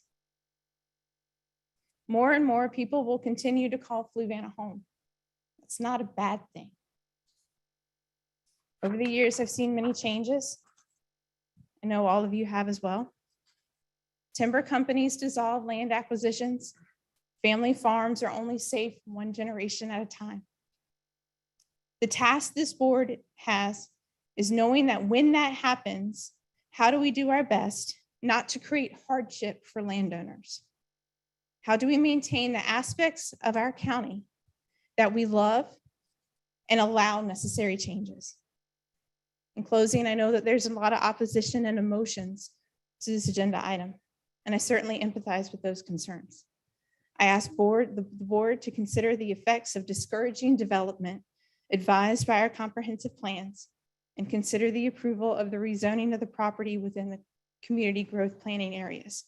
Promoting development within community planning areas is the essential key in keeping the rural character of Fluvanna. My regards and thank you. Thank you, ma'am. Next up, Tom Diggs. Ms. Morris, you're gonna be next.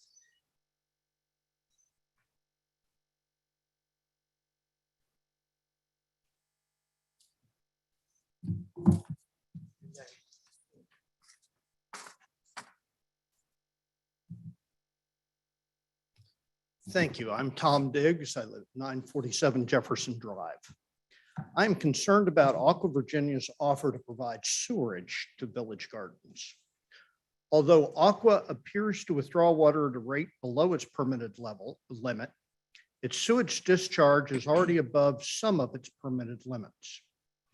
All of the data I'm about to present relate to the Aqua wastewater treatment facility on South Boston Road and comes from the U.S. Environmental Protection Agency's Enforcement and Compliance History website. Aqua Virginia reports its own data to the EPA each month. With limited exceptions, the EPA only provides the most current 5 years of data. I'm going to address the discharge of solids, biochemical oxygen demand, total effluent discharge, as well as odor. First, every wastewater treatment facility discharges solids. Solids include everything we put in our toilets and sinks. Aqua discharges its solids into the Fluvanna River. It has a permit from the Virginia Department of Environmental Quality that allows it to discharge 5,902 pounds of total suspended solids per year. In 2016, Aqua discharged 261% of its permitted amount. In 2017, 213%.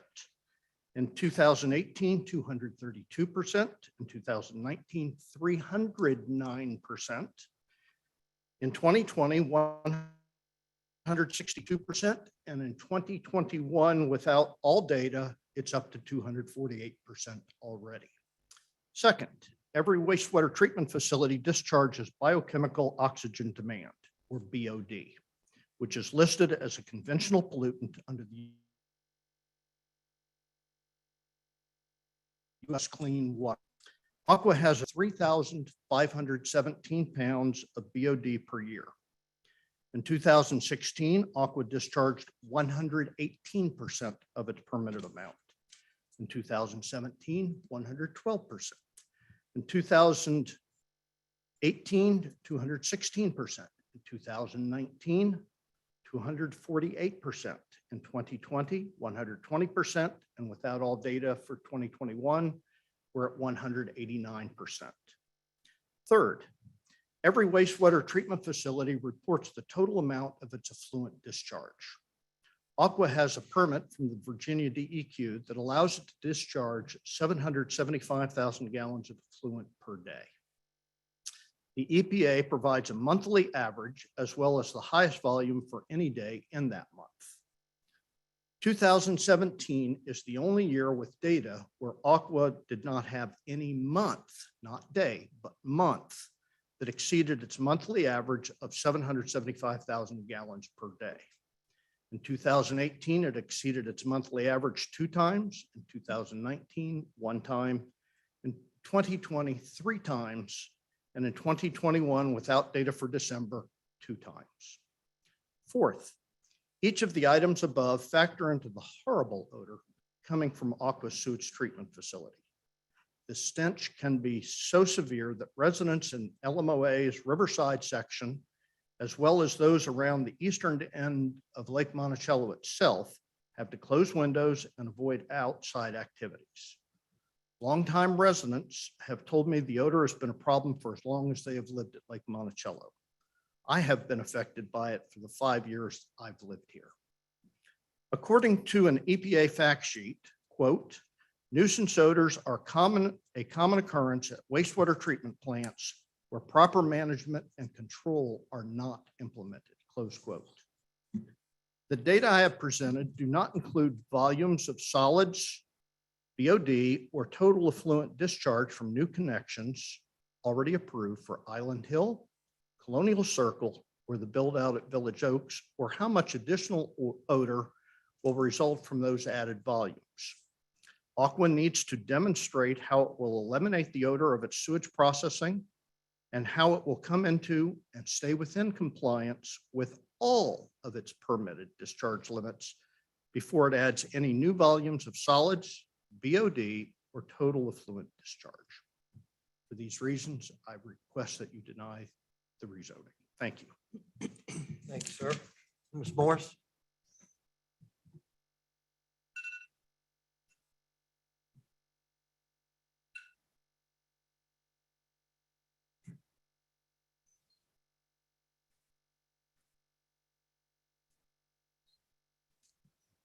I'm Susie Morris. I live at 6840 Thomas Jefferson Parkway, Palmyra at Quaintly Farm. I'll change what I was going to say a little bit. I'm a lifelong Fluvannian too, and I'm proud to say that I've survived 79 years here. That doesn't bother me. Here we are again, going into 8 months, another meeting, other meetings, phone calls, research, seemingly still incomplete applications, and still unanswered hidden information that citizens have to dig out. For example, the sewage facts. The Fluvanna was designated in 1974 the first scenic river in Virginia, and more recently has been named an American treasure, the only river so designated. This is the wrong project, the wrong place, and the wrong time. Southern Development Plan looked for things in the comp plan that supported what they wanted to support and omitted some of the things that are also in the comp plan. The design aligns with many of the current goals described in the comp plan. Okay, there are a lot of goals, and the goals go both ways. New developments should be integrated in a manner that promotes a sense of community while sustaining the rural aspects that make Fluvanna County attractive without overdevelopment. We already have overdevelopment in the northwest end of the county. It seems that Aqua has had problem after problem in coming up and complying with what they need to. They should have already fixed those 72 people with the low pressure. Traffic is horrendous. Efficient design minimizes sprawl in the rural areas and supports the efficient development of growth areas. Well, sprawl is defined in the comp plan of 2015. Spot zoning is defined there. And sprawl is occurring even in the community areas like ours. It's sprawling out to land that's designated as A1. I live in an A1 area. It's rural preservation. It's an ag and forestal district, and it's still an active cattle farm. Property rights. What is the proper consideration for the property rights of those who own surrounding property? People already in Fluvanna should have at least 50% equal rights with those who come here to rezone, take our land, build over it, and move on. And those who wish to just sell the land. There are deed restrictions, which have been totally ignored. People depend on legal documents to be enforceable and legal documents to be considered. Several of you have gotten copies of those. and I have mentioned them before. The use which was to be perpetually kept in agricultural uses and to pass on to anyone who inherited or bought the land that my mother had. We also were given, my mother was, and it was to be passed on. Lake Monticello gave to Mrs. Mary Weber, Forsparrow Weber, an appurtenance to her property, a right-of-way over Jefferson Drive as a means of ingress and egress.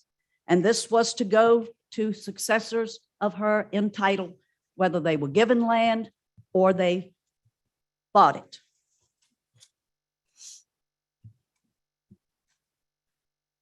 What about the Fluvanna community planning area? Just because something is in a community planning area doesn't mean that it has to be developed and overdeveloped. Most residents agree it's important to take steps to maintain the rural character of the surrounding area and enhance the country suburban character of the community and make a plan for the future. One of the 4 items of the provisions of the Fluvanna residents was one of the priorities: to preserve the rural character of the surrounding area and to protect natural resources. And I think Ms. Hasher went over. The health of the lake and the surrounding land and waterways is important to the health and well-being, environment, and the economy of Lake Monticello. And I have a problem too with being closed out of 13 or 14 acres, which we were given ingress and egress to.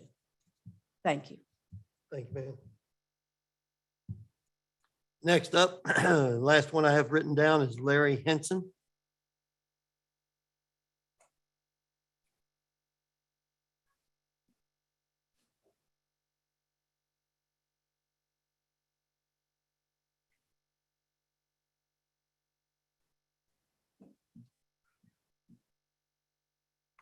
Good evening. I'm Larry Henson. I live at 26 Piedmont Lane in Palmyra, Virginia. As the president of LMOA's Board of Directors, I'm here to represent the board's unanimous decision to oppose approval of Village Gardens. I want to emphasize a few points from the letter that I sent each of you. I was going to read the whole thing, but you might not like that. I am proud of the extensive citizen comments opposing Village Gardens presented both in person and in writing to the Planning Commission. I'm also proud of the approximately 300 Fluvanna residents who signed a petition opposing Village Gardens, especially with the difficulty of gathering together during an epidemic or pandemic. And I'm also glad to see that you and the public finally know the relationship between Southern Development and Stanley Martin, the relationship that should have been made clear in the application in your packet. As I noted in my letter, the proffer for changes at Lake Monticello's Montage Gate is welcome, even if it does not address any issue directly related to Village Gardens. I have to wonder why the property for the changes is not included in the application, especially considering that that property is in a deeded conservation easement. I'm concerned with the comments that came up in the previous Planning Commission, all the meetings, about the extraordinary expensive fire vehicles that could be damaged by the drive over mountable curbs. These mountable curbs were discussed numerous times at the meetings. However, they remain in the plan. It appears that the traffic concerns related to Village Gardens are being pushed aside since the application does not include any comments made by VDOT, let alone a written report from VDOT addressing those concerns. I have a paragraph about the stench. I'm not going to go over that. Mr. Diggs did a great job covering all that. I will say that Southern Development must demonstrate that erosion and sedimentation related to both construction and the completed development will not affect Lake Monticello watershed. After 4 iterations of the application, it is still missing required information. I want to emphasize just a few of the items I listed in my letter. A clear statement of the amount of commercial square footage, floor area ratios for the commercial space, covenants and restrictions for the subdivision, what type of rural preservation methods will be used, and a clear demonstration of compliance with the comprehensive plan. It is a tragic that neither you nor the public know if attachments from prior versions of Southern Development's application are to be considered a part of the current application. No one should have to guess at that, especially with regard to deed restrictions, which is of critical importance to LMOA. These restrictions are ignored in the current version of the application. Although the Board of Supervisors should not act to defend private rights and recorded deeds, the board should not ignore those rights by making zoning changes. The Board of Supervisors needs to demonstrate that recorded deed restrictions will be honored unless otherwise directed to do so by the Circuit Court. If you approve Village Gardens, ZMP 2104, it may become necessary for LMOA Board of Directors to pursue the matter of the deed restrictions in court. For all the reasons above, and as well as those contained in my letters to the Planning Commission, I urge you to deny the Village Gardens project, ZMP 2104. Thank you for your time. Thank you, sir. Is there anyone else present that would like to speak tonight? Are you coming to speak, Mr. Spitzer? Yeah, absolutely. You're entitled to as a citizen. Aaron Spitzer, 431 Jefferson Drive, Palmyra, Virginia. So my property will be right behind Section 6, which is right at the Tufton Pond. So when it rains really hard, if you look out my back window, you see nothing but a river going through these 40 lots that are proposed at this area. If there's already a river going through there now, what will be there when there's concrete, asphalt, and gravel? Nowhere for that stuff to soak in. You got roofs coming off, and it will tear Tufton Pond apart. I don't know if there's anything they can do about it, but it will cause a disturbance for the wildlife and stuff in that park. The other thing I wanted to mention was the turn lane into Monash Gate. Nobody mentioned how we're getting out of Monash Gate. I'm coming, if this new proposed 2-lane comes in, I'm coming across 3 lanes of traffic now to get onto 53 to get to my job. So I have a turn lane. I have the traffic going to Charlottesville. I will have a turn lane to navigate. Plus I would have another set of lane that cars are still going 50 down through to navigate. How would I get across those 3 lanes of traffic safely? And the turn lane would be at the bend in the road.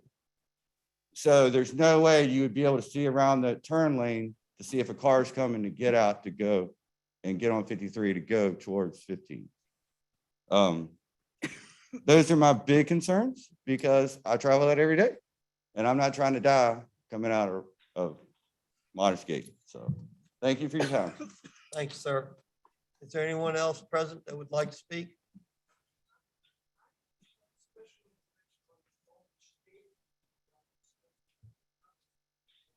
Well, you've already, not right now, Mr. Ockers, you've already spoken, sir. And second round of public comments, if you wish to stay, Mr. Ott, love to hear it. Correct? Well, as I've told you before, a citizen is free to say anything he wants within reasonable limits. Within reasonable limits, even excited citizens. At the public comment stage, but those comments would not be part of the record for this rezoning. Can I allow him to? No. He can speak to anything he wants, but it's not part of the Right. record for this hearing. For the public hearing. But if he speaks now, it will be correct. No. He's already spoken. He already had his 5 minutes. So even though others surpassed the 5 minutes and he did not? The chairman, I think, was trying to be polite. I was trying to be polite. And It's he not- probably shouldn't have been, frankly. Well, But that's the way it goes. My So is daddy it- might so is it reach a- down and so smack is me it in the a back of proper the head comparison? if I'm I'm sorry. not polite. So is it a proper comparison then? That, I mean, we're saying he shouldn't allow him more time, but we allowed others more time. No, that's not the point. Mr. Ott spoke at the appropriate time for him to speak. Took the time that he wanted to take, was within the limits, finished it and sat down. If- It is if we- if- absolutely my fault that I didn't just tell If we the said young that- lady that she needed to be if we quiet. were I don't going- think it's a fault. If you were going to say that, well, he has additional information, when would we ever finish this hearing? Right. Yeah, at the chairman's discretion, he can allow the speaker to go on a little bit longer. But let's see where we are. That's what I was Let's see wondering where, if it's at his we are at discretion the either end. way. Let's see And who he else will would usually willing to ask. speak at this time. But I want to know as a board member. if- All right. if they're here. Okay, guys, let's just continue this. We're adding time to it now. Is there anyone else wishing to speak at this time? I saw you sitting out there, Miss Calhoun. These I kinds beg, of things. Mr. Fairchild, and I beg to differ. We sat in Oh, class. and teenagers. You usually I'm were good. saying, be quiet, Mr. Sheridan. Yeah, you weren't going to be this nice. My name is Elena Calhoun. I will be very brief. I live at 389 Jefferson. And Aqua's not going to do anything about my water pressure unless Southern pays them to do that. And so I'm upset with Aqua, not to the point that I want this development. We have talked and talked and talked, made beautiful arguments against this development. And I think, well, first of all, I'm just sort of stunned. Tonight is the first time I've heard anybody say, I'm for it. And I'm sorry, it's not somebody from this county. My proposal is let's wait and see what happens with the Colonial Circle development before we say yes to another one. Please deny this. Thank you so much. Thank you, ma'am. Is there anyone else wishing to speak at this time? If you are, just come on down. And if you want to save time, the next person can come stand down there about 10 feet behind her. At least 6, correct. I'm Elaine Hagan, and I live at 503 Garden Lane.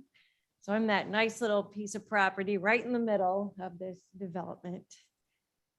My family and I moved here 7 years ago from Norfolk, Virginia,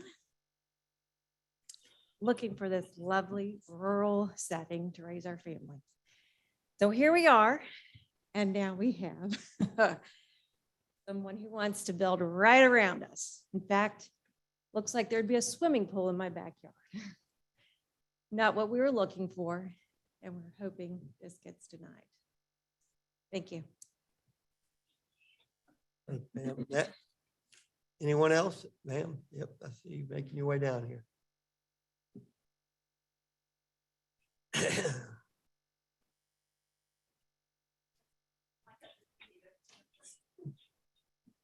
That's okay. We're not starting timers when you start down the aisle.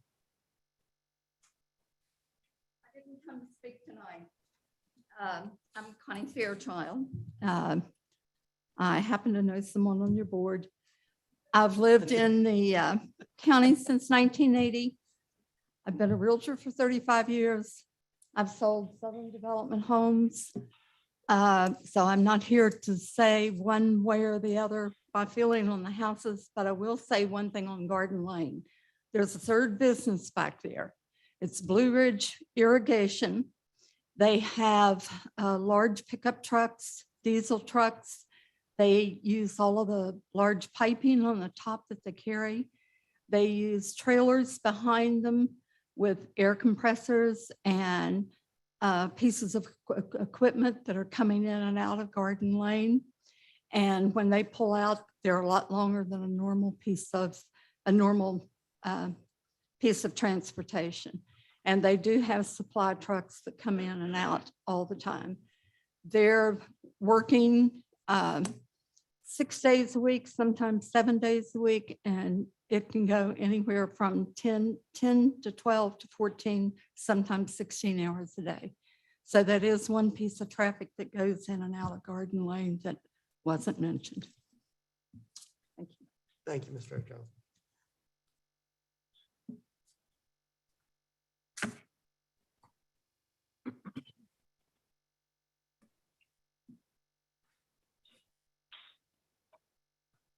Good evening.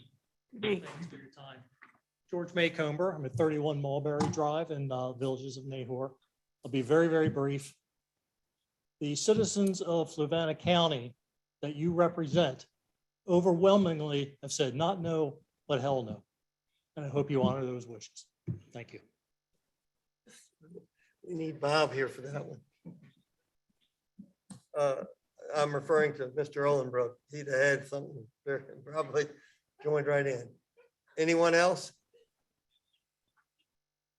Okay, now we've gone through everybody in the room. Ms. Harris, who do you have online, ma'am? Oh, I see a bunch of yellow hands raised up. Donna DeGuano? Hello, Yes, ma'am.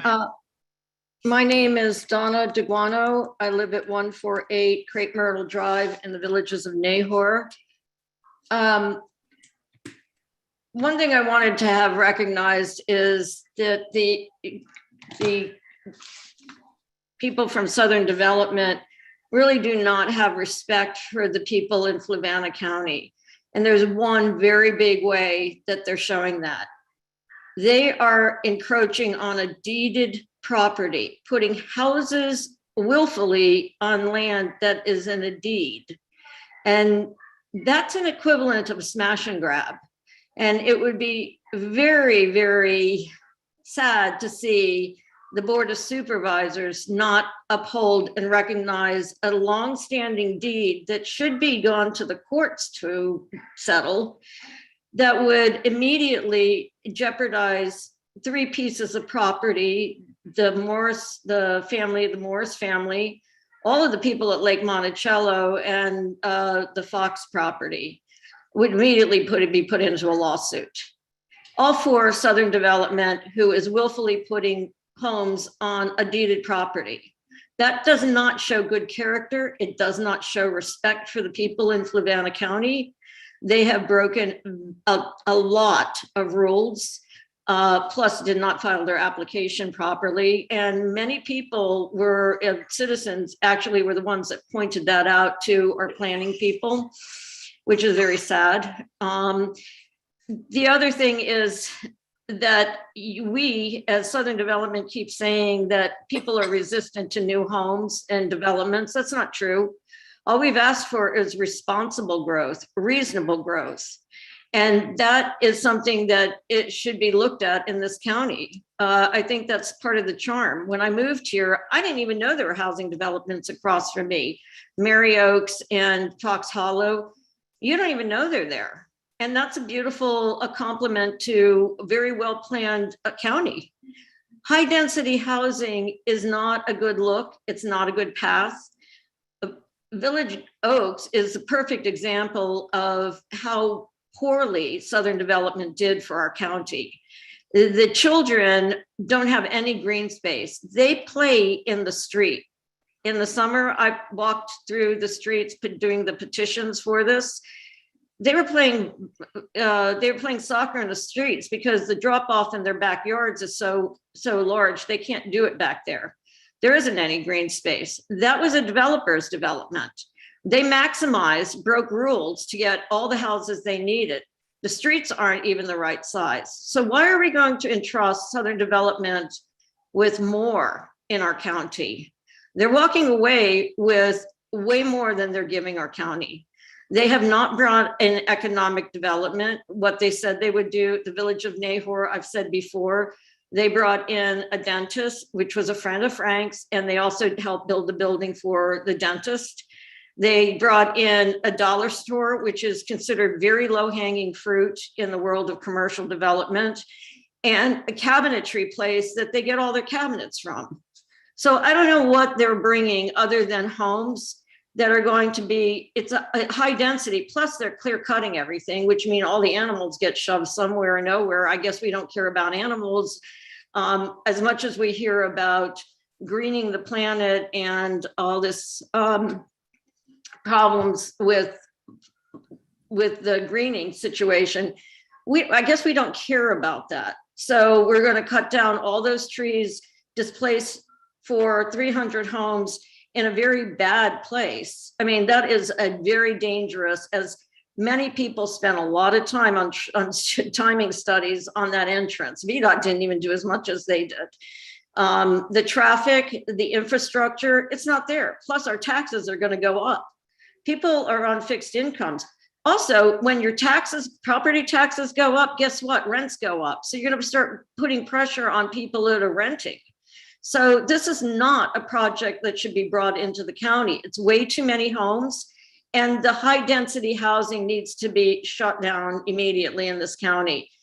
We don't mind reasonable, responsible growth, but high density housing, especially at the northwest corner of the county, you know, there's a whole lot of this count. There's a whole lot to the county. I don't know why you're all fixated except for water up here, but there are other places that you can put housing that's needed.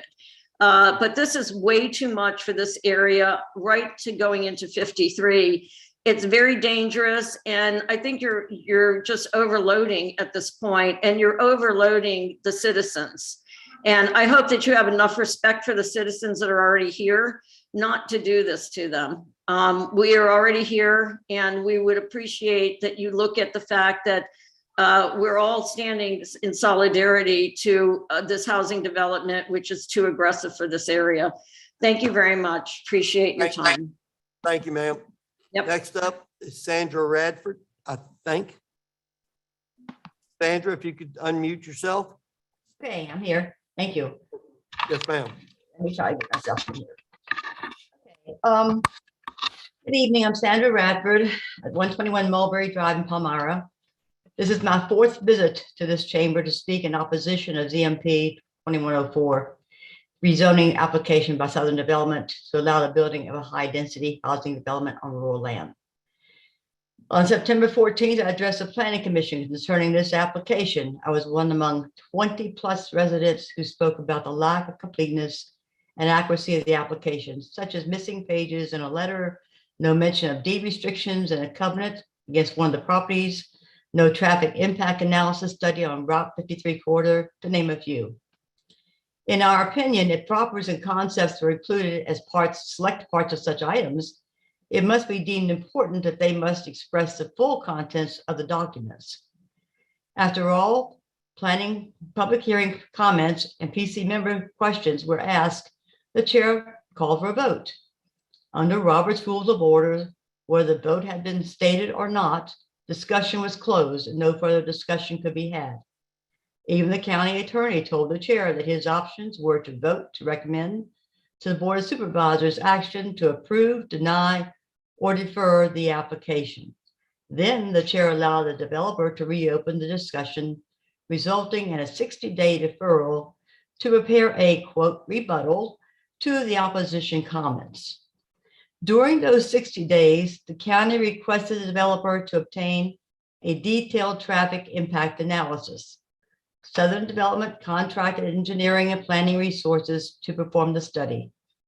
At the November meeting, the developer gave the county a few answers to previously deficiencies we noted, presented a map with a traffic control island to satisfy Nahor Village residents' concerns about cut-through traffic, and asked for another 30-day deferral because their contractor had just delivered the study results 5 days before.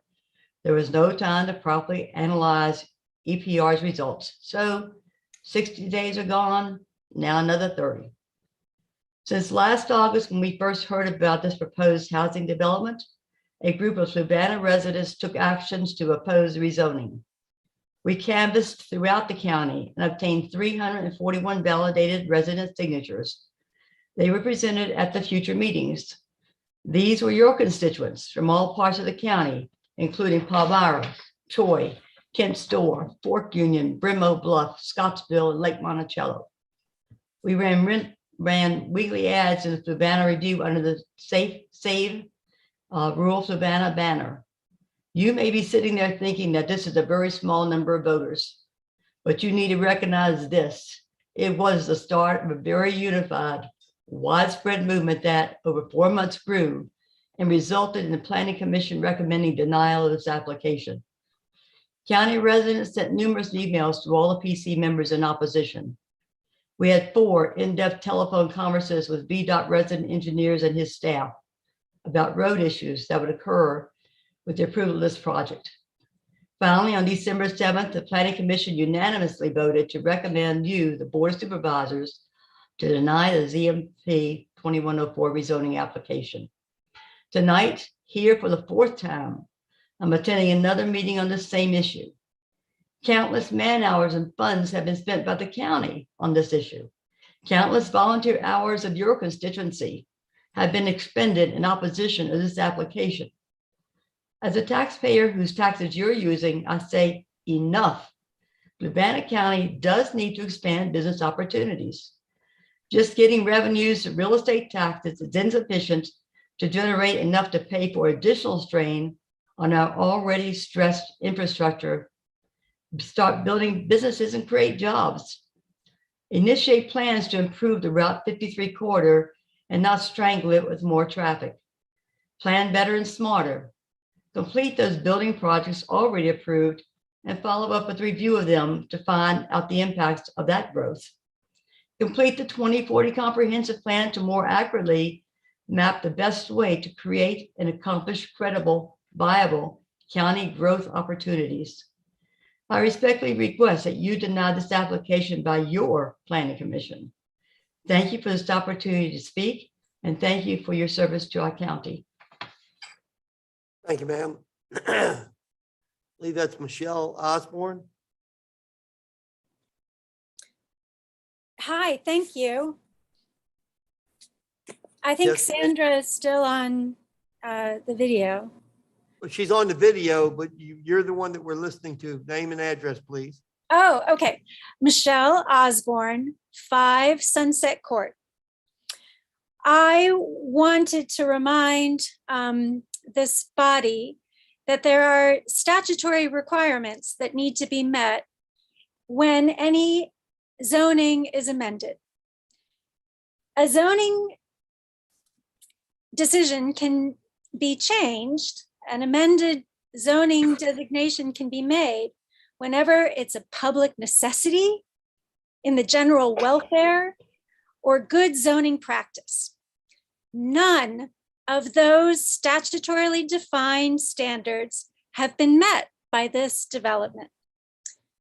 Instead, it appears this is more illegal spot zoning that favors the interests of an individual landowner over the interests of the community as a whole.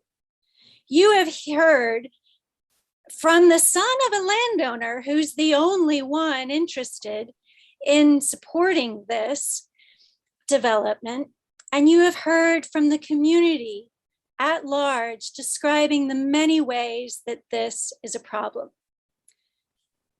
I want to highlight the water quality issues presented by this development. If you look at phase 6, there are 40+ homes in phase 6 that abut a water body that is protected by an explicit covenant on that land.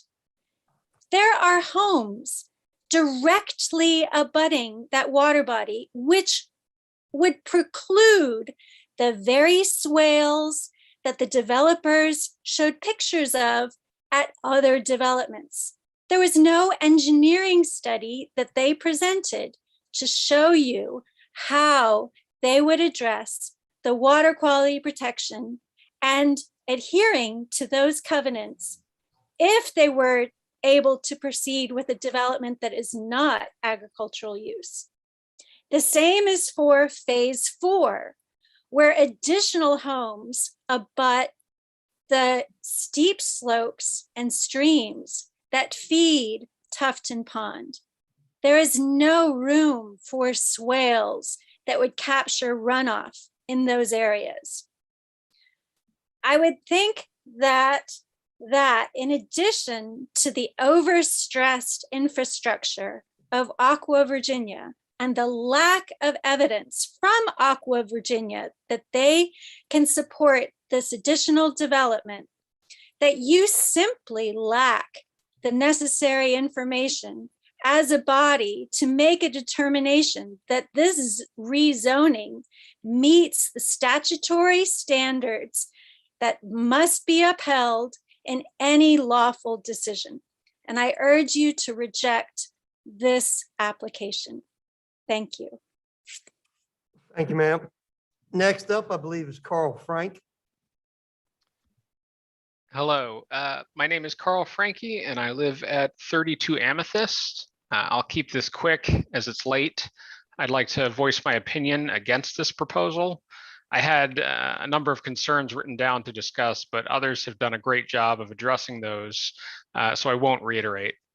What I would like to point out is that I haven't spoken to a single person who actually lives in Fluvanna County who supports this plan. It sounds like we found one person tonight, but that's about it. When we were children, we learn in school that the government is supposed to represent the people. As we grow older, we learn that unfortunately, this isn't always the case.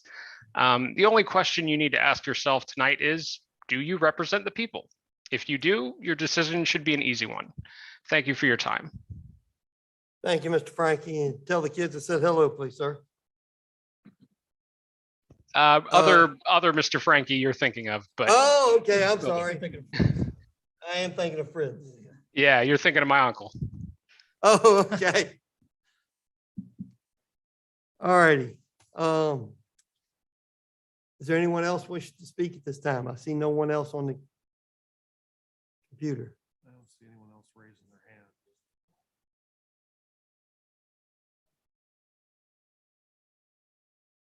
Is there anyone else wishing to speak at this time? Can you hear Mr. Bob Anderson?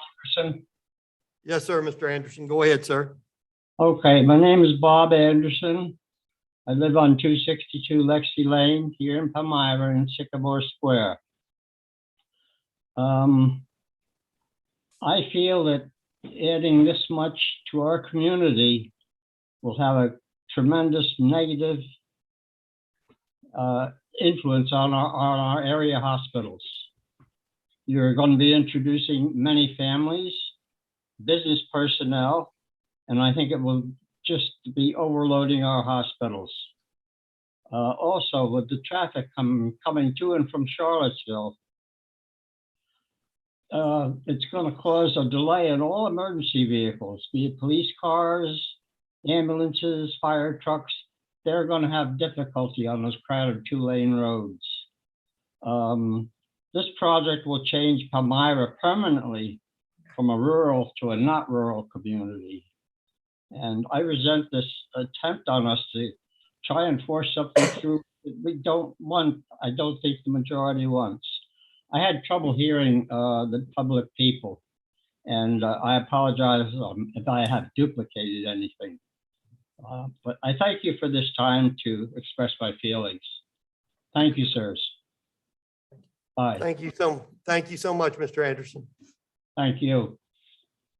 Is there anyone else wishing to speak at this time? Seeing no one unmuting, seeing no hands raised on the computer, I will now close the public hearing. All righty, board. Do we have any questions or comments from the board? I have a few questions. A couple of items were brought up that I think I'd like some clarification on from the county attorney. One is with regard to the deed trusts that were mentioned, the deeds that were mentioned. If you could address that Conservation issue. easement, I think. Well, I think if there's a conservation easement, in theory, they couldn't build on it, but yeah, addressing those general issues with regard to the deeds and any easements that were in place. Well, I'm assuming that the restrictions that have been mentioned are the ones that are contained in deed book 107, page 413. By the way, I didn't pull this out of my hand. Mrs. Eager gave me a copy of it to look at. And I had seen it before. This is the deed whereby the Lake Monticello Owners Association acquired the right to build Tufton Pond. And I didn't know that Mrs. Mary Weber was Mrs. Morris's mother, but she's the other party involved in this. There are a number of deed restrictions, but I think the only one that really bears on this is on page 414 of the deed. It talks about taking action or making any use of the land other than normal agricultural use. Now, if that was the complete language of the deed restriction, that'd be pretty clear. Frankly, the draftsman didn't do a terribly good job clarifying a number of things in this deed, but it goes on to say normal agricultural use, which will cause or result in pollution of the lake. I read those two phrases together. And that is, the only uses are ones that would be ordinary agricultural use, which will cause or result in pollution of the lake. I do not view this as, I don't read this as having a restriction to agricultural use, period. Clearly, it could be used for agricultural use, but it could be used for other things. More importantly, this deed restriction runs in favor of LMOA.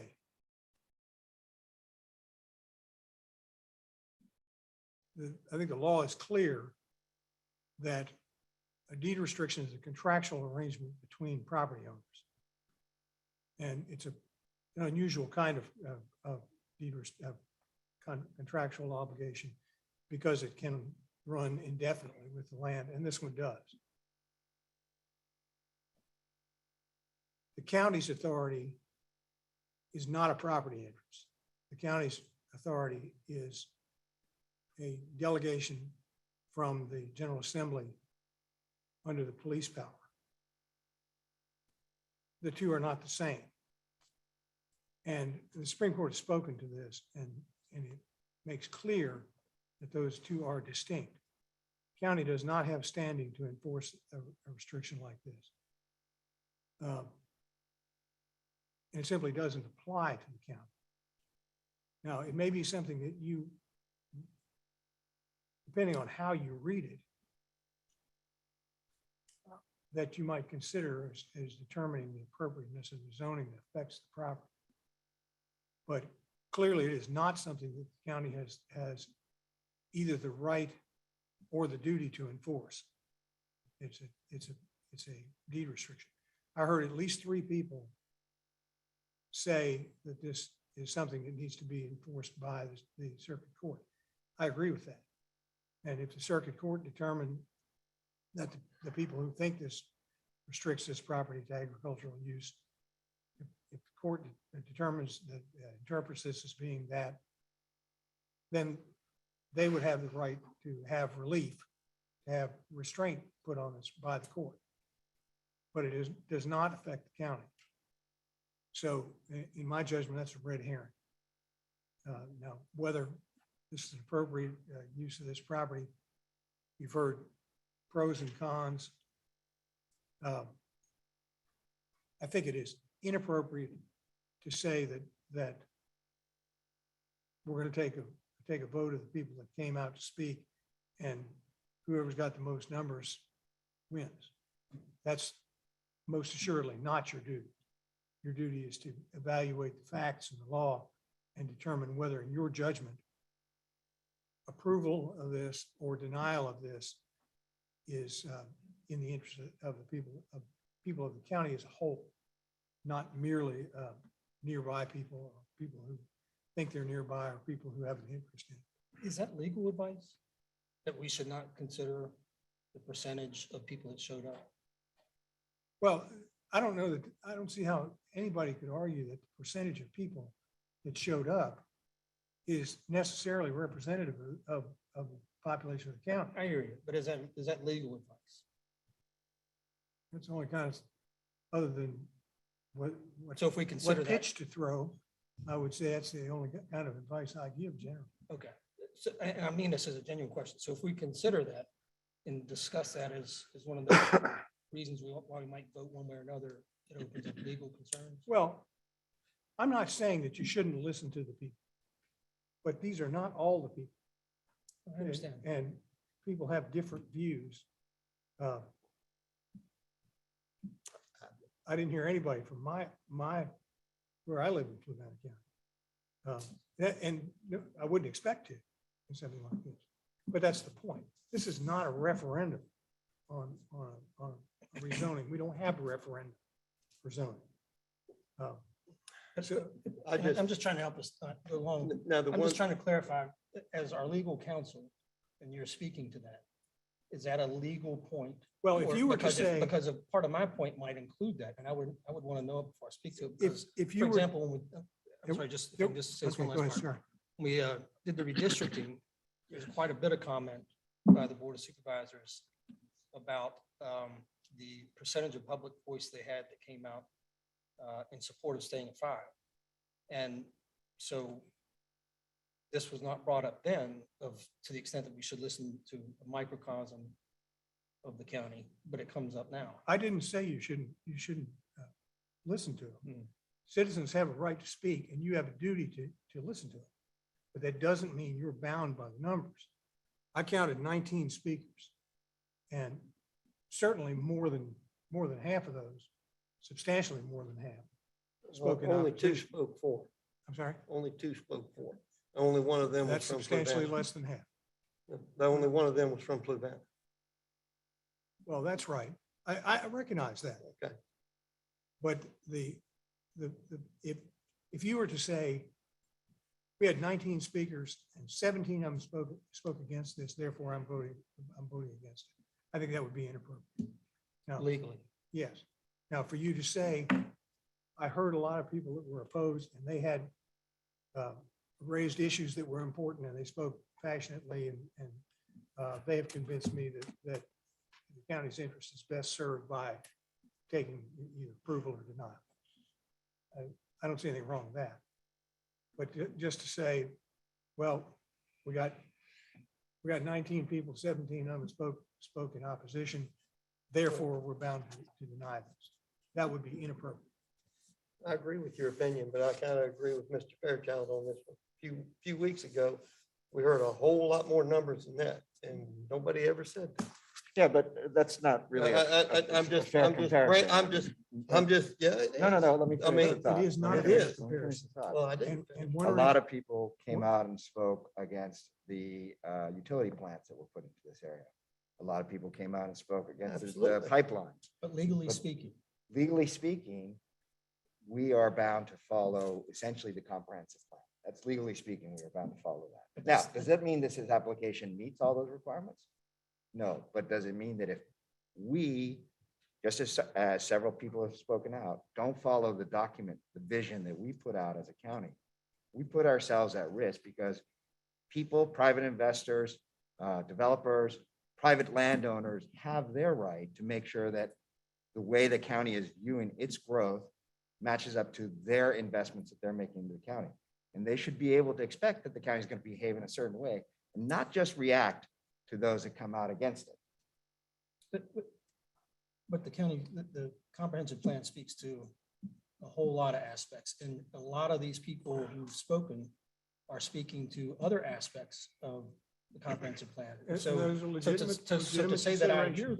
those, and those are a consideration in the numbers that show up to support that, is no different than, as Mike said a couple weeks ago, board members said, based upon the amount of, in part, based upon the amount of people that came out speaking in favor of 5, I am in part because of that going to vote for 5. The motion that was made said nothing about how many people came out, and I don't. No, I'm So not, we I'm not need to dealing with just the leave motion. that alone Ms. and let's Booker. go forward I'm with what just we got to saying- do. Well, I'm going to Okay. speak to that in my comments as Yeah, far as how many leave people that came out. So I alone. need to know whether there's legal I don't think implications. anybody said that. So So to that point, Mr. Payne, can you talk about the relationship between the comprehensive plan and the legal risk if the county ignores a comprehensive plan on a regular basis? Well, the statutory scheme contemplates that you have to have a comprehensive plan, and the comprehensive plan is a guide to land use regulation. If you consistently don't follow the guide, the argument would be that your action is arbitrary and capricious. Now, are you going to lose every one of those cases? No, you're not. Does that provide a substantial argument to oppose your decisions that are not consistent with the comprehensive plan? Yes, it does. Now, it's up to you to determine what the comprehensive plan says, because I've heard a couple of people say that there are things in the comprehensive plan that support this. There are also things in the comprehensive plan that oppose it. It's up to you to sort that out. And you've heard the staff and the applicant talk about how the comprehensive plan supports this. You've heard other people that cited the comprehensive plan saying it was opposed. It's your decision to weigh those facts, either in support or in opposition. But mere numbers are, I won't say they're of no significance, but certainly they're not dispositive. This is not a referendum. And just on that point, that's one of the critical differences between the discussions that you all had recently about the redistricting and this rezoning, is the redistricting was an action that affected the entire county. It was more like a referendum because it did really affect everybody. does this not affect the entire county? No, Does it not affect all the citizens in Fluvanna? no. Well, I mean, All of our taxes will go up. your breathing affects all the citizens of Fluvanna County. But no, it does not affect it in the same way that redistricting does. If, for example, the district that I live in is taken out and put in another district, then it changes my supervisor, it changes my planning commission member, my school board member, changes everything. And if it changes for me, it might very well change for you in the other direction. That's what I mean by it affects the whole county, because that action did affect the entire county. But we're still going back to saying, don't go strictly by the numbers. Take them into account. Right. But don't go specifically by the I numbers. would That say can be a take into concern account expressed. what you Because- said. I got ready to pull a salute to my dear friend that lives up there in Massachusetts and turn around and throw my book on the floor. And that's about the size of that book of signatures that we had when that one thing came through about the subdivision on top of the hill. What's it called? And my buddy went boom and threw that book of signatures back. That was about 1,300, 1,400 signatures, if I remember correctly. Remember who I'm talking about? Yeah. The one Yeah, that, Walk- Bob, when the, Mr. Akbal came in with the The one by Camp Friendship. one by Camp Friendship, yeah. Anyway, I went down the road. Like I said, I just wanted to make a point that, I agree. We use it for what we need to and move forward. We And don't can let each that take it judge our own take it decision. into account the extent that. And similar to Mr. Fairchild's Can't get position a right word now. in. I'm sorry. I can't get a word in. Oh, I'm no, sorry. no, Go no. ahead, No, go Tony. ahead. I'll No, come no. back with Go it. ahead, please. Ms. Booker, Let's get go some ahead. order. You've listened to the three of us talking now. I didn't look at the number of people. I listened to what they said. did I too. was listening to putting value to what they said. Miss- And, Okay, and I'm it sorry. could have been 2 or 3, but, and the first thing that popped, because we've had this for a whole week. We've been reading, I've read everything they said. They presented themselves very well written. And it popped in my mind, and I know we're working on the comprehensive plan, But it said to me, there's something wrong with the comprehensive plan. We can't do anything about it now, but I think we're updating it. We're not writing the whole thing over again. But we got to take what we have in the 2015 one, and I listened to what they're saying, and then I have to make a decision on whether I'm going to support it or not. I have concerns about Aqua America. I mean, things I heard tonight I wasn't aware of, you know, and that's a real big, I see that as a real big problem with the water and sewage. And of course, with the traffic, I know they've put turn lanes and all of that. And we talk about safety, but the big issue to me is the comprehensive plan should support what we want to happen here, and evidently it is not. And that the Aqua does. Virginia, it does? Yeah, Okay, go ahead, right here. Patricia, we got this in. This is from the comp plan. Go ahead. New development should be integrated in a manner that promotes a sense of community while retaining the rural aspects that make Fluvanna County attractive without overdevelopment. That's from this comp plan that we're under now. So, I mean, you can read the comp plan any way you want, but I think that that should be considered. I'm concerned about the infrastructure, the water, the sewer, the roads, the schools, our increased necessity for police and fire and rescue. And I think we've overdeveloped this area because it's the only place in Fluvanna where we have water and sewer. So we've got 4,500 people or homes, I think, in the lake or lots. And I think we've added about 1,000 more just recently. About 600. 600? Well, are you counting the both the senior living and the low I income? was trying to, still yet to come. I was right at, I wrote them down. Yeah. We got 324 at the Circle. We got what was it, 124 in the senior living? The Methodist Church. Well, that's not approved yet. That's not. Well, Can't okay. count it, right? I mean, for. All right, well, all right, Yeah. it won't count it, but we got But- another 100. But that between doesn't, the- you're not counting Island Hill. And then there was also across from the Dogwood. Sycamore Square, right. So all of these things compound this one little area of our county. And there's only so much with what we have, with what infrastructure we have that we can support. And if it's true that, and we do know that it's pretty stinky over there. I found it ironic that he brought up driving a school bus. And I can tell you right now, I backed the school bus out of Monash Gate on the 53 before. Now, I had to go home. That was not fun. I should have just driven right through the plastic gate. That was a stupid judgment on my part. But I also agree with what Mr. Spitzer's talking about. You go down there in front of the food line, and that's one of the more dangerous intersections in the county, because when you're crossing 3 lines of traffic, that turning lane is turning left into the lake, blocks the line of sight for those that are going across that line of traffic. Those cars are coming downhill. You put it on a downhill stretch on curves, and there's a reason when I do behind the wheel that most of the time I come out and turn left of the high school. I can get over on the secondary roads and don't have to worry about too much traffic with those young people. And heaven forbid, when it used to, before they put the circle in, you talked about that.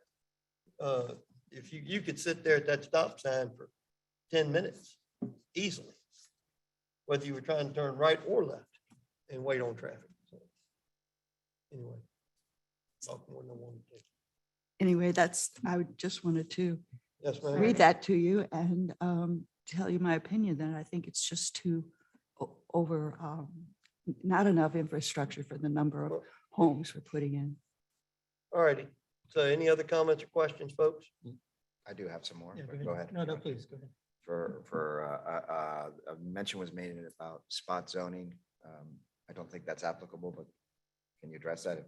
No, this is clearly not spot zone.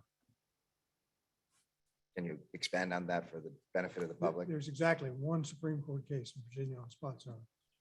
And spot zoning in that case is defined as zoning which is taken for the sole benefit of the landowner without regard for the welfare of the county at large, the best interest of the county at large. Certainly the fact that it benefits the landowner is something the Supreme Court says is one thing to consider. But any rezoning is going to be, any rezoning that's initiated by the landowner, presumably is going to be serving his interest. At least he thinks it is. So that's not what it means.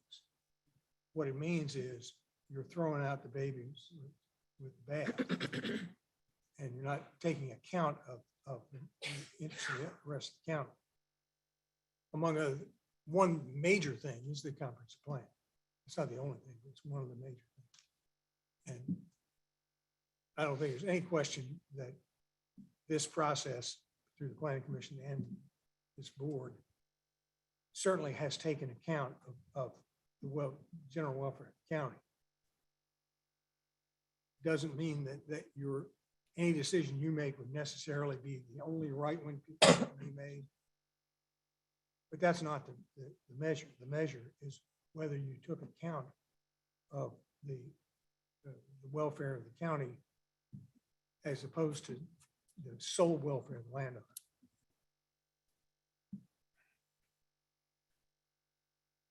I have another question. But Oh, no, I don't have another Oh, you question. don't but have? I know you want to say some things and I'll probably say something. And we'll go from there. I'll start with saying that what happens at Monash doesn't save lives at potentially at this new entrance into 53. And as Wayne and I talked about, when we first talked about in front of the Planning Commission, it really clicked with me when he talked about the mother in a minivan with 3 kids. And I personally could not imagine when it came up that it was even proposed that in that bowl that there was an entrance being proposed there. When I think of that mother and kids pulling out of there, improving Monash school bus, yeah, or yeah, right, the school bus, and then what a school bus does to the oncoming traffic coming down the hill on 53 because it's coming out so slow. What we do at Monash won't save lives at Village Gardens. We might have been offered they're saying we might need a second firehouse in Lake Monticello soon. Maybe we would have gotten an offer to help pay for that. Still not going to save lives at this entrance and exit. Did we ever find out if the water pressure is an issue existing to get the 1,500 pounds of gallons per minute to a 3rd floor? At this current location? Anywhere. Well, yeah, at the current location.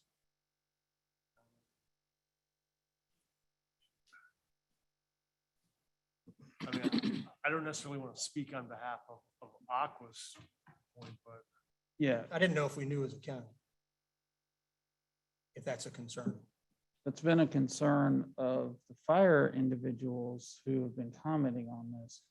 But on this case, no, there is not a indication from Aqua, because what has to happen is their civil engineer, Clint Shiflett at Timmons Group, would perform some type of calculations and things like that. And that's what occurs after the rezoning. And that's what they've indicated that they've worked out with Aqua Virginia. So it's not possible to know that before the rezoning. It is not possible at this time to know that.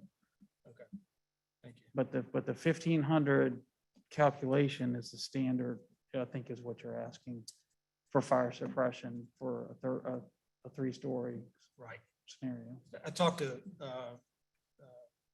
Fire Chief Ritchie on the way here, And he said that that was actually a state standard.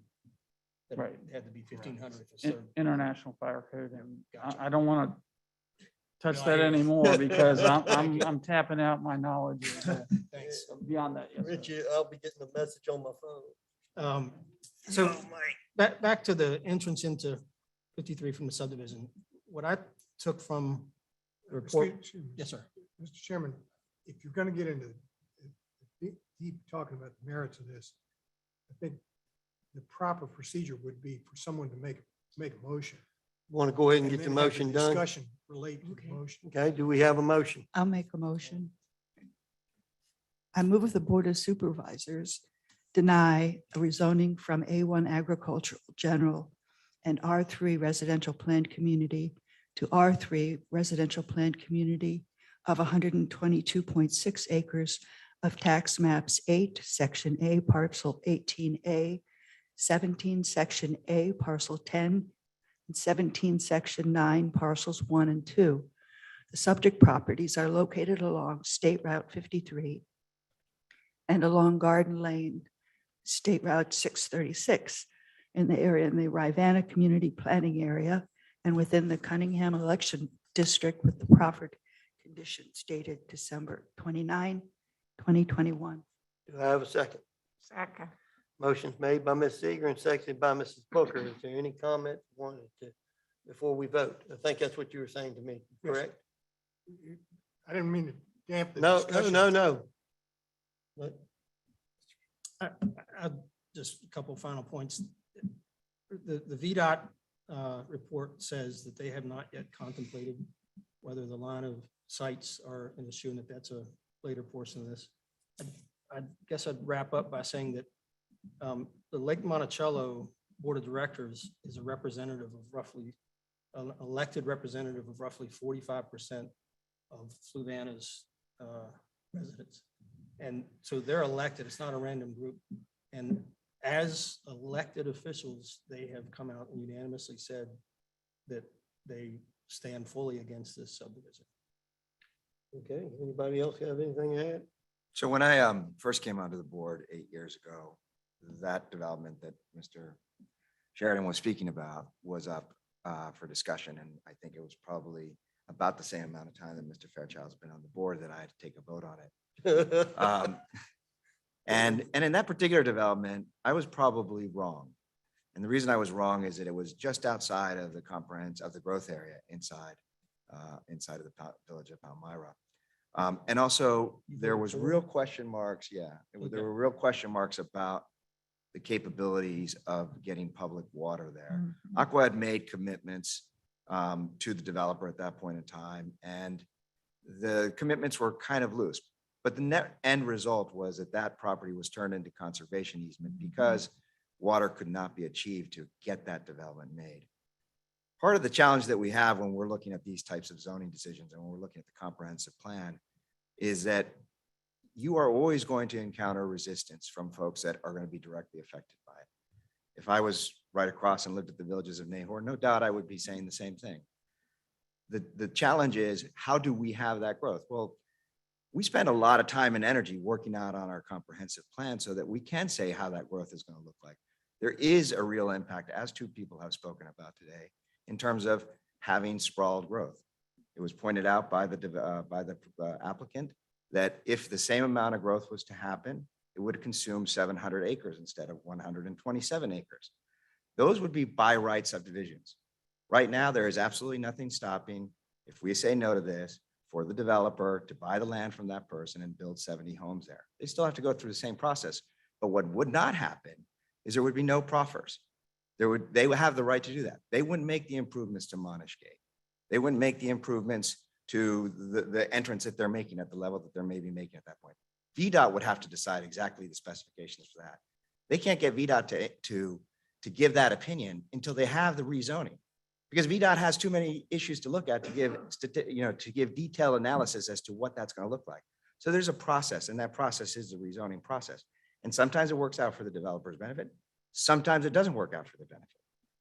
But if we decide that we are not going to vote for something because people don't like it, but yet it fits in our comprehensive plan, we really do send a chilling effect to the people that own the property that might want to develop it and to the people that want to invest into Fluvanna. When we say to ourselves, why do we oppose something and what do we get out of it? Let me put it this way. That intersection at Effort Baptist Church, that land was proffered by the developer for Colonial Circle. My next door neighbor was killed right at that intersection. It's personal to me. Right across from Monash Gate. The mother of one of my friends was killed right there. It's personal to me. Those safety improvements are important. Now, Mr. Fairchild raises a good point, and I think there are some valid concerns about this particular project. And I really appreciate the discussion that we've had as a community. Mr. Guano reached out to me 7 months ago, and she raised a lot of her concerns. A lot of members have come out. We passed Colonial Circle with almost no opposition from the community. People didn't come out and speak, and we didn't have the same kind of dialogue. This dialogue has been important and is a back and forth. And I totally respect that everybody that's come out here has done that. But I think it's also important to recognize that smart planned growth is also of a benefit to the entire community. Sprawled growth is not of a benefit. Proffers make a difference. Proffers that allow for tractor supply to come in. Proffers that allow for commercial development so that we have a food line. Those things do add to the value of the community and ultimately improve the property values that we have. It is an unfair statement to say, okay, well, if we have more houses, it's going to raise our tax rates. Guess what? Growth is going to happen. It's going to happen where development can happen, but by right or by planned growth. Now, I think there's a real opportunity here, and I think there's a couple of real reasons why we should not say yes to this development right now. I agree that there are real safety concerns at the dip down there. I also think, as was raised by Mr. Diggs, that the county needs to ask Aqua to address the concerns that he raised, because I do think that's a real problem. I know Mr. Hannafin. I know exactly where he lives. He's one of my best friends. Okay. I've had to vote against something that he was very much against. I mean, I had to vote for something that he was very much against, which was a association asking for something that they thought was their right.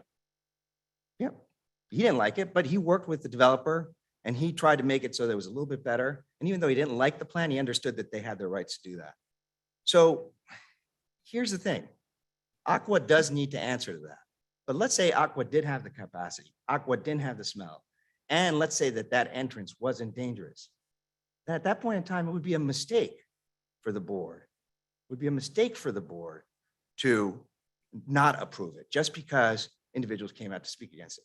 So this is not going to pass. I'm almost certain of that. Okay, whether I vote yes or no, it doesn't really matter. Normally, I vote yes in things that follow the comprehensive plan. Normally, I will do that. But this dialogue that's been created, this is a real benefit to the overall community. And I would urge people to take this experience and not say, oh, we won because we didn't make this happen here, but to actually come in and say, yes, in the comprehensive plan, we'd like to see this. Do we reduce the acreage for by right subdivisions? Maybe we do. Do we shrink? Do we shrink the growth zone around Lake Monticello? Maybe we do. By the way, back in that subdivision 8 years ago, when all those people were coming out and saying, hey, we shouldn't do this, I said, well, if you're concerned about that, I said two things. One, you can't buy a cup of coffee in the village of Palmyra. Mr. Sheridan corrected me, and he did point out that E.W. Thomas has very good coffee. Hey, tighten up right there. He did point that out. Mr. Osteen goes in there and makes it about every morning. Yep, he did point that out. And two, the EWs is very good. Now you made me lose my train of thought there. So I'll skip on that. But We shrunk Palmyra. we want to see Palmyra have an opportunity to grow as well, because we wanted to bring traffic in from 15 coming in to go to the wineries, to go stop at Pleasant Grove, to go look at those places. So it's a balance. And because of the discussion and what happened there, we shrank the growth zone around Palmyra. So input does matter, and we do listen. And sometimes we'll make a decision that you're not happy with personally, but don't think we're not listening or don't think that we're not considering it. That's all I have to say. Thank you. I'm gonna say one thing before I ask for, but you talked about the Monash Gate, and while you were talking, I started thinking back to the plan when they put the circle in. Something that the owners association might be able to help us with. They talked about putting that gate on 618 and then having no left turn lane. If you wanted, instead of turning left into Monish, you just went straight ahead down there at 53 and 618 and turned in right. That would make things a lot safer. And that would also address Mr. Spitzer's point about not being able to make, having to make a left turn. They talked about, since the traffic circle is only a quarter of a mile, okay, you add 1 minute to your trip or 2 minutes to your trip, turn right, go around the circle, do a U-turn and go on back to work. A citizen brought that up to me. I'd like to know when we, after this, get involved in that type of conversation as a board. Okay, all right, well, all right. And one but last. let me- one Oh, last thought. Lord. What- you made that- And Ms. this, Seeger? Ms. Seeger, this go ahead. has been talked about because I went to a meeting at Lake Monticello with some of their board members. And it was brought to me by a young boy who was a Boy Scout. And he was working on it for his Eagle a Scout. badge, Eagle Scout. Yeah. And so I went to his home and met him and we talked about, it was his idea to write in, write out only. Yeah, right in. Right in, right out. Yes, Mhm. ma'am. That's Only. what VDOT came and said. They wanted to put the little yellow things up because Chief Constantino said that would prevent fire trucks from getting in there as a right in, right out. And the guy said, no, if Albemarle fire truck's coming, tell them just to run right over those little plastic Yeah. things. We'll come back and replace it. So this is something that's been ongoing and we're talking about it and the county does know that it needs to be Right. addressed. All righty. So I've got motion made by Ms. Eager, seconded by Mrs. Booker. All in favor of voting denying the permit, say aye. Aye. Those opposed, it's really, I'm getting the double negative thing going. Those opposed, the chair votes aye. Motion passes 5-0 to deny. The comment that I was going to make was to say that in terms of both the Monish and the Riverside Gate, I think that, both are extremely dangerous gates. I drive out of Riverside and at least pretty much once a week, I Like I am said, 2 seconds away from a car hitting. like I said, once So, again. Let me finish the thought. Okay, I'm speaking. Thank you. Okay. And so, one of the reasons why that turn lane is small is because 40 years ago, when that development was approved, VDOT wasn't thinking in the same way and they didn't look at the kind of growth and traffic that we had in that area. Things do change, and I do think that it is a responsibility of, if we're not going to have a developer do that, it is getting to the point in time where both the LMOA and Board of Supervisors here, the county, needs to look at those intersections and get improvements because VDOT will not make those improvements on their own. That's right. So I was unclear of what the chair voted. Chair voted aye. Yeah, with the when we motion- voted with the motion. aye, it's 5-0 For for the record, denial the vote was unanimous with all 5 supervisors voting in favor of Mrs. Eager's. of denying. Okay, Yes. That's why I said the double negative got me confused when I was thank you. never mind. And and I hope we've learned something from this discussion and that we're going to make some improvements and look at different things so that, because a lot of good things were said from All right. citizens and people Amen. on this Yes, board. ma'am. And we need to not miss this moment. I agree. Thank you. All right, next up, we're moving forward with action matters. B, the historic courthouse, historic structures report. Ms. Toller. I don't think we're gonna have too many people sitting here with us rest of the meeting. Where are you going? Miss Morris ain't going nowhere. Mike, why don't you take a 2-minute recess? now? Okay, Ms. Toller, Mr. Payne just came up with a good idea. We're gonna take a 2-minute recess.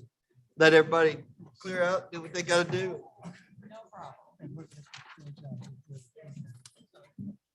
Mr. Miles. Oh, me?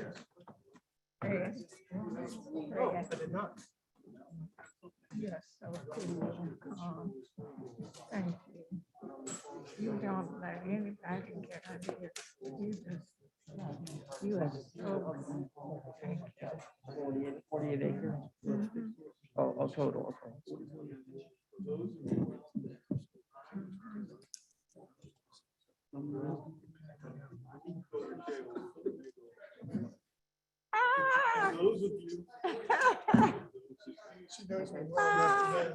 Yeah. Yes. Yes, you are welcome. We still have a lot to do.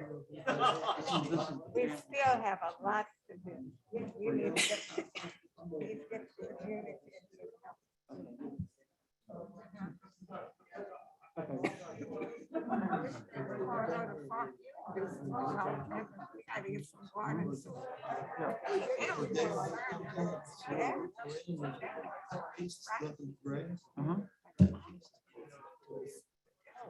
Okay.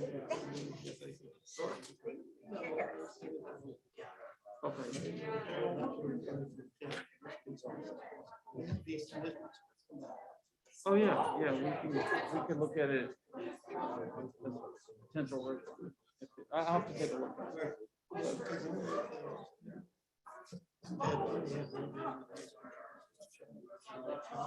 Uh-huh.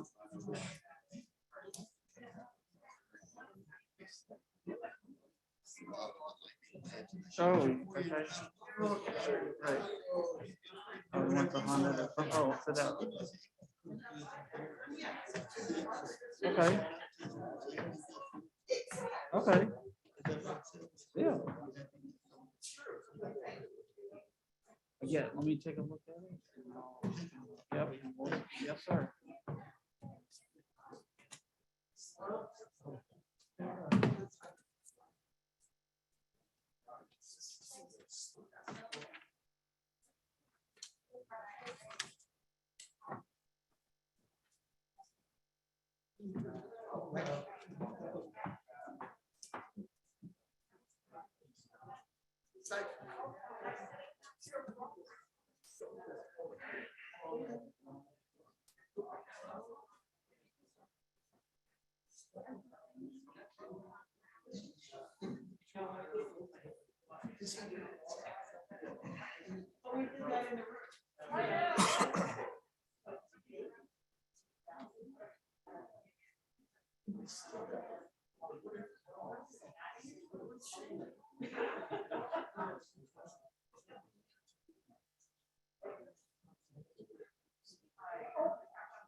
You were talking about sounding like, I'm sitting there looking at half my teachers from high school.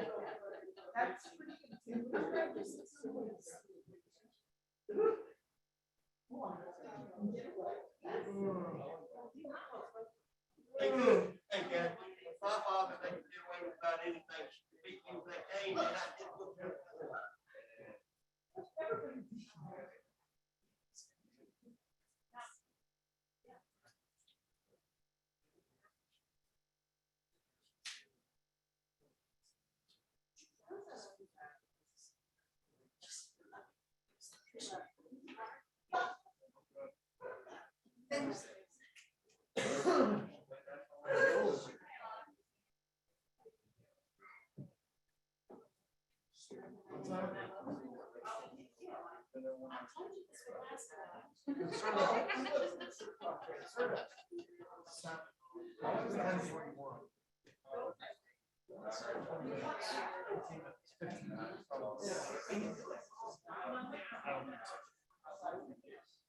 Maybe.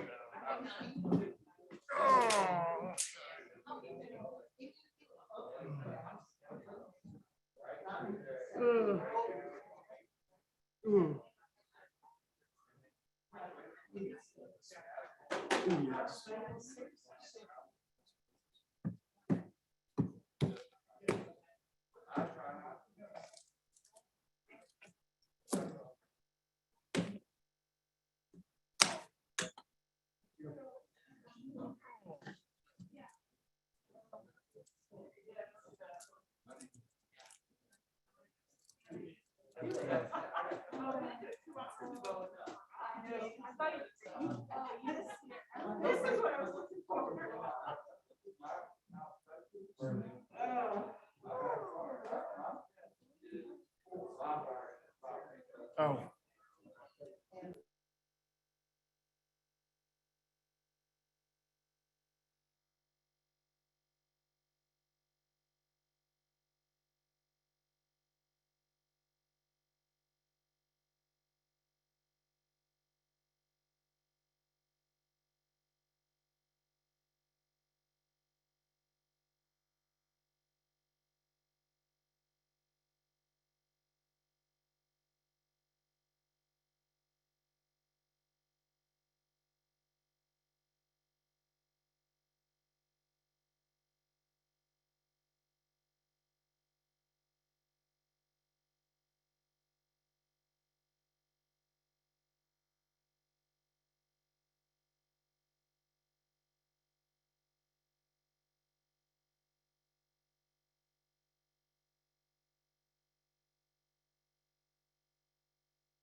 Mercy, because we got to extend already. You did? We're going to have to. We got 14 minutes. All right. Do I have a motion to extend to 11:30? Because we ought to be able to get done by 11:30. I You moved think, that we extend Mr. to Dahl? 11:15. I have fingers crossed on that one. Let's do 11, let's do 11. 12 o'clock. We'll do midnight. 11:30. Okay. Wanna do Well, we got a 11? motion made for 11:30. Do I have a second? A second. Got a motion made by Ms. Booker, seconded by Mr. Fairchild, not Mr. Weaver.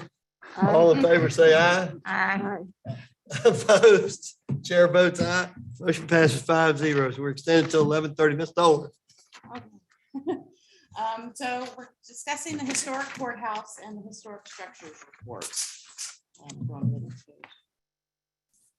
So in March 2021, the board approved funding to go out to a specialized firm to do a historic structure report. The point of the historic structure report is to aid in the restoration of the building, as well as to leverage to get grant funds, donations, that kind of thing for the restoration. $20,000 was funded by the county. Another $10,000 was donated by the Historic Society at that time. That was what we assumed the estimate for the report would be. So in June, we released an RFP. We received 5 responses back with the help of Marvin Moss and Ms. Kilpatrick and Calvin Hickman, the Public Works Director. We interviewed 3 companies. The highest scoring company was John Milner Associates. After going through and negotiating the scope and negotiating the fees, the committee came up with what we believe to be the minimum necessary to continue with the project. Next page. The total for the scope ended up being $53,359. This includes 2 options for both the mechanical assessment and the paint and mortar assessments. As a gesture of just how important they believe this project is, the Historic Society has increased their contribution from $10,000 to $25,000. This still leaves a gap in funding of $8,359, and we are asking the county to increase their contribution as well. We do think that a big part of the cost increase from what we anticipated is COVID. As we know, everything is going up with COVID and everything that's going on in the world. Now, the actual contract is not done with the legal review. That will come back at a later date. We're just looking for approval on the funding at this point. Mr. Moss is also. Mr. Moss is also on the line. If you have any questions, as well as Ms. Kilpatrick is right here. If you have any questions for the Historic Society, or any questions about the project in general. If they've stepped up, and gone to 25, I've got no problem with 8. Ms. Eager, Ms. Booker. That's fine. No problem. I agree. So you got 5 head nods, yes? All right. And let's get it We done. do have 2 motions, one to transfer the money from the CIP funds to this project, as well as the supplemental appropriation for the additional money from the. Yeah, Historic because Society. remember right now, previously the board took the original 20,000. We had a CIP project, some money set aside for the project for the construction, but it's nowhere near what it needs. And so we would just use the same funding to do for the county's 8359. So that's motion number 1. I move the Board of Supervisors approve the use of $8,359 from the Historic Courthouse CIP funds to pay for the services of a qualified architectural firm to provide a historical structures report for the Fluvanna County Historic Courthouse. Do I have a second? A second. Motion's made by Ms. Seegers, seconded by Mr. Fairchild. All in favor, say aye. Aye. Opposed? Chair votes aye. Motion passes 5-0. And motion number 2. I move the Board of Supervisors approve a supplemental appropriation of $15,000 from the Fluvanna County Historical Society to the Historic Courthouse CIP project to assist with funding for a historic structures report. Do I have a second? Second. Motion's made by Ms. Eager, seconded by Ms. Booker. All in favor, say aye. Aye. Opposed? Chair votes aye. Motion passes 5-0. Thank you. Thank you, Ms. Dolan. Thank you. Next up is G. I remembered. Advertisement of a public hearing for the issuance of lease purchase debt. Mr. Dahl. So I'll be quick with this here. Thank you. Okay, so in the FY 22 budget, 4.7 million was budgeted for, with debt funding for a bunch of county equipment, athletic field lighting, fire trucks, ambulances, public works equipment, sheriff's vehicles, county vehicles. Storage facility. I'm sorry? The storage facility. So yeah, storage facility. In September 2021, the board increased that amount because fire and rescue apparatus was increasing. So that was an increase of 471. So the new total approved funding was little over $5.2 million.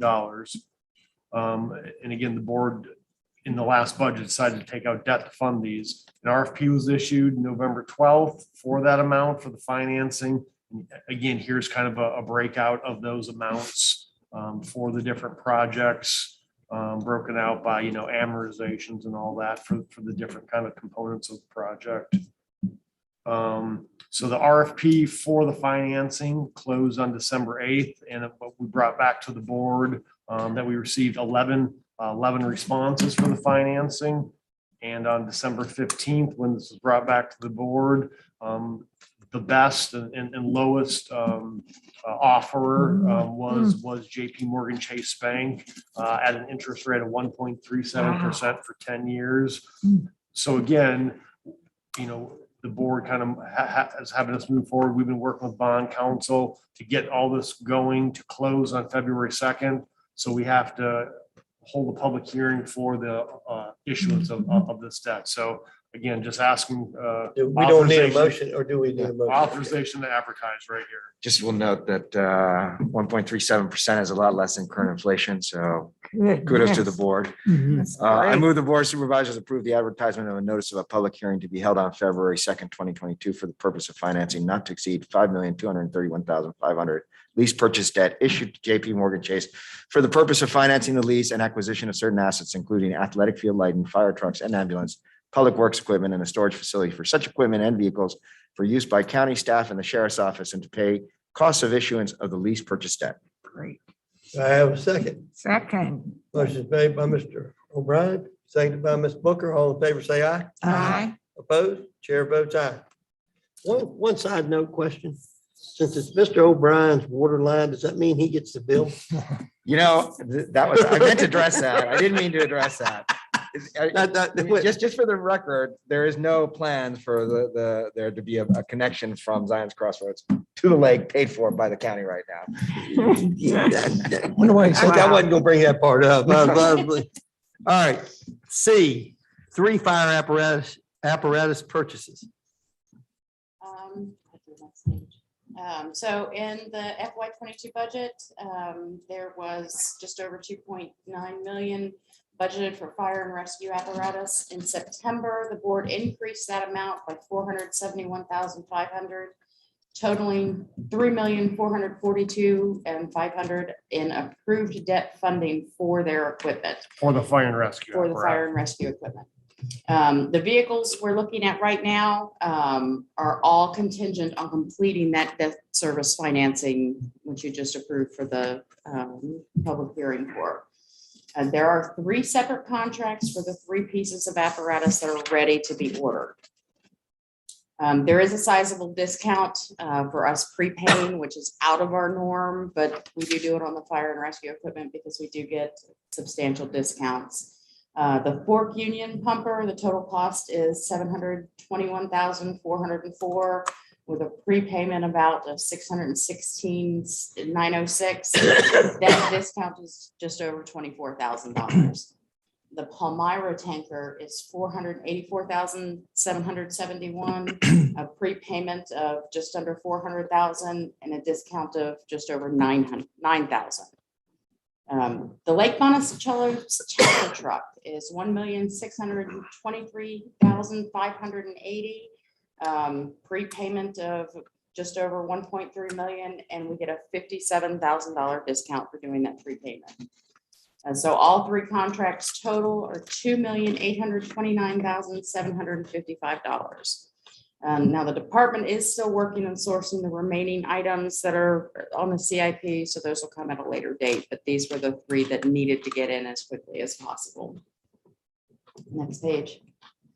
Now, since the board packet was published, there have been a couple of changes. Atlantic has had some concerns about the delivery times. This poses a bit of a problem for us because in part of our financing, we have to have all of the funds expended in 18 months. And Atlantic has some concerns with the way the supply chains are running right now and everything is going, that they may not be able to get it in that 18 months.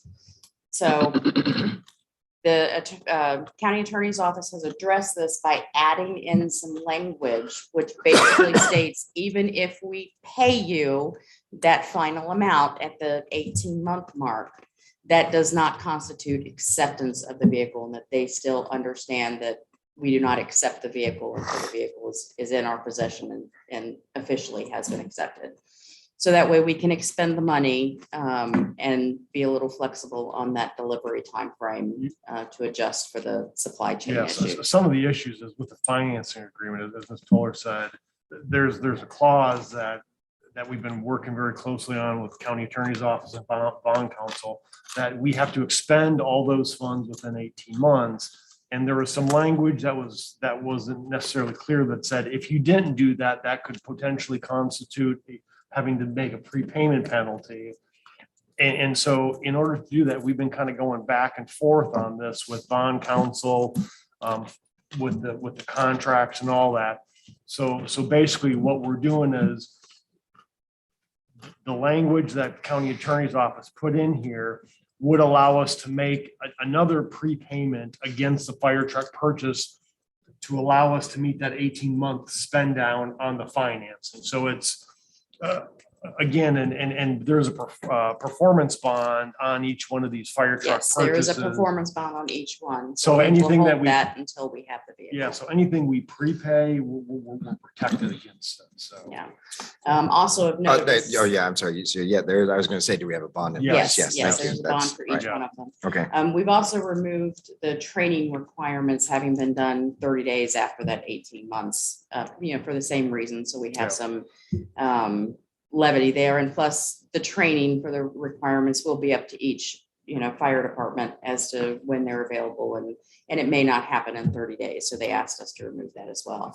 So those are the 2 big changes in the contract since the packet went out. All righty. Any questions or comments? Do we have a motion? Oh, Not a motion, is it? So it was, so what I was saying, did Kent, by happenstance, did Kent Store, because isn't Kent Store the only one missing from having? Yeah, because I don't think in this round, I don't think. Ken Store did not have anything in this. We round, got I ours the believe. last time. We got the Yeah, last they were truck. the We got last the last one. truck. to They're get the a last fire one to truck. get it. And our tanker's gonna be coming up pretty quick. And Yeah. I just asked, and I'm glad you said that because you were intimately part of it. At one point, somebody talked to me about that we rotate our fire trucks out sooner than we have to, that we base it upon age of the equipment. It's on the in comparison NFPS. to Chief miles Constantino, and how many hours it ran. Chief Constantino, it's NFPS. NFPA, Yeah. which is a 20-year term or a 20-year term to replace engines. And now, I know that is kind of the standard. In addition, some other things that need to be taken into account too. I don't think you can just say 20 years comes up and let's replace it. You certainly have to take in the mileage and things like that. And certainly the shape of an engine too. You could have an engine that's maybe 15 years old, and if you're spending $50,000 a year every year, well, then maybe you replace it sooner. And there's been some times on some of the People drive it engines, better. we've been a little longer than 20 years. Some of the challenges with some of the older equipment is technology is changing a lot too nowadays. So there's that piece where the 20 years is kind of a good threshold. One example, and I thought it was a very good example, was we purchased a ladder truck for what was it, $60,000 or something crazy like that. Which was a used ladder deal. truck. It was used ladder truck, but it was really nice, and we needed a new ladder truck. Is that the one that went to the lake? Yeah. That's Yeah. one That's one that the they lake still has. has. And they still have, but it's been, or maybe it's fixed now, but it was basically, out of out of order for what, 3 months, 4 months? And, the second point that was made was, okay, terrific, you have one. And so with fire chiefs came in and gave their presentation, they said, you probably need a second ladder truck. Because if that one's out, you still have buildings that require this, and there's a real difference. And then just the difference, to speak to the technology, when the chief was showing us a ladder truck, the current ladder truck to set in place takes something like 4 to 5 minutes. Whereas that ladder truck can come in and set in place in like 30 seconds or something crazy like that. I mean, it's really, really It's fast. all done on it's all done on a daggone, it looks like a video game. Yeah, it just comes out. He comes up, they sit in the back and all of it's by lights. So I see. pretty much dummy. I'm glad I asked the question. All this is, it's good. And the one thing. That's that- additional information that's very pertinent. I think that sometimes we can get more life out of them, but one of the things that I talk about is because we have a lack of use, thank God, we don't want to overuse them. Sitting still sometimes is as hard on one as it is running. Yeah. There's a good balance between overuse and not Right. using and when's the right time to replace. And, there's a standard in place, but then there's also some common sense and makes sense replacement thing. Oh, yeah, we've been trying to get into the point where we have a sort of direction in terms of overall replacement cycle. So that we're not, stuck. Alrighty. We haven't gotten there, but Want everybody to know that my chimney is relined now. But they didn't, We've the had- ladder truck wasn't available last March. when- We've had quite a few, Yeah. we've had quite a few chimney fires, lost, people have not been able to stay in houses. Yeah.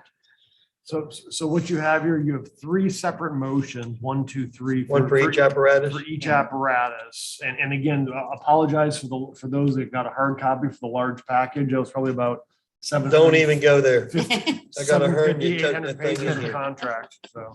all right. Chris, Kurt- the gauntlet's been set. See how fast you can do it. Come on.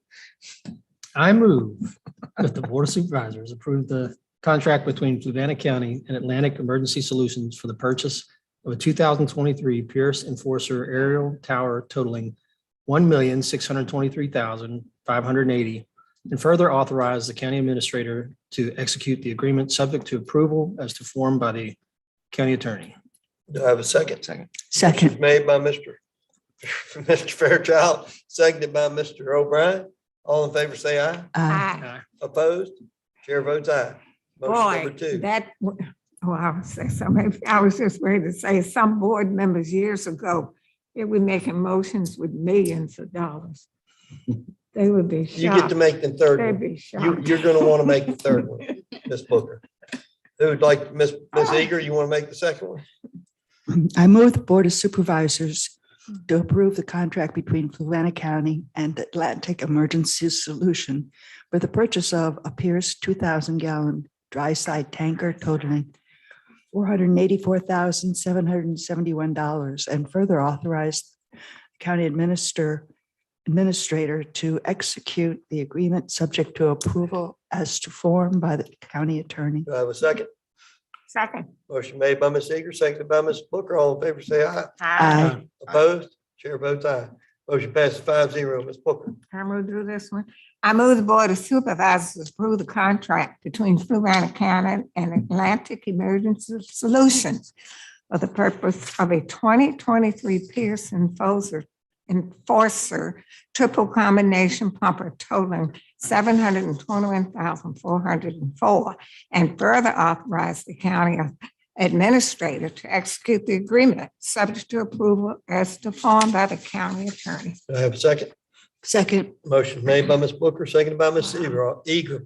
All in favor, say aye. Aye.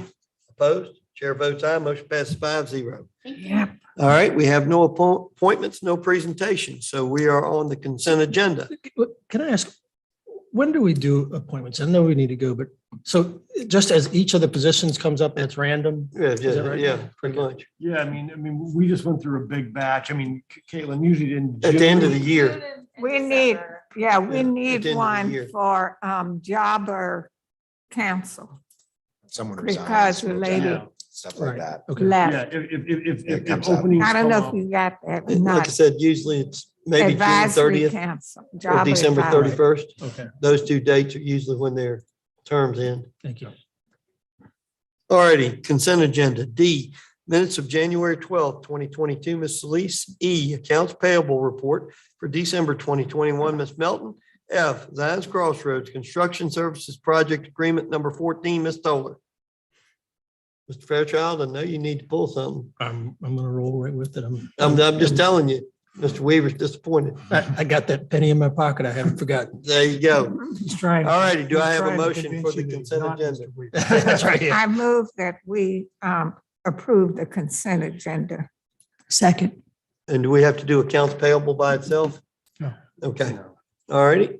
Got a motion made by Ms. Booker, seconded by Ms. Seeger. All in favor, say aye. Aye.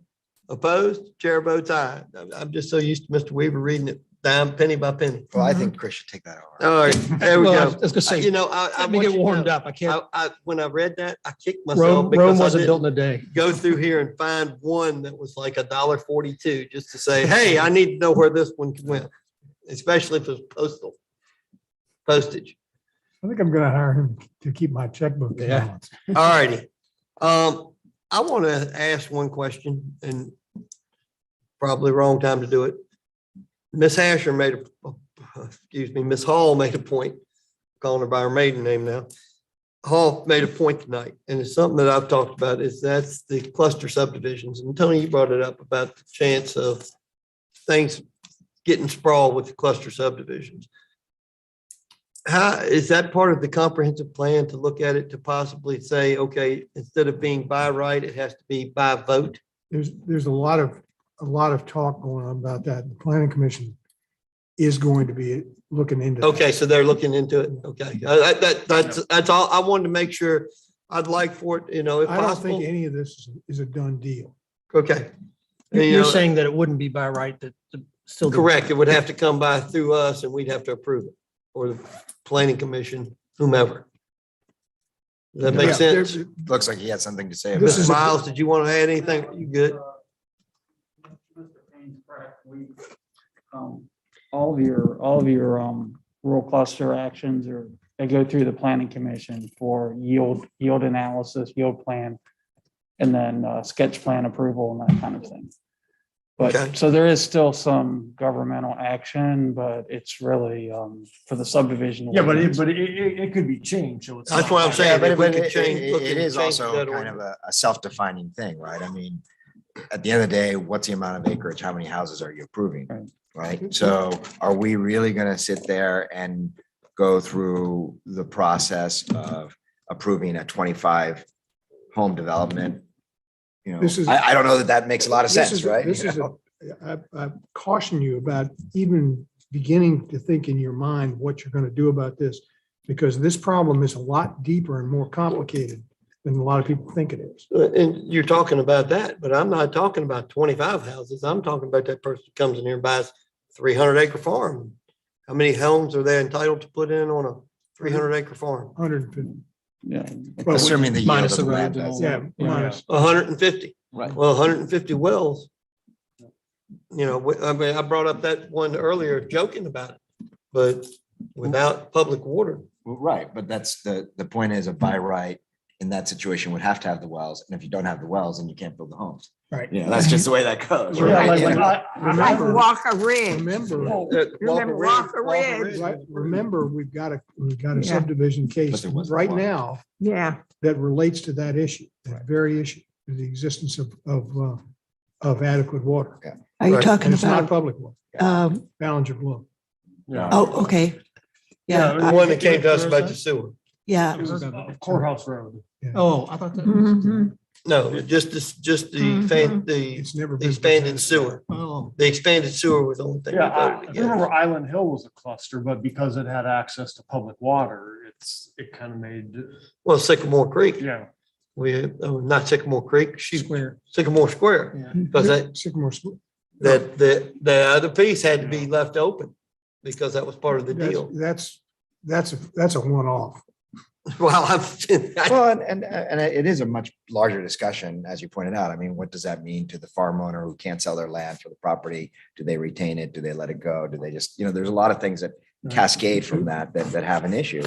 But it is a much bigger discussion. If it's working its way through the planning commission, then you know, When it gets to there, just- we'll. Just, when I just you're bringing it thinking up. about any of these Food for decisions, thought. one thing you have to remember is when it has gotten so everywhere, much less so in Fluvanna than it is in other localities. The biggest expense the developer has is buying the property. The second is getting the approval. And the more steps you have to go through to get the approval, the more expensive it makes the development. And Less homes that are built, the higher the prices become, the more the affordable pricing grows. I mean, it's just- the developer's gonna have limited funds, whatever that is. And he's gonna be spending more of it on front-end planning projects than he is on Get executing these the development. developers, get this water, they- get them developers up on too. This is not without cost. to Oh, developers. sure, yeah. Well, but also, That's good businesses and house. if they, you think of the expense we've gone through on this one, through 3 planning commission meetings and the board of supervisors, there's been a whole lot of staff time and so on associated with this, where they didn't necessarily have all the stuff together they should have had in the right way to get approval. But to that point, imagine if we had to approve every subdivision that was happening. Yeah. How much staff time would that consume? You know, and I mean, it really raises a lot of other questions, as, you know, Fred's pointing out. But if every time this happened, I don't know that you'd have a public hearing necessarily.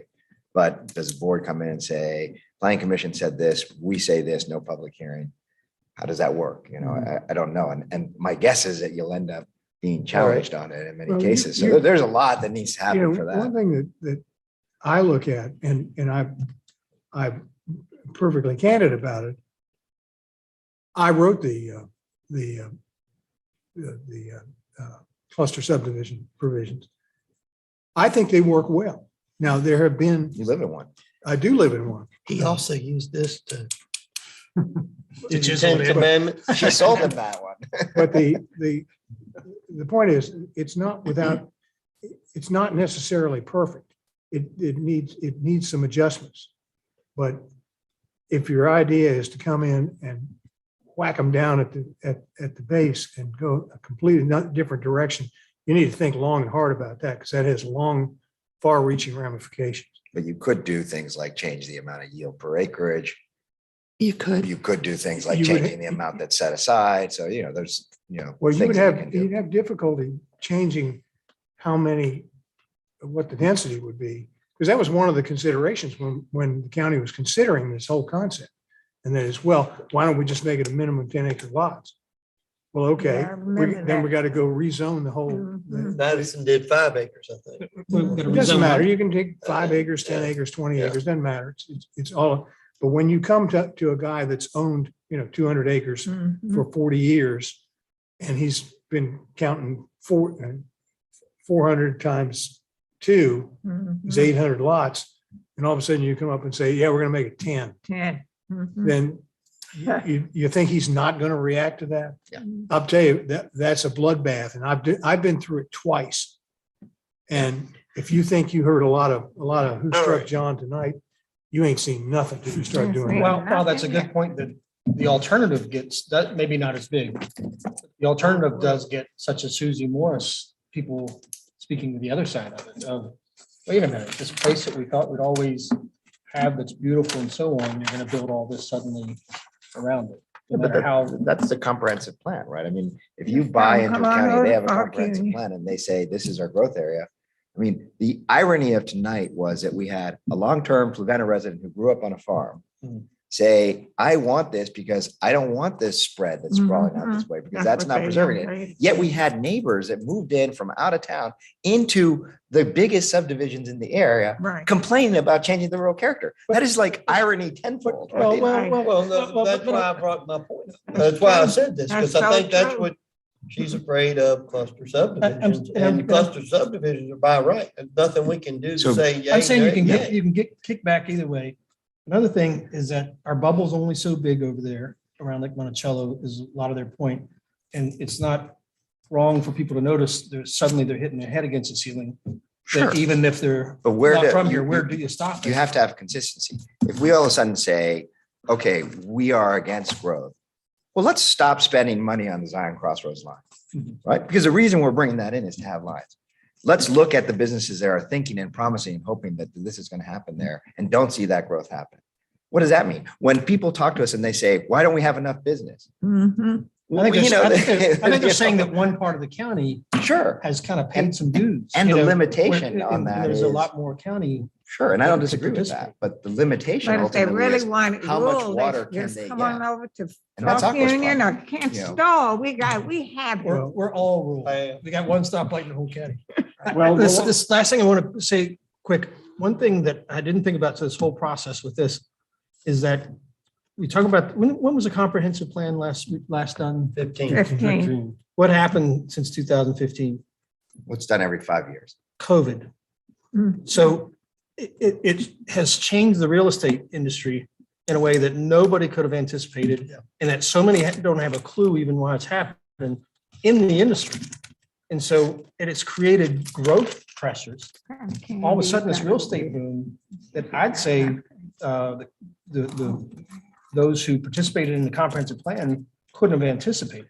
So suddenly we have this pounding of, I read the other day, I think it was 400,000 homes that the US is short on what's built.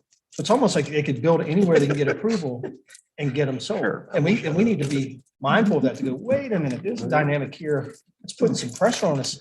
Maybe we didn't anticipate this much growth coming to this area that quick.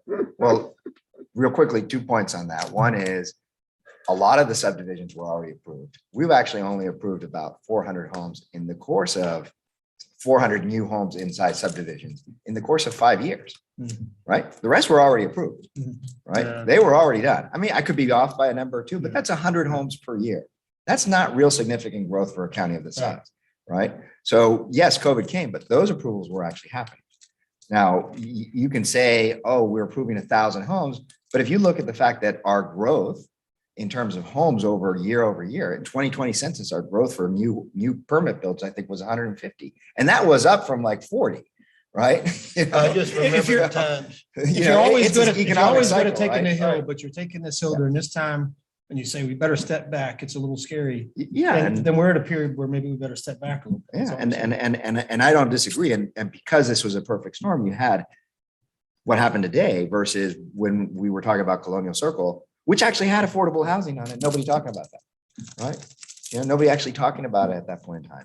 You know, it's just one of those ironies, right? In terms of how the timing happens. I talked about it. Well, I mean, I know, but I'm saying Your voice is low. public. You know, you're always going to have pro-growth and anti-growth people in every community. So the good thing is, you're talking about comp plan. So the next planning commission meeting is gonna be all about comp plan stuff. They're gonna be nominating the subcommittee people. They're gonna be talking about comp plan. So comp plan is gonna be in full force coming up. All right. Do we I do not have another participate in piece of that? new business. Yes. As a board? Yeah, but not The at this comprehensive stage. plan is Yeah. required to be prepared Yeah. by the planning commission, Yeah. who then recommends it to you. And drafts, you know, the board will see a draft. Yeah, well, they'll give you a complete draft. Okay. Yeah. And, you know, you have the right to Change do it. whatever you want with it. Right. I've just been getting a lot of The only thing questions. you can't about do this is you and So haven't- are You you can't do gonna, nothing. are they gonna outline the process? I mean, they've already started. You're gonna do that next week, I mean, February. The The planning comp- commission's gonna be the doing, planning they're gonna be commission's gonna- starting to review comp Good. plan stuff. They're gonna be making the subcommittee appointees. Okay, I think what the website they and the would have done- documents are up. They would have done it last week. Yeah. But the meeting All right. was so late. they Okay. put it off. You said you had Yep. something else you wanted to So, bring up. Mr. Diggs, I think raised some really concerning points about Aqua, and I believe that the proper procedure is to have the county ask Yeah. DEQ about that. So I'd like to ask the county to do that, assuming the Yeah. board supports that. Yeah. I think, you know. The numbers Mr. Diggs was the one that had all the numbers. Well, correct. and I think, you know, as somebody who's lived at the lake, doesn't live very far from where the treatment plant is. It is literally like, thank you. I can walk up to the top of my street onto Jefferson, and on a bad day, I can smell it. I can't smell it at my house, but it does impact a lot of people. And that's been going on now for And almost 20 years. I worry Yeah. more about what's going Sure, on going in the house river upstream itself like when I they're do. talking about the solid waste and all Very that being dispersed. No, and I think, so I think it's So, time for Aqua, if they're, I mean, because one of two things is going to happen, right? Either Aqua is going to grow and add into the area of the growth zone what we have and ideally improve its facilities and reduce its overall cost, or it's going to put the minimal amount of energy and effort into it, and the problem will only get worse. Well, this is So- one thing More houses you add. you particularly need to remember It just depends on how they handle it, right? Right. as a lake resident. This is all under the control of state corporation. I understand that. And I'm just saying, if they're making violations, we can come up with ordinances saying, hey, you've exceeded this violation, the fine's this. Alrighty. So. But it's still it's still a possibility for us to make decisions on residential growth based upon, although it's not up to us to regulate what happens to them when they're getting that dumped in the Well, water. the question, We can react. if you in our say, development. if the developer comes in and says, I've got this development I want to have in here, and it needs comprehensive plan and blah, blah, blah, everything else. Where are you going to get your water? I'm going to get it from Aqua. But if Aqua's consistently violating and not doing a good job, then that's a very valid Or if reason to Aqua, deny. if the Aqua plan. is taken down. Mr. Chair, I call for an adjournment. All right, got a motion made to adjourn. Do I have a second? Just to be clear, he has instructions to follow up from 3 people. Oh, yeah, yeah, he Aren't we knows that. supposed to have another? You still have a public second hearing? round of public. Huh? Second round of I'm public. just- Oh, public Well, comment. I assume. Oh, I'm sorry, I right. forgot. I withdraw my. I apologize, ladies and gentlemen, somebody's on there. I'll now open the second round of public comments. Anyone wish to address the board, please state your name, your address, keep your comments to 5 minutes on topic and direct it to the board. Does anyone wish to speak at this time? Here seeing none, I will now close the second round of public comment. We have a motion from Ms. Motion Booker to to adjourn. adjourn. Do I have a second? Second. Got a second made by Ms. Eager. All in favor, say aye. Aye. Opposed, chair votes aye. Have a great evening, folks. Thank you. And one thing, board member. Yeah, picture, and then one thing too, so we're gonna have to get the 2x2 budget brief set up for next week. And we are way behind on the budget, so. Look for an email. Oh, we have to do a picture. Where are we doing it? Right here, that's why the flags. I have to go to the, I have to go to the powder room. And Hey, no see, worry. wait a minute, I done put my coat on. Let's